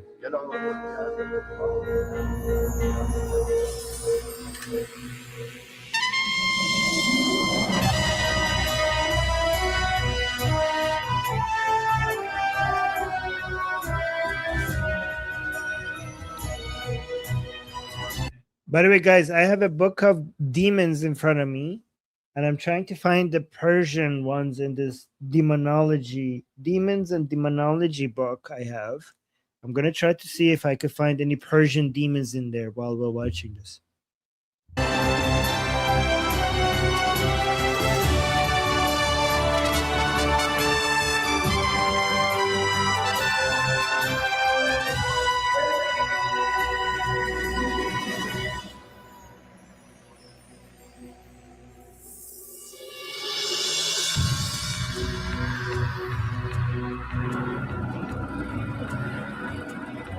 I'm David Adams.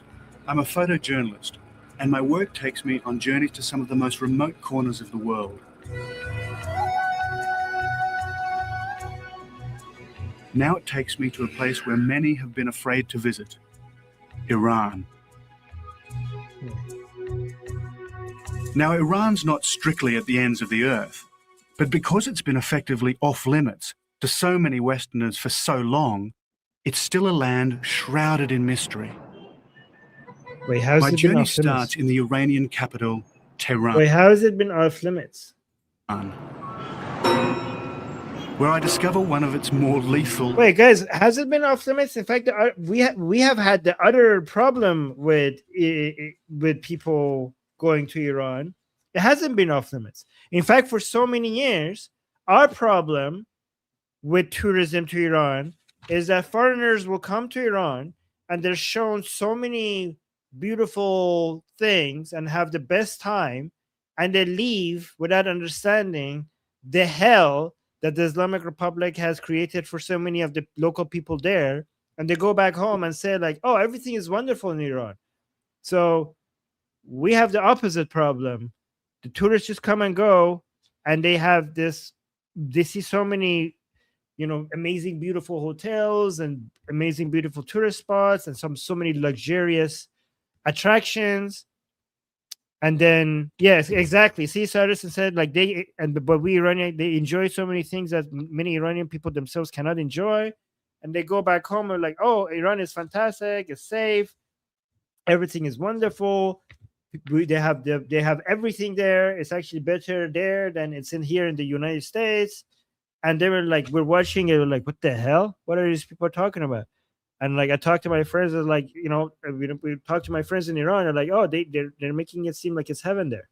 Like, yeah, it's heaven for somebody who comes with US dollars or I don't know, British pounds or like euros, and they could live like kings there and have like the most fabulous time for sure. So, but that's not our experience here. So he said like, oh, it's like Iran is like closed to foreigners. It's not closed to foreigners. In fact, the Islamic Republic loves bringing foreigners there and show them a one-sided view of what living in Iran is like to whitewash their image. So I don't know. This first part is wrong. Amateur sports. Like Iranians in the chat, you agree with me on this? Like, am I misrepresenting this, or am I right about this? Because some Iranians might feel like, oh, Armin, you don't know. You haven't been in Iran for 20 years. But I think I'm giving you an accurate picture of what the Iranians feel. So Armin, I would say yes and no, because you're right. The Islamic regime definitely will pay influencers to go there, and portray this image of the Islamic regime, and it's basically propaganda.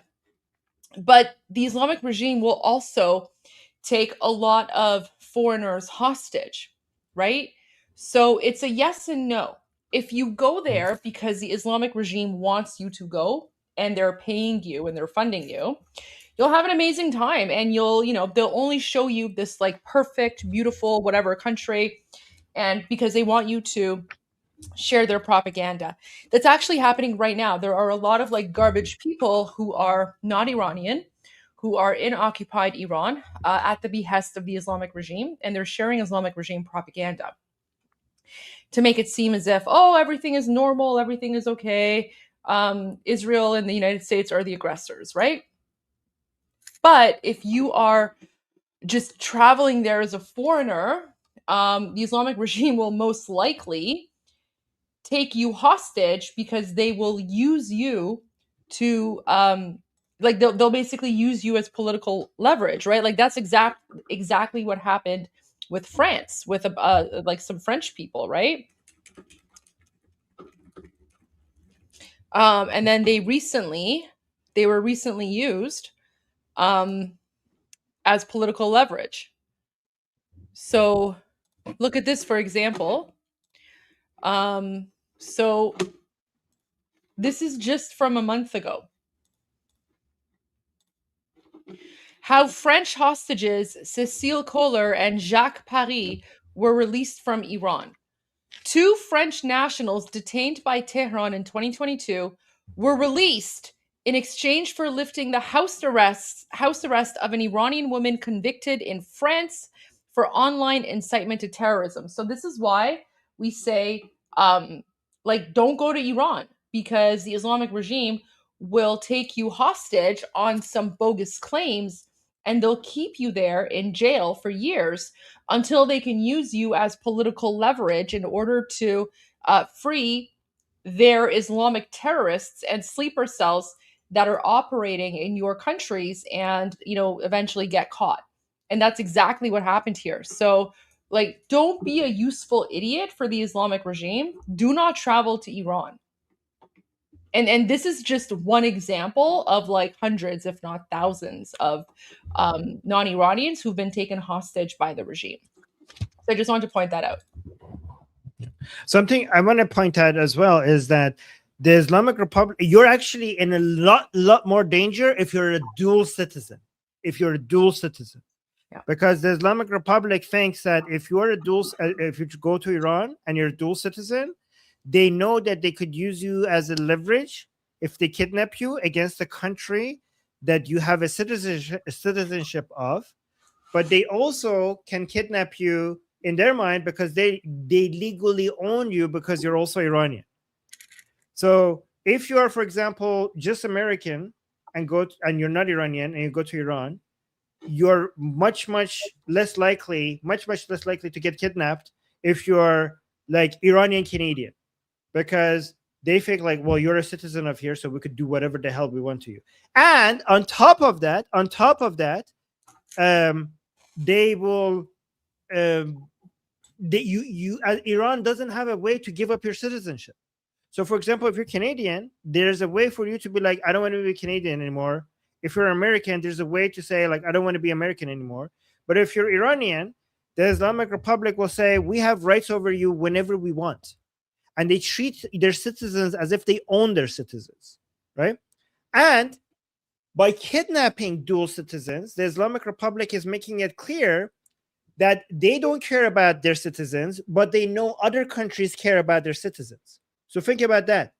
If you are, for example, an Iranian Canadian or an Iranian American, okay, or Iranian, like, I don't know, French, they know that they can arrest you because they're Iranian, and they only arrest you because you're also French or Canadian or whatever, or Australian, and they say that he's a spy as a way to use you as leverage against Australia or France or Canada or the United States, basically admitting that other countries will try to protect their citizens, while Iran will use the citizenship of Iran. Well, the regime uses the citizenship of Iranians as a way to treat them as pawns against another country. And they're admitting that by kidnapping you. All right, let's continue. So someone was asking, like, how many Westerners are currently held hostage? So let me just share this really quickly. So as of May 2026, at least 6 American citizens are confirmed to be wrongfully detained or held hostage in Iran, according to advocates and the James W. Foley Legacy Foundation. And then total Westerners, beyond the US citizens, experts estimate a dozen or more Westerners, including tourists, are currently held in Iranian prisons on charges often described as sham or political bargaining chips. Okay? There you go. And so, how many of them are dual citizens?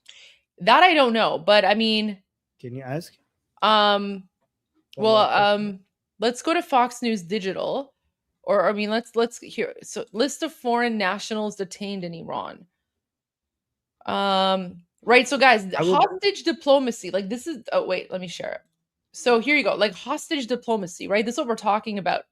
Since the Iran hostage crisis back in the 1980s, the Islamic Republic of Iran has engaged in a pattern of detaining foreign nationals for extended periods.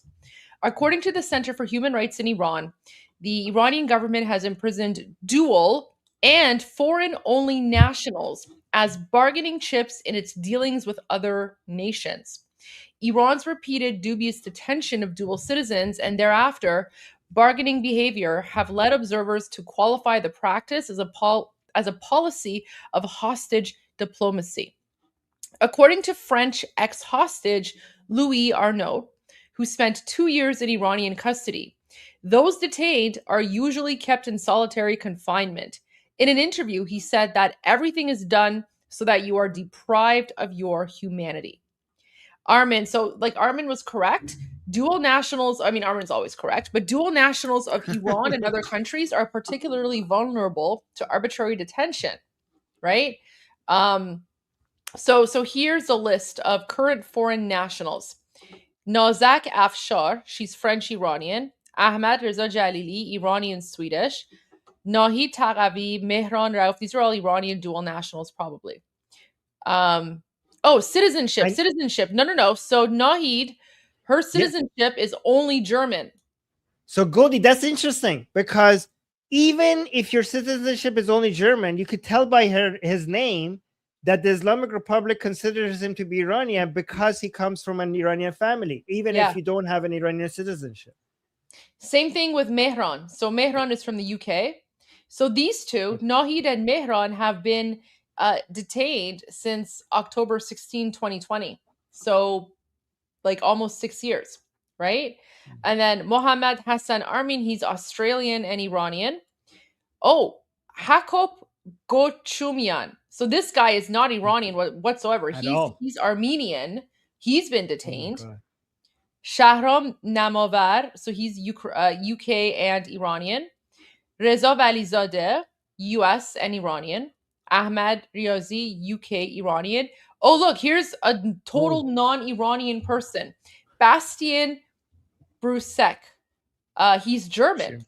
So this guy is not even Iranian. He's being detained. And a guy from India, Sumit Sood. He's been detained.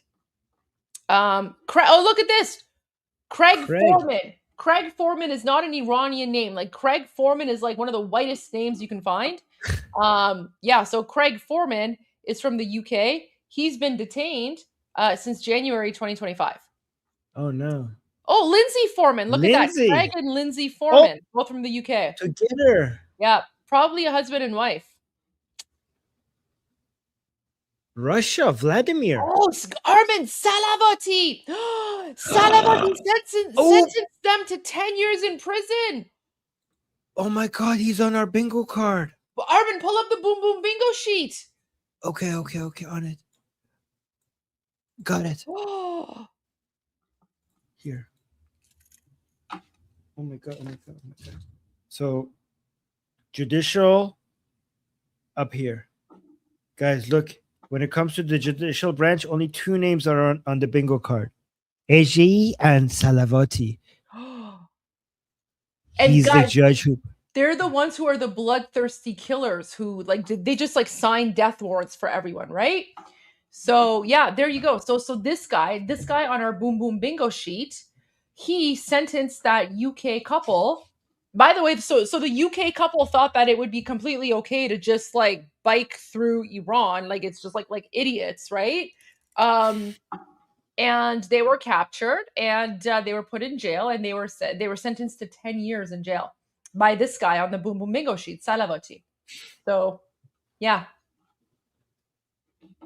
Meanwhile, there's like some, Pakistani demon who lives in the UK. She's currently in occupied Iran and she's putting out Islamic regime propaganda, but not once has she spoken about the 2 UK citizens who are being detained by the Islamic regime. Right? Yeah. So guys, don't go to Iran. Yeah, don't go to Iran until we liberate Iran. Exactly. So yeah, you go to Iran, you're most likely, like there's a very good chance that you can be taken hostage because the Islamic regime uses people for hostage diplomacy. Look at this. So this guy, Vladimir Pronin, he's from Russia. Sergei Cheremisinov is from Russia. And then there's a whole list of like Armenian citizens. So there's a guy from Armenia. Oh, look at all these Australian citizens. Why? I don't know. Oh my God. These are people that were released. Okay. So the first list is the people that are apparently currently detained. And then these are like all the other people that were detained and then released eventually. So there you go. Yeah. There you go, guys. So do not travel to occupied Iran. Yes. Goldie, we need to turn Armin, pull out the Boom Boom Bingo sheet into another soundbite. So somebody cut that as well. Armin, pull out the Boom Boom Bingo sheet. Oh, I think that's a good thing. That's a good one. Okay. All right. By the way, guys, I found a Persian demon in my demonology book. Look at that. I was looking at my demonology book looking for a Persian demon. This is a Persian demon. His name is Ishma. Ishma. How do you spell that? It's Aeshma. In Zoroastrianism, the demon of wrath, rage, and fury. Aeshma.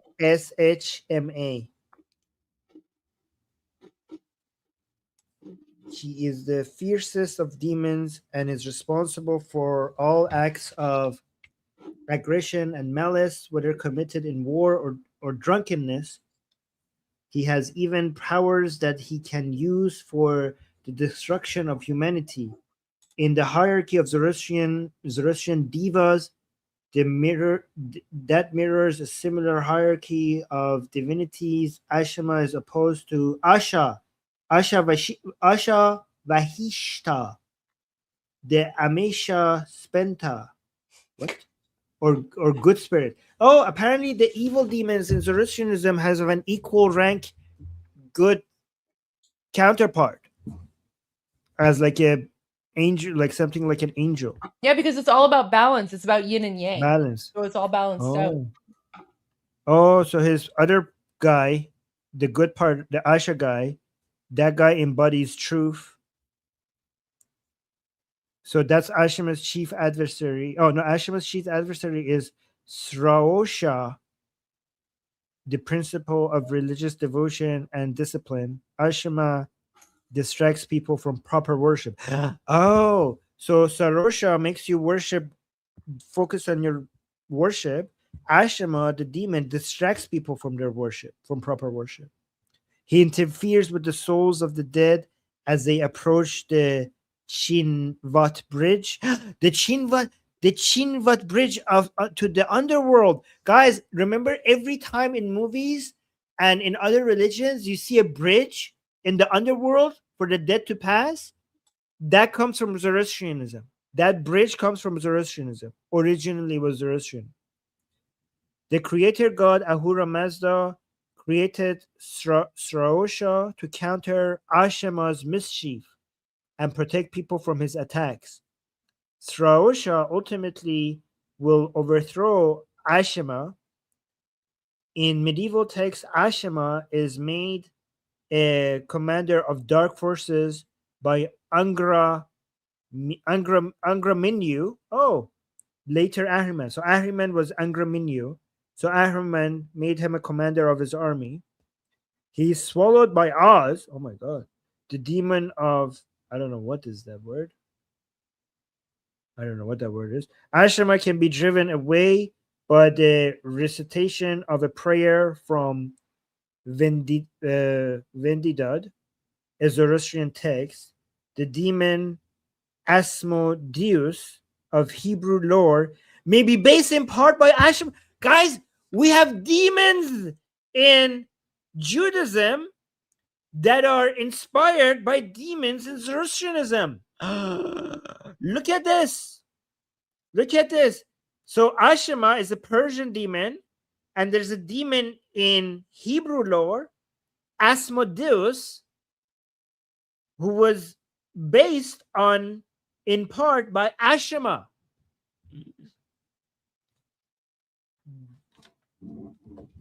Guys, our Iranian demons inspired Jewish demons. So this is the demon we're talking about here. By the way, I want to know more about this demon up here. This demon up here looks ridiculous. Look at this. Hold on. Look at this demon up here. What the hell is that? But this is the demon that we were talking about. But this is another demon. What is this one? I want to know this one.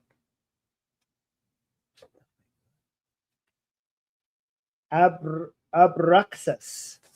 This guy is Abraxas. Okay. All right. Let's go back. Guys, I have a book of demons. I have a book of angels. Look at this. This is my demonology book. Then I have a book of angels, studying, you could study angels. And then I have a book of ghosts and spirits. And You then have a I lot have of like religious and supernatural stuff for an atheist, Armin. It's very suspicious. Yeah, I like to study ideas. I love religions. I just don't believe in them. Okay, but I love them. I like to see their evolution. I like to study the way they evolved and through their history behind them and all of that, right? Yeah. Yeah, I mean, yeah, you're right, actually. Most of my books are about religion. Okay. You're true. That's right. Oh my God. Exposed! Guys have been exposed by Goldie. All right. Half of them are Islamic too. Okay, let's continue. Where I discover one of its more lethal amateur sports. Extreme jaywalking.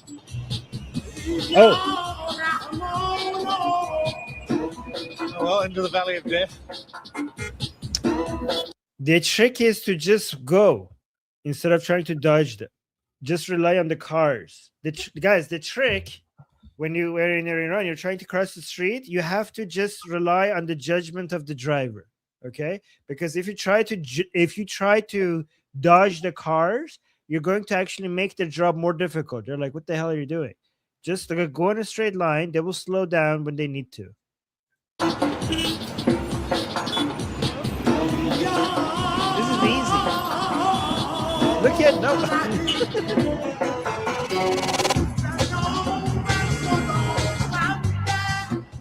This is a daily game of chicken between determined. This is not dangerous at all. He's exaggerating it. Nobody. Okay. When there's this much traffic, nobody gets hurt because everything is slow. Only on highways where cars are going like zoom, zoom, zoom, like nobody passes that. There's bridges for that. But when there's like in places where like this, where there's so much traffic, it's pretty safe. He's exaggerating. You just go and the cars, nobody is going to run over you. They can see, you know they can see you, right? You know they can see you. Nobody's going to run over you. Flesh and unrelenting. Like, oh my God, this is a game of chicken. You're going to die. Okay, buddy. Okay.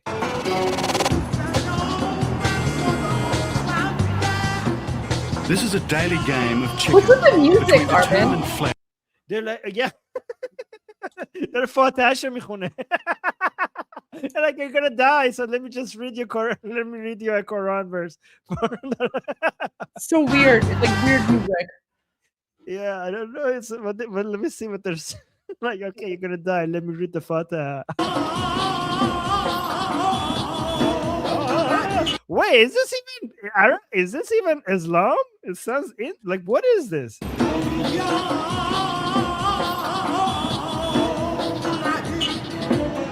Oh, Bismillah Rahman Rahim. Okay, now I see what he's saying.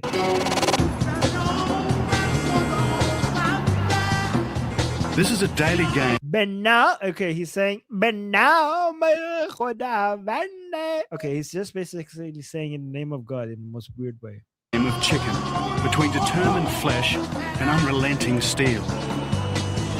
Oh my God, he's exaggerating. What the big deal is it? Like, oh, this is a game of chicken between flesh and steel. Dude, buddy, this is nothing. This is like every day going to school, like going to work. Nobody dies here. People die on the highways when the cars are going like zoom, zoom, zoom, like really fast. Nobody dies here. There are police and stoplights. Oh, this is Zurkhune song. This is Zurkhune music.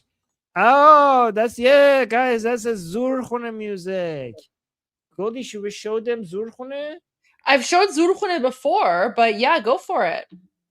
Okay, but let's go through this one. Okay, hold on. Should I bring one right now? You try to find one that doesn't have like Durka music though, because Zurkhune has nothing to do with Islam, but the jihadis appropriated it, right? Just like everything else. Yes. Like the Zurkhune goes back to thousands of years. Like ancient Persian warriors would train in Zurkhunes. Zurkhune means powerhouse. So Zurkhunes were the original gyms.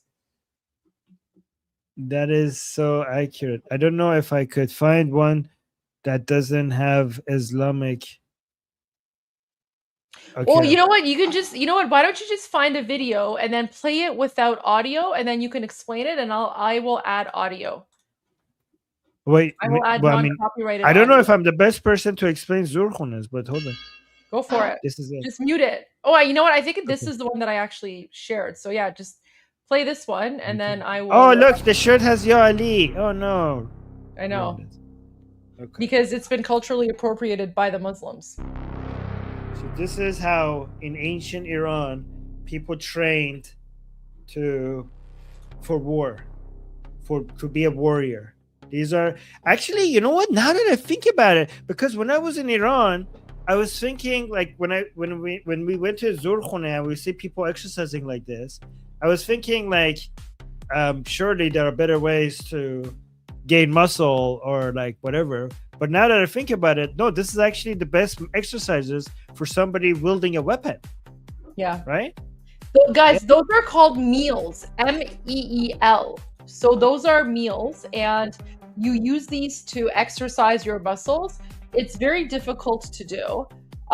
The Iron Sheikh, if you guys remember the Iron Sheikh, he was really, really big into meals. And in fact, the Iron Sheikh, before he left Iran and became a WWE superstar, he was actually part of the Shah's bodyguard. So the Iron Sheikh was really big into Zurkhune and this sort of bodybuilding. This is like the original bodybuilding, muscle building exercise. Yeah, in ancient Iran. This is a tradition that goes back like thousands and thousands of years, like before Islam was invented. Yes. But now every time you step into one of them, they're like Ali, Ali, Hussein, Hussein, Ali, Ali. I know, it's disgusting. It's cultural appropriation, right? Cultural appropriation. Because they have no culture of their own. They have nothing of their own. Everything that they have, they've stolen from everyone else. So right. Okay. All right, let's go here. Okay, thank you for the music. Let's go back now. Now that people know what the chat was referring to. But no one seems to pay much attention to them. So for extreme conditions, it's best to show extreme confidence. Well, no, everybody shows confidence because nobody's worried except you. No, don't try that at home. God. What do you mean? You just walk and you'll be fine. Here, guys, here's what you do, okay? You don't need to worry about the car. You just make eye contact with the driver, and when the driver looks into your eye, that's an acknowledgement that I see you and you see me. That's all good enough, okay? You just look at the driver, you look him in the eye, the driver sees you, and then that's good enough information for you to walk. Because, guys, nobody wants to kill you. So as soon as the driver makes eye contact with you, you know you're safe. Finding myself still alive. This guy, Goldie, I'm already offended by this guy. Was this the part I was supposed to get offended, or am I too easily offended? No, the whole thing is just stupid. Okay. I go and see the sights and discover that some Western visitors are still unwelcome. Yeah, this is like a common graffiti that you see inside Iran on the walls. Like the Statue of Liberty, like skeleton. Are still unwelcome.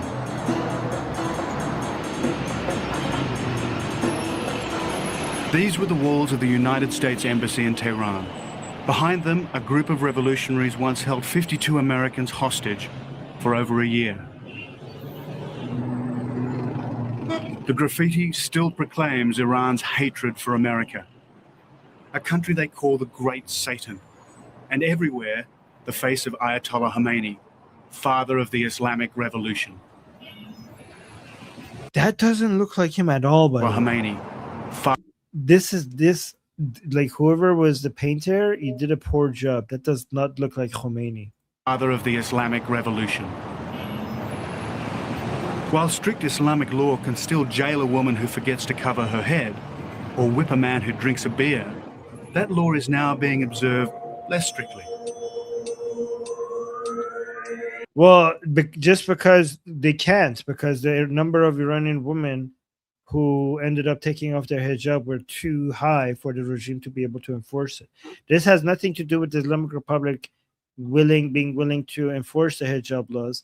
It's only because of their inability, because of the strength of the Iranian women and Iranian men as well supporting them.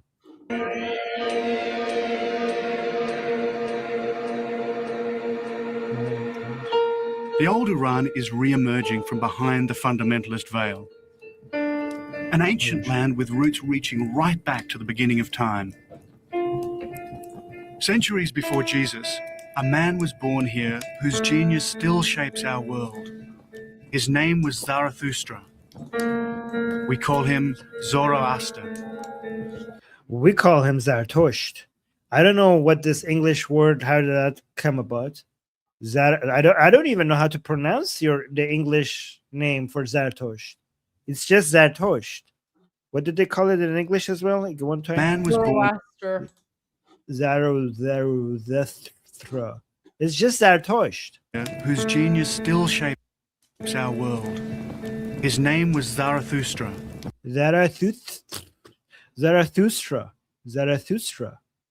Guys, the Persian version is so much easier. Just say Zarathustra. Zarathustra. What? Whose genius still shapes our world. His name was Zarathustra. Zarathustra. Okay, I can't say it. We call him Zoroaster. No, we don't. We call him Zarathustra. Fire was his fascination. In its flickering mystery, he saw things which few had seen before. Yeah, also, guys, by the way, how do you get from Kurosh to Cyrus? I was wondering. It's just Kurosh. I mean, the Jews call him Kurosh as well. So Iranians call him Kurosh. Guys, Jewish people, you call him Kurosh as well, right? We call him Kurosh, you call him Kurosh, but then all of a sudden in English, Cyrus. Like, okay. And also, Hachamaneshi. How did you get from Hachamaneshi to Achaemenid? To all the Greek people who are watching, we blame you. We blame the Greeks. Yes. So all the Greek people, we blame you. Yeah. It's your fault. It's your fault, yeah. True. A single supreme being. See, Godi, in Hebrew, it's also Kurosh. So they get it right. Before. A single supreme being. A heaven for the good and a hell for the wicked. Yes, guys, we invented hell and heaven. Look, Armin, we have a Greek in the chat. Just chilling. Yeah, see? It's your fault. Oh, no. You know what? But we forgive you because I love Euro and I love Spanakopita. So it's all good. It's all good. Also, we forgive you because we're gonna say Alexander was Macedonian and not Greek, so you guys are off the hook. I don't know. Did I say that? Is that right? Okay. So it's not your fault. You guys were invaded. By the way, guys, in Zoroastrianism, we don't have one God. We have two gods equal in power, one good and one bad, right? So in Christianity and Judaism and Islam, you have one God. But in Zoroastrianism, technically, you have two gods, one good God and one bad God. And they are at the same level of power, but in the opposite direction. A heaven for the good and a hell. And yeah, guys, we Iranians created the idea of hell and heaven. So, and angels and demons. Hell for the wicked. A divine savior and a last judgment. And the last judgment. And having a Messiah at the end coming and saving the world. And last judgment. And all of that.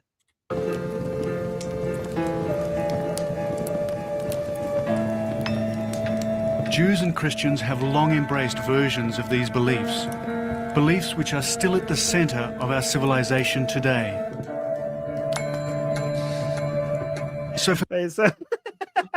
Someone is trying to say, gee, thanks for creating hell. You're welcome. You're welcome. Everlasting punishment for all.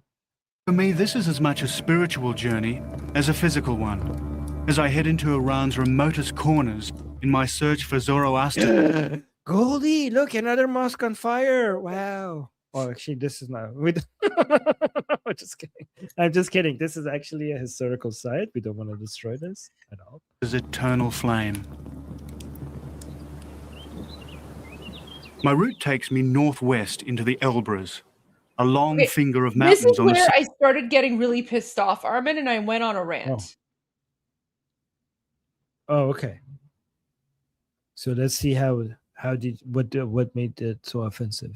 My route takes me northwest into the Elbrus, a long finger of mountains on the southern shores of the Caspian Sea.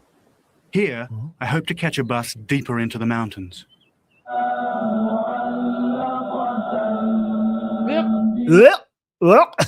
Islam.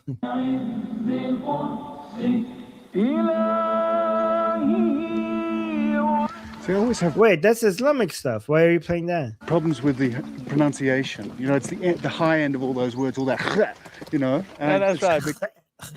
Because it doesn't exist in English, it's very difficult for you to pronounce it. With me is So, Afshin, you know, a I young think with English my- teacher from Tehran. But so how do I say? Yeah, what time Armin, does the a bus young go? English teacher. Oh, okay. He's That's not. obviously his handler.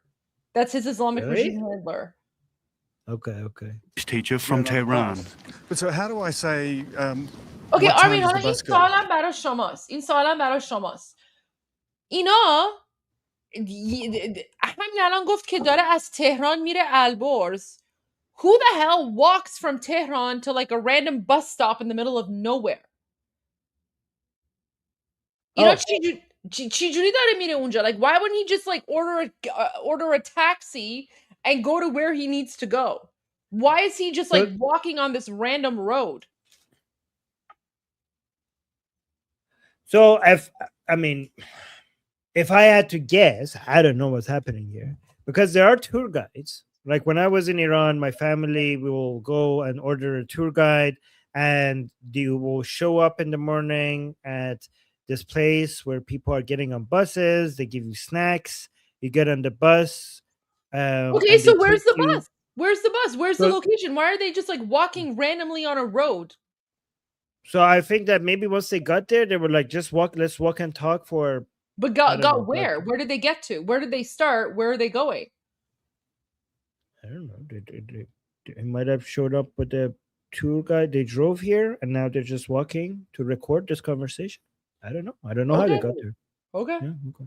Let's continue. K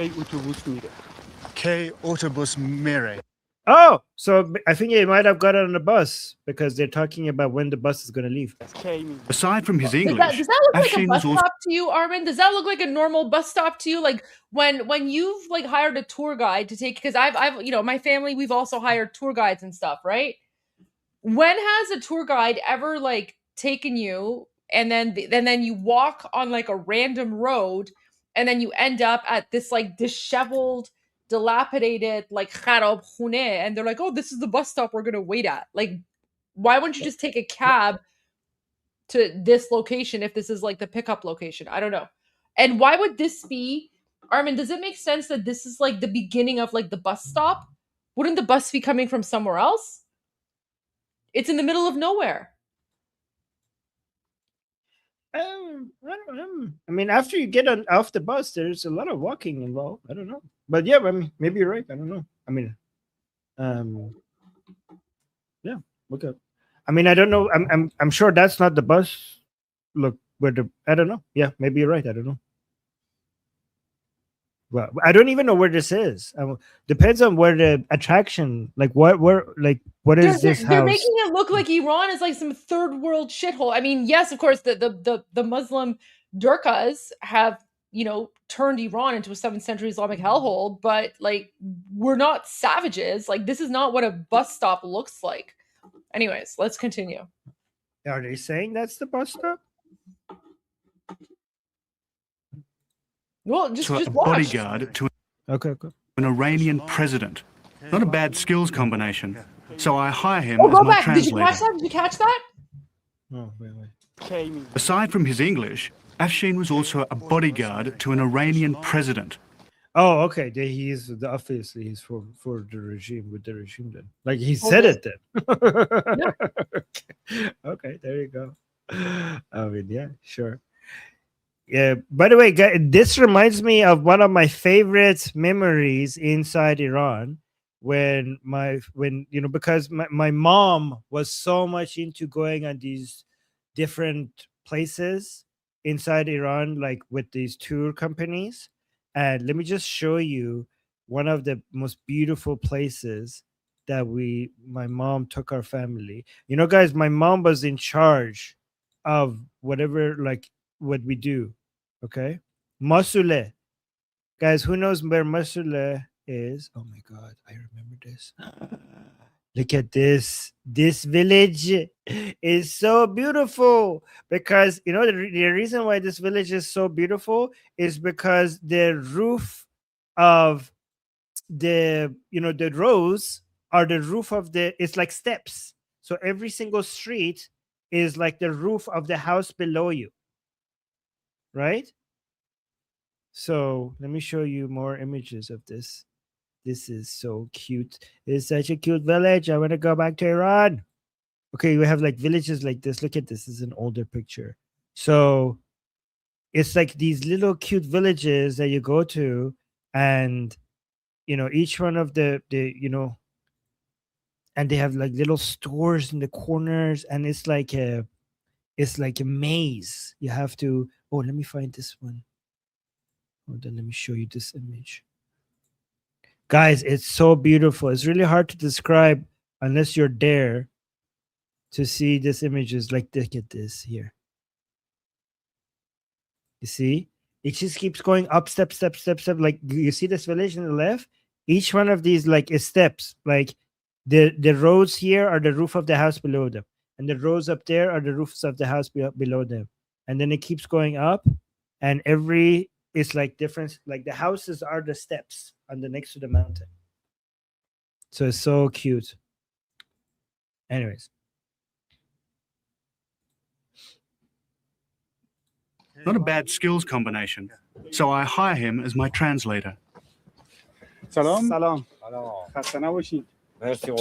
Armin, he says, not a bad skills combination. So the fact that this guy was, the bodyguard for the president, not a bad skills combination. So I hired him as my interpreter, right? The regime. Yeah, okay. Yeah, he says that right after, like, talking about the regime being, oppressing people and being anti-Western and lashing people for not wearing the hijab. They're like, oh, this guy has great skills because he's the bodyguard of the president who's responsible for all this oppression. کی اتوبوس میرن گازهن؟ ساعت 3. So it's like کی اتوبوس میره گازهن؟ کی اتوبوس میرن گازهن؟ ساعت 3. ساعت 3. Saying 3 o'clock. The bus leaves at 3 o'clock. Yeah. Well, that's 3 hours away. Yeah. Okay. Yes, Well, 3 hours. let's get a drink. شبه داریم؟ بله. دو تا لطف می‌کنیم. Like, okay, so this is a store. They have, he's asking for some Coke. Okay. Well, actually, I mean sparkling drink, not Soda. like soda. Oh, great. He's got everything in here. Yeah, right. The old ticket seller is totally blind, but he seems to know where everything is, except the bus. Can you ask him what these in the bag are? Yeah. اونایی که تو پلاستیکی چیه؟ The bus station isn't exactly brimming with people waiting to start a journey. Maybe they know something we don't. Oh, no. This is the way you're going to do it. Yeah. You don't eat the whole thing? No. See? Oh, تخمه. Try it and do the skin out. Okay? And just eat the middle. Yeah, that's right. Did he just eat the tokhme with skin? Did he just eat it? Like, Probably. Oh my god. They know something we don't. Oh my god, he just chewed it with the skin. It just oh my god. What a savage. Oh my god. Wow. Okay. Oh, no. This is the way you're going to do it. Like, no. Yeah. You don't eat the See? whole thing? No. See? Yeah. Try it and do the skin out. Okay? And just eat the middle. Yeah, that's right. Armin, apparently the guy's Australian. He's Australian. Okay, he's Australian. Guys, by the way, tokhme, like breaking tokhme and eating the seed in the middle is like not just a snack, it's like a hobby. Because like, you know, if you just had the seed and had to eat it without breaking the skin, it's not as fun. Like tokhme is something that you eat and you pass time by eating it by like it's actually better to have the shell around it than removing the shell and having the seed, because if you just have the seed, then you don't get to do the thing where you break the shell and eat the seed, right? So Armin, before you continue, last night I was talking about this exact same thing, and I was like, you know, eating seeds is like a hobby, like everyone does it. And then I shared this video here. This is from the 12-day conflict where there was like this random Iranian guy who's just like, have you seen this video? Like, so he's like eating seeds while he's watching the IDF boom the Islamic regime.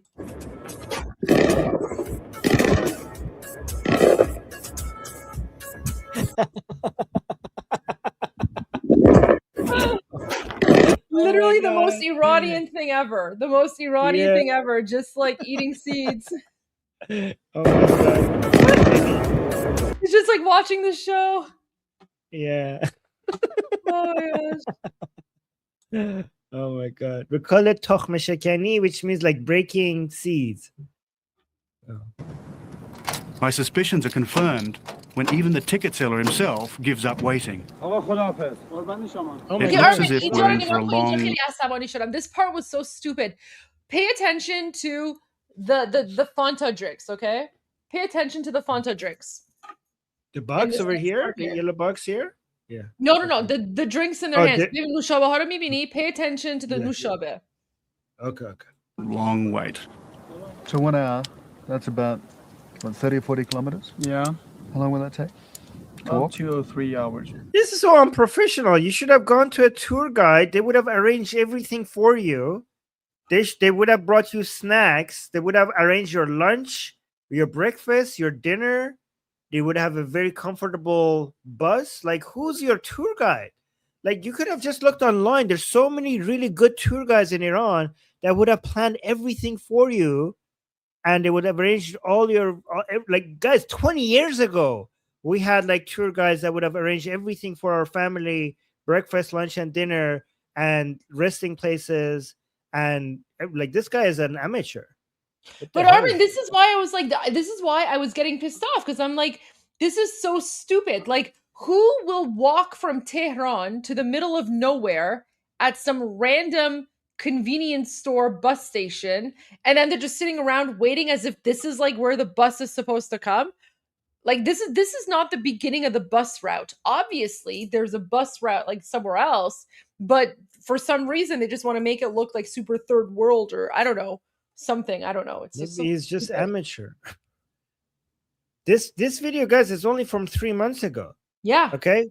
I'm talking about like when I was a kid, like 30 years ago, when we wanted to go on a tour somewhere in Iran, we had like really nice tour guides that would bring everything that we need with them, and they will arrange food for us the entire time.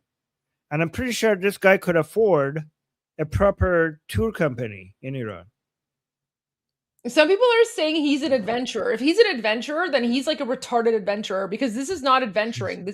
He's basically fabricating a fake adventure, right? Like he's basically like, he realized, oh, it's very convenient for me to just hire a cab and go where I need to go. So I should just fake it to make it look as if like I'm roughing it out or something, because this is like the most retarded thing I've ever seen. Yeah, you're right, because he was doing the same thing by crossing the street. Like, oh, I have to make he's trying to make his video look more adventurous. Yeah. Like, oh, I'm somewhere dangerous. Look at me crossing the street. Oh, I might die. Oh no. And now he's like he's like, oh no, now we're stranded. We're stranded at the bus stop. Yeah, so now he's like trying to, like, he knew he could have just gone on like online or whatever. I don't know. Just hire a cab to take you where you need to go, you idiot. Right. Armin, I get it. No. But it makes the video more like, oh my God, where am I? What is this crazy location? I'm stranded in the middle of nowhere. Kind of. Right. now get it? Do you now understand? Yeah, now I get it. Because I'm comparing it to my experience when I was in Iran. I was like, this guy might be retarded, but no, this is actually for views. Okay. To walk? Yeah. What are you, an Olympic sprinter? I think that's about a day's walk. Well, maybe something will come along and we'll get a lift. Yeah. Look, okay, نوشابهشو ببین. Okay, so Armin, now they're gonna start a montage of apparently like he's like, oh, we waited for hours, okay? But keep an eye on the Nushabeh, like the Fanta, and keep an eye on the shadow as like every montage happens. Just watch. Like this part is like I was like yelling last night. I was like screaming at this part. Okay. It's a really kind of quiet place in the world, this isn't it?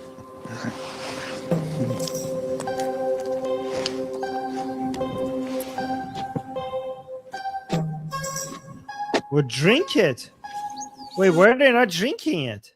Because it's not like it's literally the same time. They just basically was like, okay, let's stand here, let's stand there, let's make this pose, let's make that pose, and like the drinks, they haven't even touched the drinks because if it's been hours, then you might as well throw the drink away because it has lost all of its fizz now. Yeah, like that drink is useless. First of all, it's not cold anymore. Did that guy have? And also, it has lost. If you have been waiting for hours, it has lost all of its fizz. Yeah, and then go back. You see him the way he's standing, like Pasha usually takumide engar misalan. He's pretending as if he stood so long. His feet are hurting, so he's like, you know the thing you do when your feet hurt. Go back. Yeah. Like you kind of stamp like you stomp on the ground. Look at this. Buddy, just hire like a van or something. They have it there. You could have just slept in the van.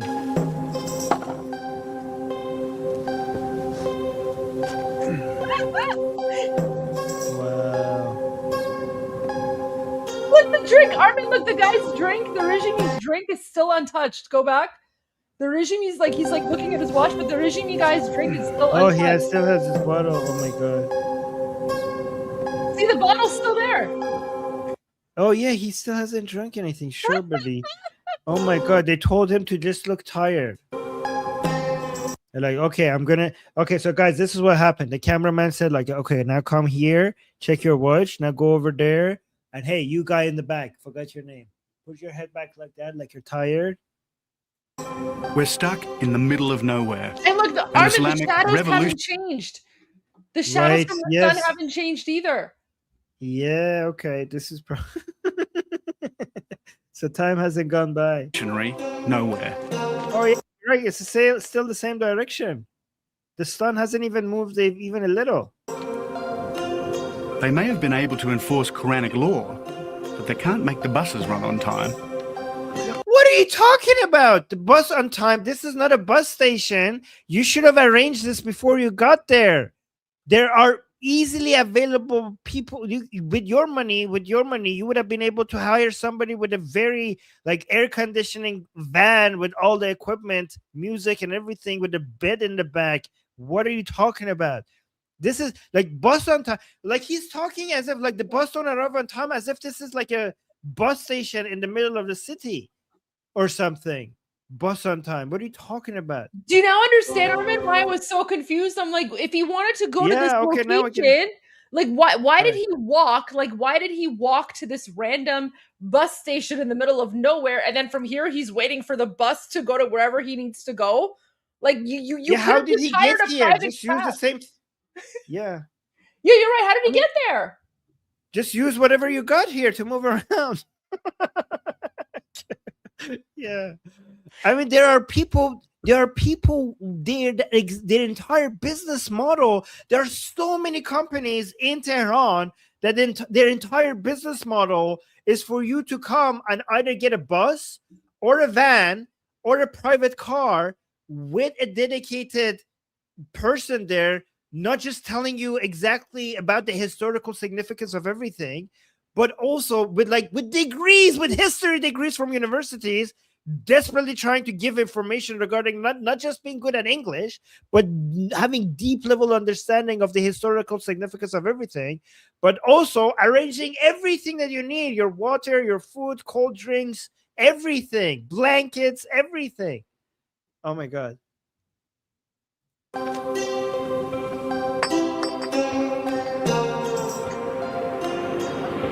Then, just as we're ready to give up hope, the mountains ring with the sweet sound of our salvation.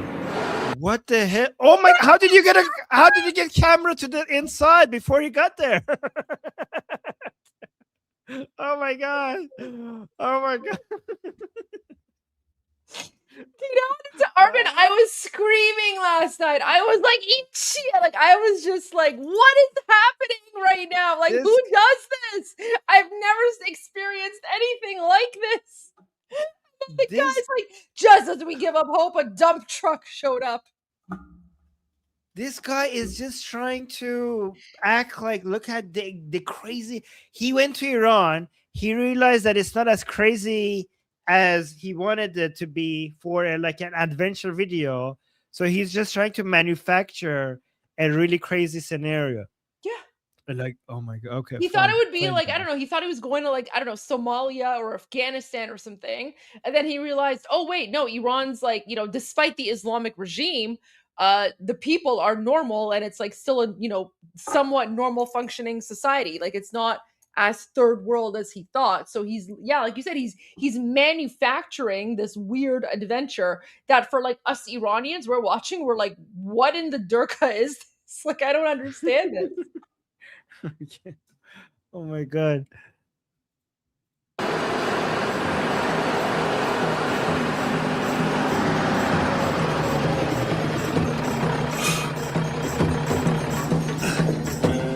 It's not a bus, just a kind truck driver who takes pity on us wayward travelers.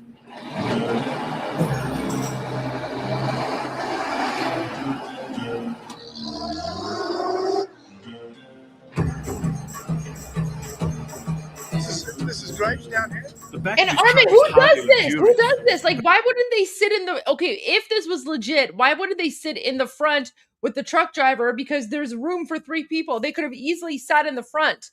Why the hell are they in the back of the dump truck? I bet you the truck driver was thinking like, okay, come sit here. Like, no, that would be crazy enough. We want to go in the back. The truck driver were like, these foreigners are retarded. I bet you the truck driver like, what are you talking about? Like, that's not for people. Yeah. And like, it's okay. I think that would be more interesting on our YouTube video. We're gonna go in the back. Like, but you could sit right here. I'm like, nope, we're gonna go in the back. The truck yeah, driver, you're like, right. The truck driver probably thought that this guy's like retarded. Yeah. I'm like, oh my God, what's wrong with you? Just sit here like a normal person.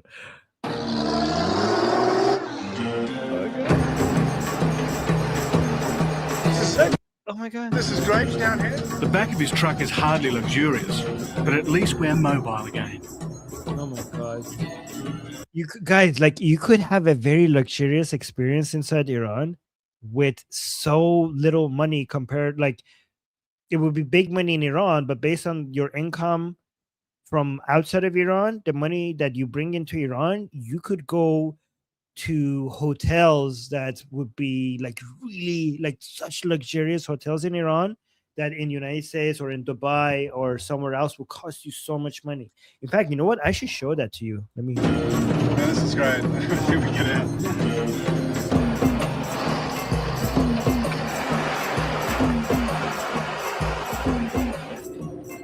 It feels great to be on the move again as we head further northwest, deep into the Elbrus Mountains, one of the great barrier ranges of Central Asia.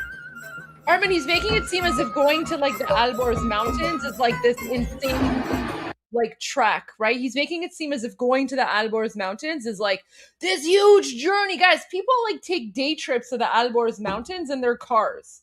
Like it's not that big of a deal. It's not that big of a deal to go to the Alborz Mountains. It's like it's like a day trip for people. Yeah. I mean, there's entire companies' business model is to go show you these places. Okay, Goldie, can I show you like a hotel room in Iran? Yeah. Like one of these nice hotel rooms. I wanted to go see. Look at this. This is the hotel room. Look at this. Oh my god, so nice. It looks so ancient. این کار انجام بدید رزرو کنید من تو این اتاق حدوداً نزدیک به 11 میلیون تومان هستش. Okay, so this room is 11 million tumans. How much is that in? Hold on. It's like nothing. So that's 55 guys. Is that right? That's 55 bucks a night. That's pretty cool. That's not what I'm seeing. Wait, are you? Maybe I'm looking at the wrong thing. 11 million tomans? Yeah. That's showing up as $8 for me. Am I looking what at are you the dividing wrong... it by? Are you dividing it by 200 or 2 million? I don't know. I just asked AI. Wait, let me go to... Isn't Toman 200,000 right now? It would be $55. I don't know. Let me just go to let me see currency converter. So let's do Toman, or I guess we have to do reals. No, Where's just real? divide it by 200,000. Is that what it is right now? Yeah. Okay, all right. No, guys, I know you guys saying 178,000, but my friends are telling me in Iran that the actual in the market is actually 200,000 2 months right now. Okay, fine. You want to go with the official number 178 then? I don't know. I mean, you're probably right. I just asked Google. I could be wrong though. I don't know. I mean, I trust your conversion over what AI says because you have better intel. So if we go by even if it's $50 a month, sorry, $50 a night, that's still like ridiculously cheap, right? So guys, like you could live like a millionaire in Iran with US currency, right? But yeah, I mean guys, this you have to keep in mind though, this here is completely unaffordable to at least 70% of Iranians in occupied Iran, right? So 70% of Iranians in occupied Iran, remember, they can't even afford to buy eggs. Oh my God, look at this hotel. Look at this hotel, Goldie. I know, it's guys, beautiful. Guys, so if we go by the 200,000 rate, it's $55 a night. But if we go by the official 178,000 rate, it's $60 a night, okay? A hotel like this in any other country would be like at least $300 a night. 200, 300. But way more than Armin, way more than that. This would be like $1,000 a night in certain places. Like this is like the peak. This is peak luxury. Look at that. It's so gorgeous. I want to go stay here. I know, it is beautiful. It looks ancient. Don't worry, Armin. When Iran is free, we'll do Iran Revolution live road trip. We'll stream from different parts of Iran when Iran is free. Oh my God, love that. I want to. Oh my God, look at going outside. It's so traditional.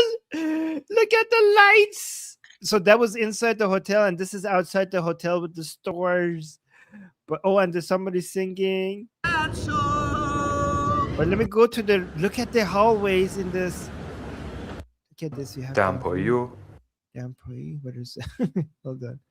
Oh, why is it not loading? وقتی بهش نگاه میکنی انرژی خوبی میده. اون رنگ بندی که اینجا Look at how guys, look, the floor is not just like a normal floor. It's like the floor. This is not just like painting. These are like handmade tiles, like in every single, like it's like art. There's art on the floor. از صندلی های دستساز هست، همگی از چوب هستش. So these are all handmade. The chairs are handmade. اینجا هم که میز آرایش و کاملا همه چی با کیفیت. من دارم از نزدیک نگاه میکنم. اینجا از I want to see outside. برسیم. So that's the menu. But let's actually شهر شیراز به بازار وکیل، چون اینجا خیلی نزدیک به بازار وکیل و Oh my God, it's next to Bazar Vakil. And then there's که food. دارن. Guys, everything has saffron in it. حالا الان منوارم بهتون نشون میدم که قیمت غذاها. Anyways, that's a restaurant. And then they have the art on the wall. و همین متفاوت میکنه این هتل رو. Look at the bed though. This is the از این bed. قسمت هم بهتون نشون بدم که ببینید. Anyways, so anyways, there's so many videos like this that I could show it to you guys, because this is just one, but there's like luxurious hotels in the north. There's also in Tehran. But yeah, go on. I know, like this luxurious stuff is really beautiful, but I think it's also important to point out that this luxury is not for everyone, and 70% of Iranians live below the poverty line. And I actually have a video about Sistan and Baluchistan, which I think is really important to share. Compare. So let's compare this to what Goldie is about to share. So guys, what you're seeing here, this is the epitome of luxury. Okay, this is like pure luxury. This is for the rich. This is for the tourists, right? This is what the Islamic regime wants the world to think. They want to think, oh, look, Iran is a normal country. Look at these beautiful hotels, blah blah blah. And this is all like Iranian culture, right? There's nothing Islamic about this. But now I want you guys to compare this with. So this is what 70% of the country looks like. Okay, so what you're seeing there, that's not typical. That's the exception. Here's what the actual rest of the country looks like, and this is a province, Sistan Baluchistan, one of the poorest, most underdeveloped provinces in occupied Iran.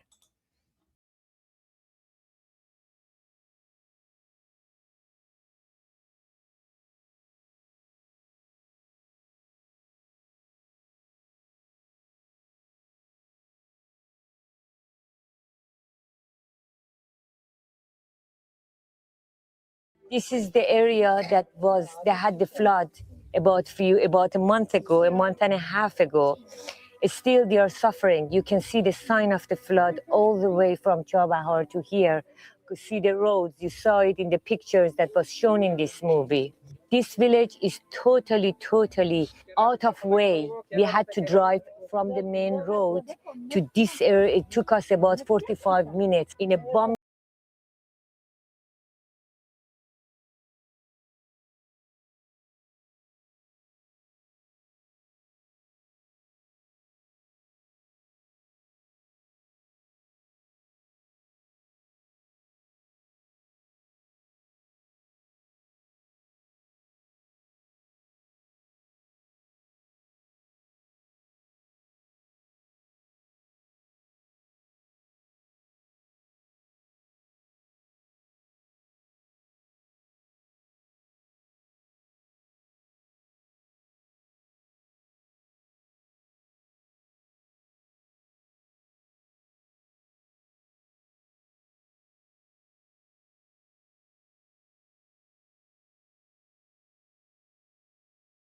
Their feet, there is no shoes.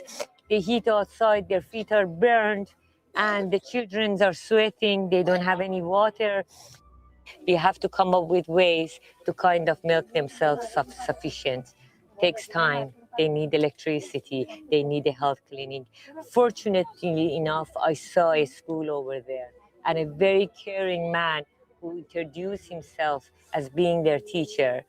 I don't know how he has the passion to be here and teaching these children, but we cannot change the world if we don't take care of them. Nothing can ever be changed if we don't take care of the children like them.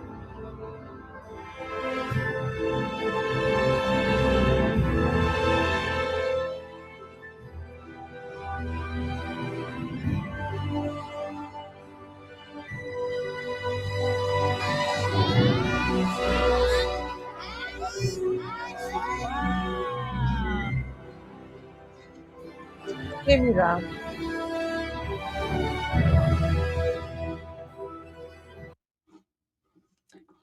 There you go.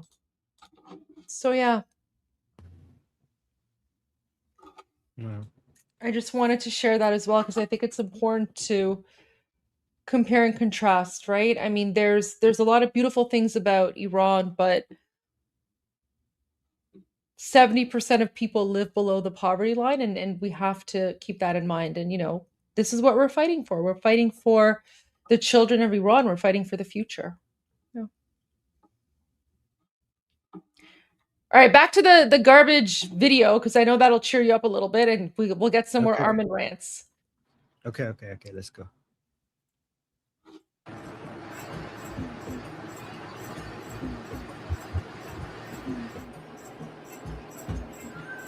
Some of these peaks are over 10,000 feet high. That's 3,000 meters. For centuries, the Elbrus have been a refuge for those who wanted to remain independent of... This is, by the way, so dangerous. If he just breaks, what is going to happen? You're going to... like if he's driving and all of a sudden he hits something or stops, suddenly these people are going to get slammed to the back of the truck. Like, what the hell? There's no seatbelts here. There's no seat. This is dangerous. No one does this, guys. No one does this. I mean, I don't know, maybe like Bacha Arabo or something in like the rural areas, but like no one does this. No one travels like this. I'm not even Bacha Arabo. Cities on the plains. They've also been a sanctuary for anyone wanting to hide from authority or just wanting to be different.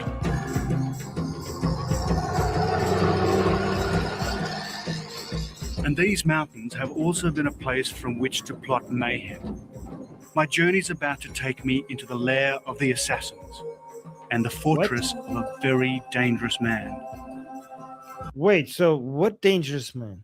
Like, is he trying to justify the Islamic Republic being like he's like, oh, people who want to be sneaky come into the mountains, and these are very dangerous men. Like, what the hell?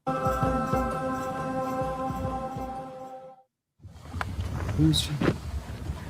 At last, Afshin and I meet up with the friends we've come so far to see.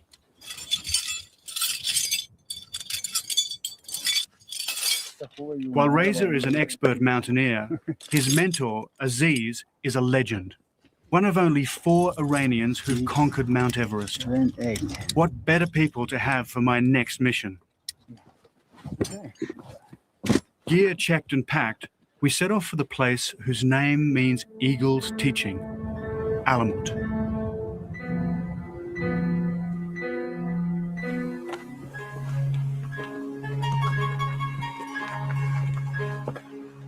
Alamut is a rocky skyscraper thrusting 3,000. What is the objective here? Like, how are we getting into Persian magic with all of this right now?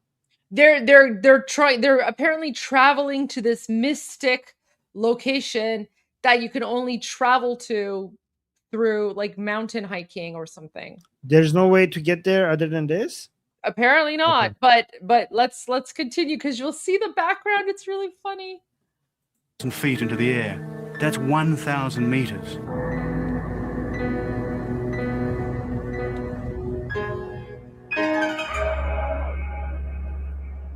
Look, there's houses like right behind them. Did you see that, Armin?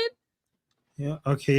Yeah. There's like houses right behind them, but they're pretending as if like they're middle of nowhere. Like, and are they going to climb the mountain with like the gear? Because there seems to be steps here.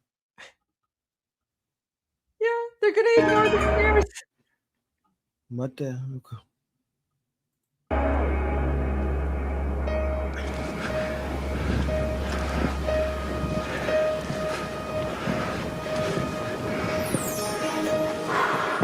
Maybe it's just the extraordinary shape, but as you toil up its slopes, you begin to understand why some people believe that certain spots on Earth possess uncanny powers.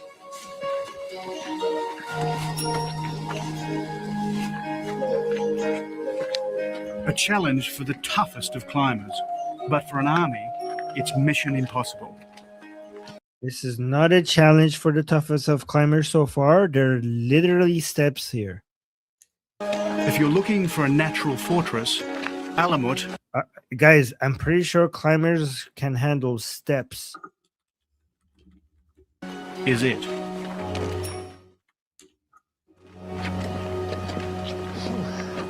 this is quite a tough climb. But in the Middle Ages, anybody traveling in these mountains would have found it a lot tougher because they would have been wearing full body armor. Because the man who lived on the top of this mountain was the most feared in all the Middle East and even beyond. Armin, His name was Hassan. do you want to know where he's going? Where? He's making it seem as if it's like this big excursion. This is where he's going. You can literally get there by car. Oh my God.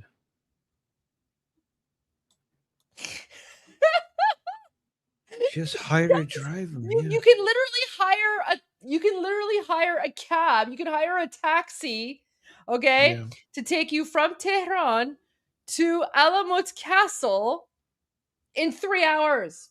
There's roads that go right there. Oh my God.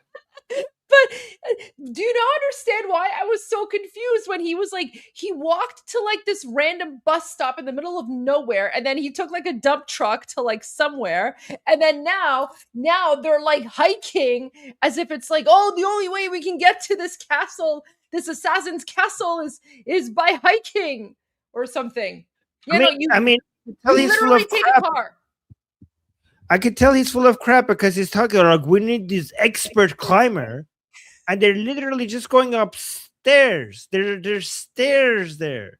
There's stairs. You don't need an expert climber to go. Guys, it goes like this. You put one foot first on the next step, and then the next foot comes up. I mean, I'm sure it's difficult for, it's tiring, but it's literally requires no skills.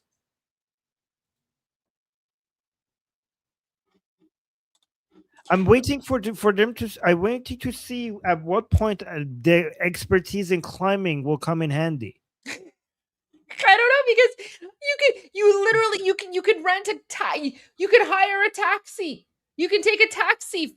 You don't even need to take the stairs. You don't even need to walk. You don't even have to walk. You just take a cab from Tehran, and you can get to the assassin's castle. Anyways, let's continue.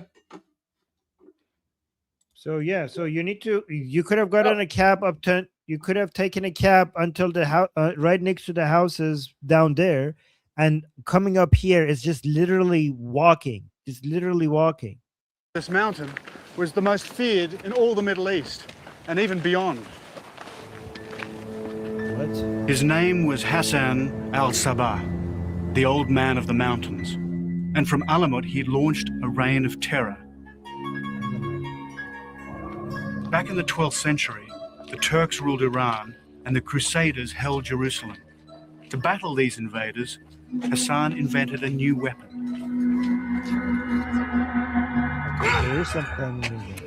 Political murder. Okay, I'm saying that there is some climbing apparently going to be involved soon. Okay, good. His followers killed princes, generals, and grand viziers, even a crusader king. No one was safe from Hassan al-Sabah. Okay, so far stairs. Tradition has it that he acquired such powers over his followers by drugging them with hashish. As a result, a new word entered the English language. Assassin. In Arabic, they were called hashishin. We call them assassins. Yes. Everybody knows that now because everybody has been playing that game, Assassin's Creed. So this used to be like rare knowledge, but now everybody knows this. And there's another story. If Hassan al-Sabah wanted to impress a visitor, he had only to say the word, and fanatical assassins would leap from Alamut to their death on the rocks below. Okay, climbing. Some actual serious climbing. I thought I'd see what it was like. Armin, they're not climbing. They're descending. Wait, why did they go up had to go down then? There was no other way to get to that other side without going all the way up and then going down? I'm pretty sure you could have just gone around. Wait, what? Really? They're going down? Yeah, they're going down. They're not climbing. They're going down. So why did you come up then? Oh my God. Okay. All right. You could have just gone around it. I'm sure there's a way. Guys, unlike what you might believe, mountains in Iran are not like a wall that you can't go around. There's actually ways that you could go around them. You don't have to go. There's no places that you have to go up the mountain and then climb down it to reach through. You could literally just go around them. We also have something called tunnels, right? It's a tunnel. You can go through the mountain. Oh, wow. All right. Now let's go down. More controlled sort of way, of course. It's good. What? Yes, very good. Okay. ببین مرد چجوری میخنده. مرد اینجوری میخنده که میگه اینا دیوونن، اینا خرن. Did you hear his laugh? Such an awkward laugh. Yeah, I'm pretty sure he's just trying to make it seem like somewhere that was easily accessible. He's just, for his purpose of his video, getting more views, trying to make it seem like it was more difficult. So I think what happened is that they came and told this guy that, like, we just want to go somewhere up that we could come down because you're an experienced climber. Just like, this is a fun activity that we want to do. They didn't tell him that this is going to be us making a video seeming like this was the only way to get to our destination. Maybe, I don't know. Yes, very good. Okay. Such an awkward laugh. Reza and Aziz are veteran rappellers, or abseilers. Before they'd agree to help me, they wanted to know if I'd done this before. I tell them I have, but what I didn't tell them is that it was a long time ago, in high school, when I was only 18. The difficulty in jumping off a cliff like this is an 800-year-old castle, or probably more, and the whole thing is rubble on top, and at any moment the whole lip of it could actually fall down and fall on top of us as we you're in so much danger, man. You're gonna die. Like, I don't know. Wow, this man is so brave, guys. So brave. This is his entire shtick. Like, this is his entire point. Like, guys, look at me. I'm crossing the street. I don't know. A car might hit me. Oh my God, we're waiting so long. This is so hard. Oh no, I might die here. We could fall and die. Okay. He's trying to increase tension in this YouTube video by basically manufacturing danger. That's what he's trying to do. Sail down. Yeah, real nail biter, guys. Like, I wonder if he's going to survive this. Guys, I don't know if he's going to die. Who uploaded this video? I mean, maybe somebody else did it for him. Maybe he's dead. We'll see if he survived this. But with a bit of testing, we should be able to work out if it's going to hold or not. Wow. That's good. Okay.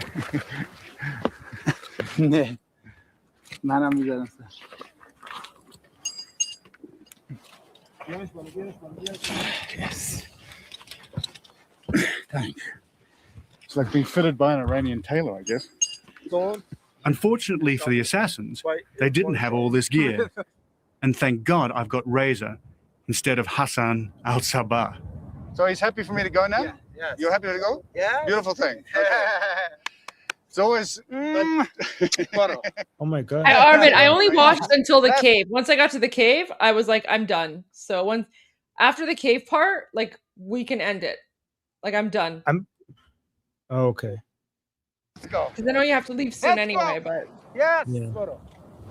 I'm trying to see where they are trying to get to that they couldn't get any other way. Like, look, there's steps. Oh my God, look at this. There's steps right below them. I'm pretty sure there's another way to get to wherever you're trying to get. Like, I see. What is that? Is that stairs? Yes, that's a road. Those are stairs. Good. Okay. Yeah, look at that. Right between your legs, sir. That is a road. That is a stair. I'm pretty sure there's another way to get to that point. Wow. Oh my God, Goldie, I'm so worried he's gonna... No, don't do it. It's so dangerous. It's gonna survive this. Oh my God, so much adventure. A little unfirm. I always knew that someday I'd go over the edge. Wow, so brave. As I descend from Alamut, I must admit that thoughts of stoned assassins hurtling to their oblivion do pass through my mind. But of more concern are the stones from this crumbling fortress hurtling down by my head. Is that the road right there?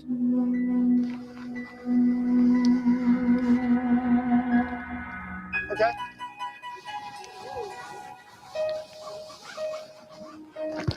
The thing about doing this is that it's somewhere between fear and absolute elation.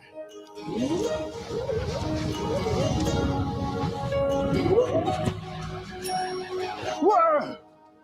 Oh, man. And now I reach. Look at that. Whoa! Oh. Man. Look, that's a. Now I reach. Did you see? There's There's a a road road. right there. Yeah, There's a road right there. Look, there's a road. Look, what the hell? What the hell? Guys, there's no way people built this here if the way that he's getting here is the only way to get here. Okay? If there are stairs here, like did people build these stairs? Like did they brought all of this here through like with ropes and everything? Like if there's stairs here, that means there's another way to get here. I think it makes your blood run hot doing this. I recommend it for guys. This is absolute proof that there's an easier way to get to this point where he is right now. medicinal purposes. Thanks, guys. This is just guys. This is probably just a place where people could have fun rock like experiencing going down. Okay, like enjoying like some rock climbing experience. Like these people service that they offer is like, hey, do you guys want to pay us and have this experience going down the mountain? And people are like, yeah, sure, that's fun. Let's do that. But this guy is using that service that is supposed to be a fun activity as a way to suggest like, oh my God, this is my only way of getting here. That's what I think happened. That's what I think happened. Yeah, that's pretty much it. That's pretty much it. Yeah, right. Oh my gosh. People are saying, Armin, you're ruining the experience. Okay, fine. All right. Oh my God. Fantastic. Oh, wow.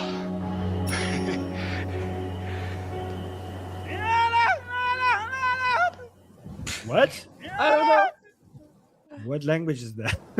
That evening, we build a fire in a cave from which it is said that Hassan al-Sabah once directed his campaigns of terror. What? Didn't have rooms there? I'm pretty sure he would meet in a room. Apparently no hotels, but Armin, so listen to the song. They're singing, you know the song Barun Barune? Zamina Tarmisha? Uh-huh. Okay. So listen to what they're singing. They're singing Barun Barune Zamina Tarmisha. Now listen to what he says about the song. That's where I lost it. Oh, okay. Aziz sings songs about the mountains, and as darkness falls, our singing keeps the ghosts of Alamut at bay. Okay, so stop right there. They're singing Barun Barune Zamina Tarmisha, and then this idiotic Australian guy is like, oh, Aziz is singing songs about the mountains. What the hell does Barun Barune have to do with mountains? Go back and listen to that. What does it got to do with holding ghosts at bay? Sing songs about the mountains, and as darkness falls, our singing keeps the ghosts of Alamut at bay. What?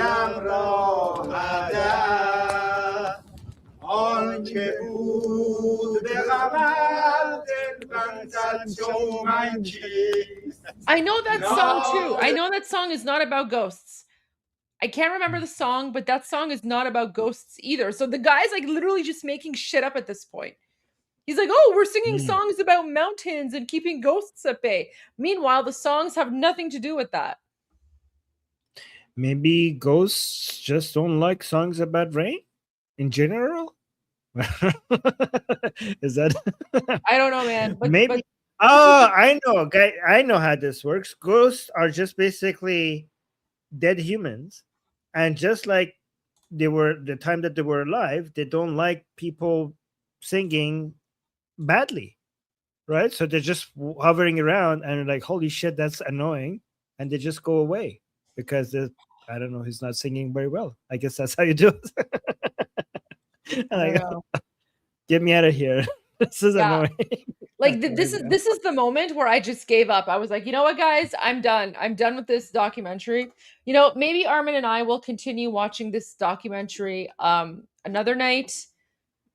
because at this point, like, it's getting late, and Armin has to go, Yes. and I have to go as well. But you know what, Armin, I did play Barun Barune after this to share like did you want to hear like the traditional lore song? Yes.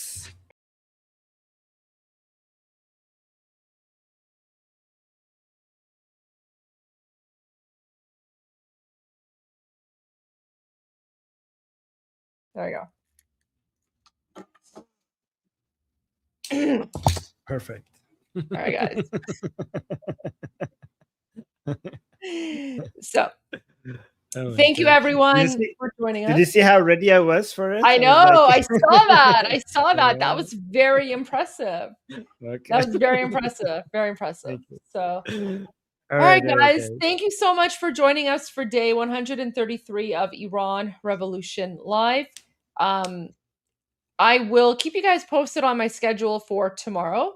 But we'll see what happens. But Armin, do you want to say a few final words and then end the night? Yes, guys, as usual, I'm Israel Chai. Long live America. God bless America. Javid Shah. Payande Iran. See you guys tomorrow. غرق انقلاب است.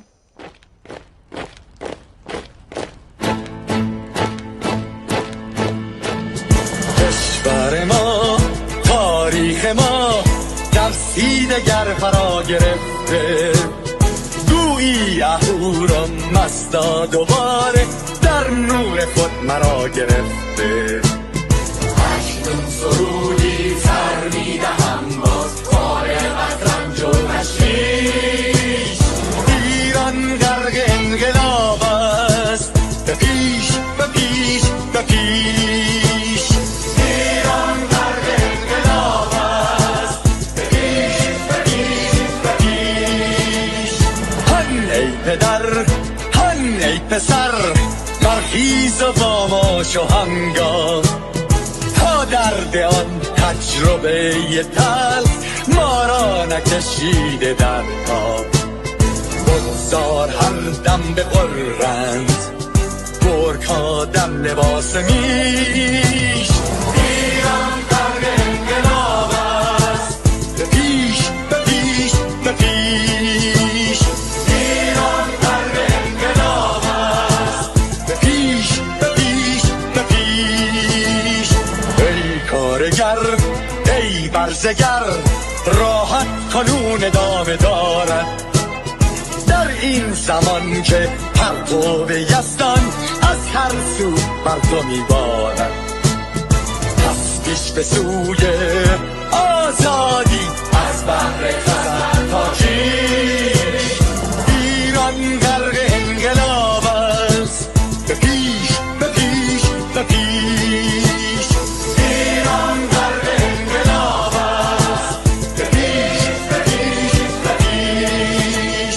خلق‌ها به پا، بهر دفاع از استقلال و آزادی، تا بشکنیم پشت ارتجاع پیریزی ویران آبادی.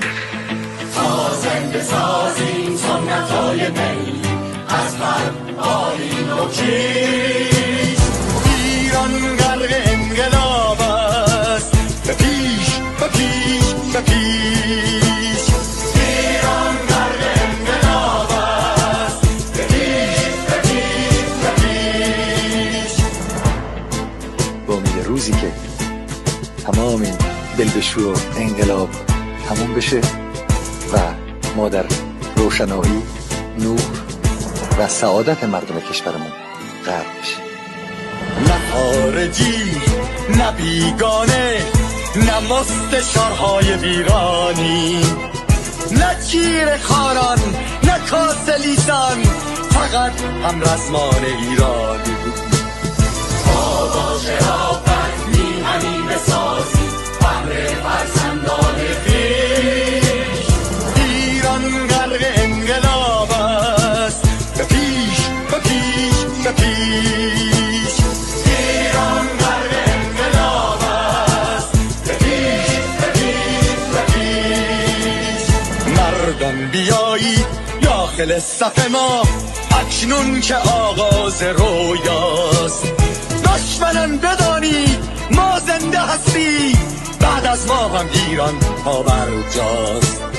آن روح شیطان ما را فریب داد با صد شعار مردمی. ایران غرق انقلاب است، به پیش به پیش به پیش. ایران غرق انقلاب است، به پیش به پیش به پیش. پرچم ما پرچم ایران غرق خون شهیدان، روی شانه هامان هم میکنیمش در هر خیابان و میدان. تا ماسک دلقکان را برداریم از روی تسبیح و ریش.